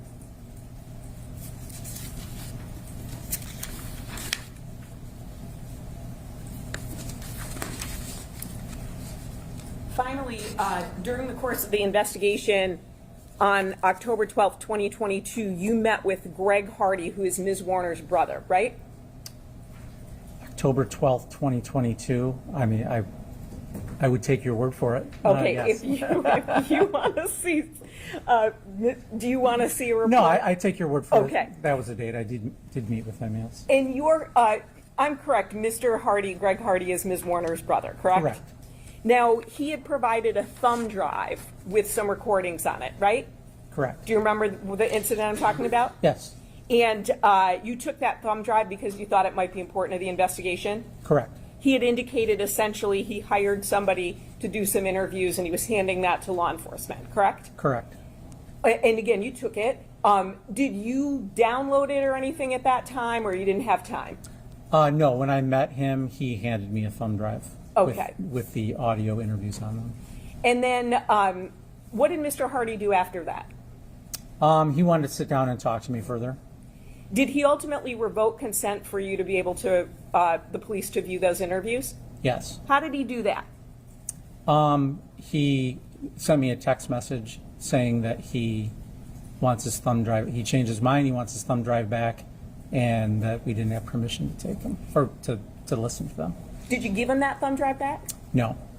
Did you keep that text message from Mr. Hardy? I memorialized it in my report. I put it in my report that that occurred, and then I obtained a search warrant to search the thumb drive anyway, make a copy of it, and then kept that for evidence. Did you tell him why you weren't going to give it back to him? So, for example, he said something, and again, we don't have the text message, so I'm paraphrasing, but he essentially says, I'm revoking consent. I don't want you to look at those interviews. Did you respond back and say, I'm getting a search warrant, or did you just ignore it, or how did you respond? No, I did. I said that I was not going to give it back, and we would, I had obtained it legally. Now, to search it with the revoked consent, I went ahead and got a search warrant. So I told them that I would get a search warrant, make a copy of it, and return his original to him. You talked about Mr. Warner kind of being suspicious when he heard a noise and ducked down. What did you think of that when Mr. Hardy revoked consent? I mean, prior to that, when we were discussing at his farm after he gave it to me, we had a little disagreement about the certain aspects of the investigation, I believe. I don't recall exactly what it was about. But he was frustrated. I mean, he's frustrated. His sister's missing. So I'm going to stop you right there only because it's non-responsive to my question. He asked him what he thought about what when Mr. Hardy revoked consent. Okay, his answer was not talking about what he thought about that consent. He was going in a different direction, so I would agree with Ms. Chardian's. Thank you. So Detective Sergeant Singleton, I'm just going to kind of narrow you in. Sure. And we don't have a recording of that exchange. Would you agree? Agree. Between you and Mr. Hardy? Correct. And that's because you chose not to record it? Yeah, it was not an interview. Sure. And again, I'm just saying, so you're trying to go back off of memory so I just want to ask, when he revoked consent, did you view that as suspicious? Based on the conversation I'd had with him prior and the information I have, it didn't surprise me that he did.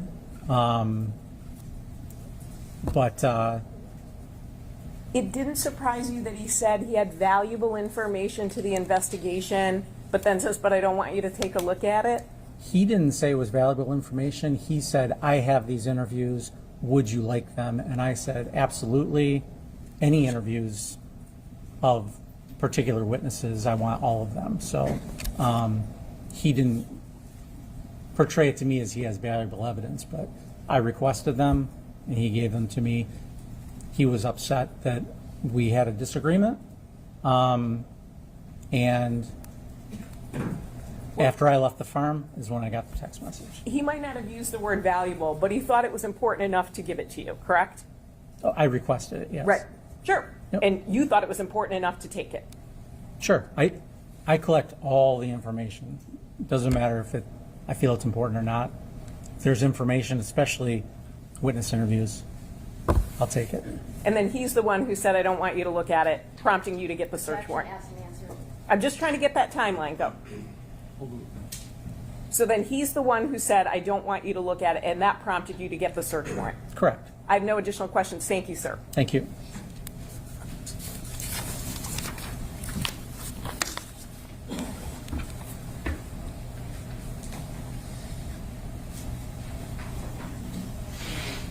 All right, correct me if I'm wrong, but on cross-examination, did you indicate that the defendant was asked to leave at least one other property in the during the May 2023 search warrants? I'm sorry. Was he asked to leave? Any other property besides the Paragon property? I don't recall if he showed up at any other properties. I wasn't at every property that was being searched at the time. Okay, so the only one you knew that you have knowledge about is showing up at Paragon. Right. Okay.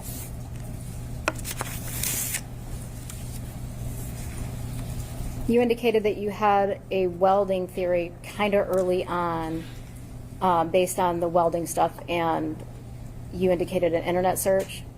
Correct. Okay.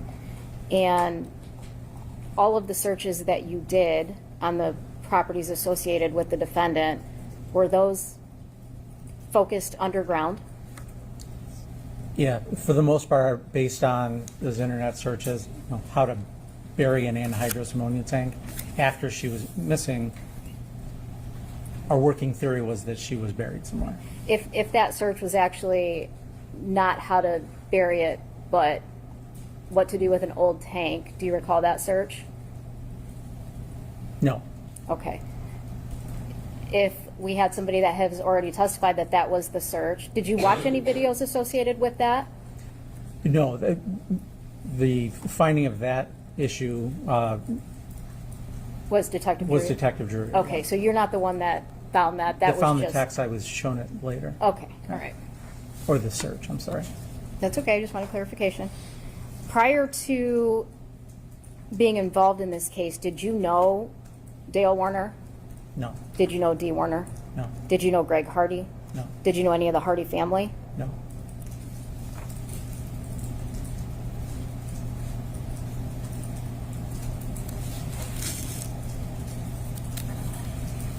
During an interview of a suspect, is it normal not to ask every single question? Yeah, it's perfectly normal. Yeah, it's normal.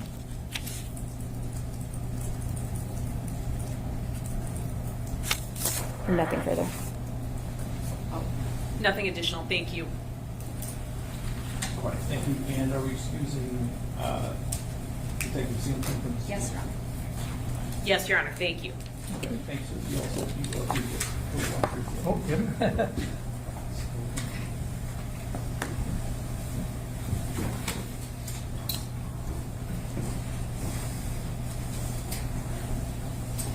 All right, so it is almost 4:30. So we will recess for the day. We'll be back tomorrow. Oh, I'm sorry. We have. Yeah, we have. Oh, Detective Simmons. Don't come leave. back to Right.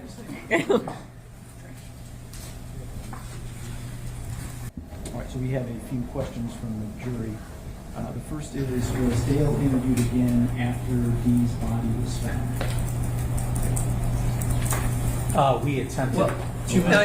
Right, Yeah, so, and Mom, you can answer that yes or no without further elaboration. oh, sorry. No.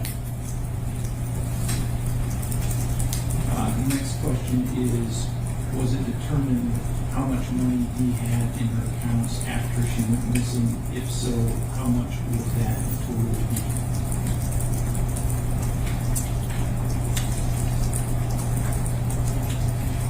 be? That's hard. I did look at that. I did note that. From the top of my head, I can't recall. There was money left behind in accounts that belonged to her that if you're leaving forever, that you would have taken. objection. That goes far afield of the question and is also speculative. I think the question was how much was in the accounts, and that, if he doesn't remember, that's an acceptable answer. To talk about anything else, again, is improper. I'll follow up. I agree that you can strike the rest of that. I'll follow up. I do think that the portion of the answer regarding how much a person would take is speculative, and so I will strike that answer and direct the jury not to consider that portion of the answer. The next question is, if there was a search warrant for the property on April 27th, how could Dale say not to search certain areas?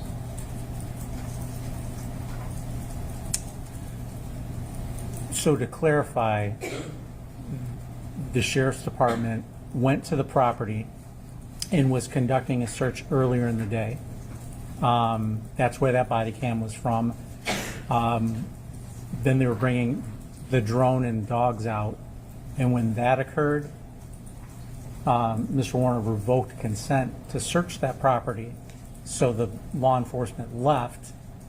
When you're on consent, he can consent for you not to search certain things. They left, got a search warrant, came back to the property, then there's no limiting of anything. So they could search anything they wanted. Okay, and for the last question, I want you to limit the answer to the time of her disappearance. And the question is, was there a life insurance policy in Dee's name? If so, do you know the amount?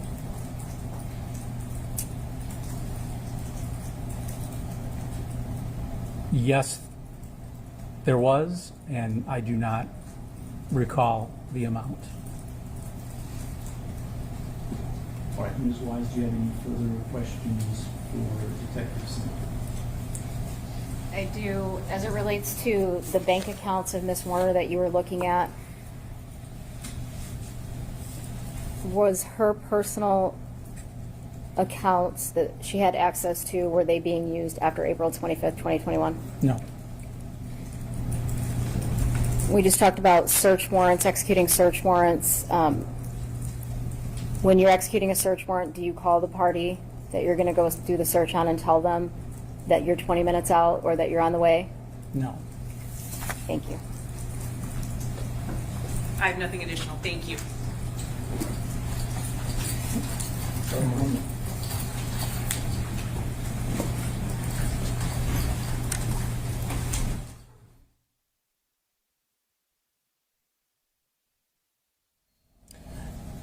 Yes, the lab came out after we seized the tank, and they took scrapings of the tank in certain locations.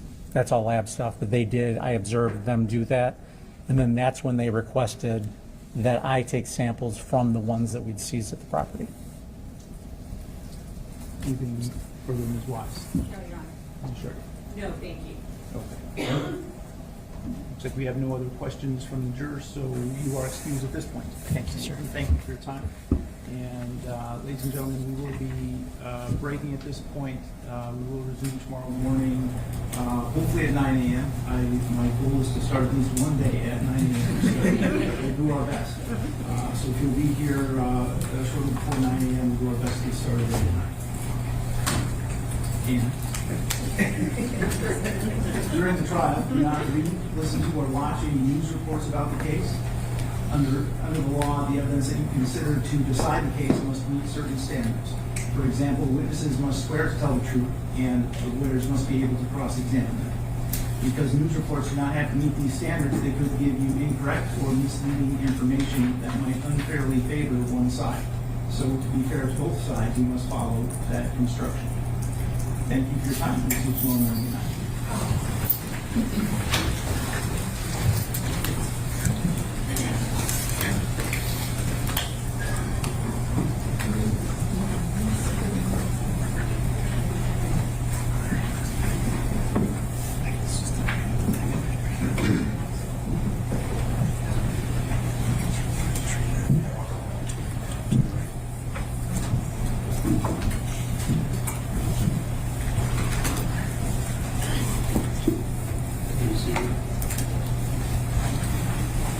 All right, I just want to make a record of the fact that of all of the questions the jury asked of Detective Singleton, that all questions were agreed to by the prosecution and the defense, with the exception of the question about the life insurance policy. And Ms. Chartier, you had an objection to that, and I want to give you an opportunity to make a record of that. Thank you. My concern was the relevance. My concern was that opening up the door to civil matters that Mr. Head is handling. I think that Ms. Wise suggested the narrowing of it on the date that she was missing, which did address some of that. And Detective Sergeant Singleton answered the question sort of precisely. There was no follow-up. I did object at the bench. My concern, quite frankly, did not come to fruition, with lots of things coming from it, but I did object. Thank you. I will say thank you for touching on that. The limitation as to the time frame was not in the juror's original question. That was something that arose as a result of the discussion that occurred at the bench. And my decision ultimately was that the question is relevant to potentially an issue of motive, and so that's why I believe it relevant and asked the question. Is there anything else that we need to address today before we adjourn? I was going to say no, thank you, but it looks like I'm going to sit down. There might be something. No, Your Honor, thank you. All right, so we will be in recess until tomorrow morning at 9.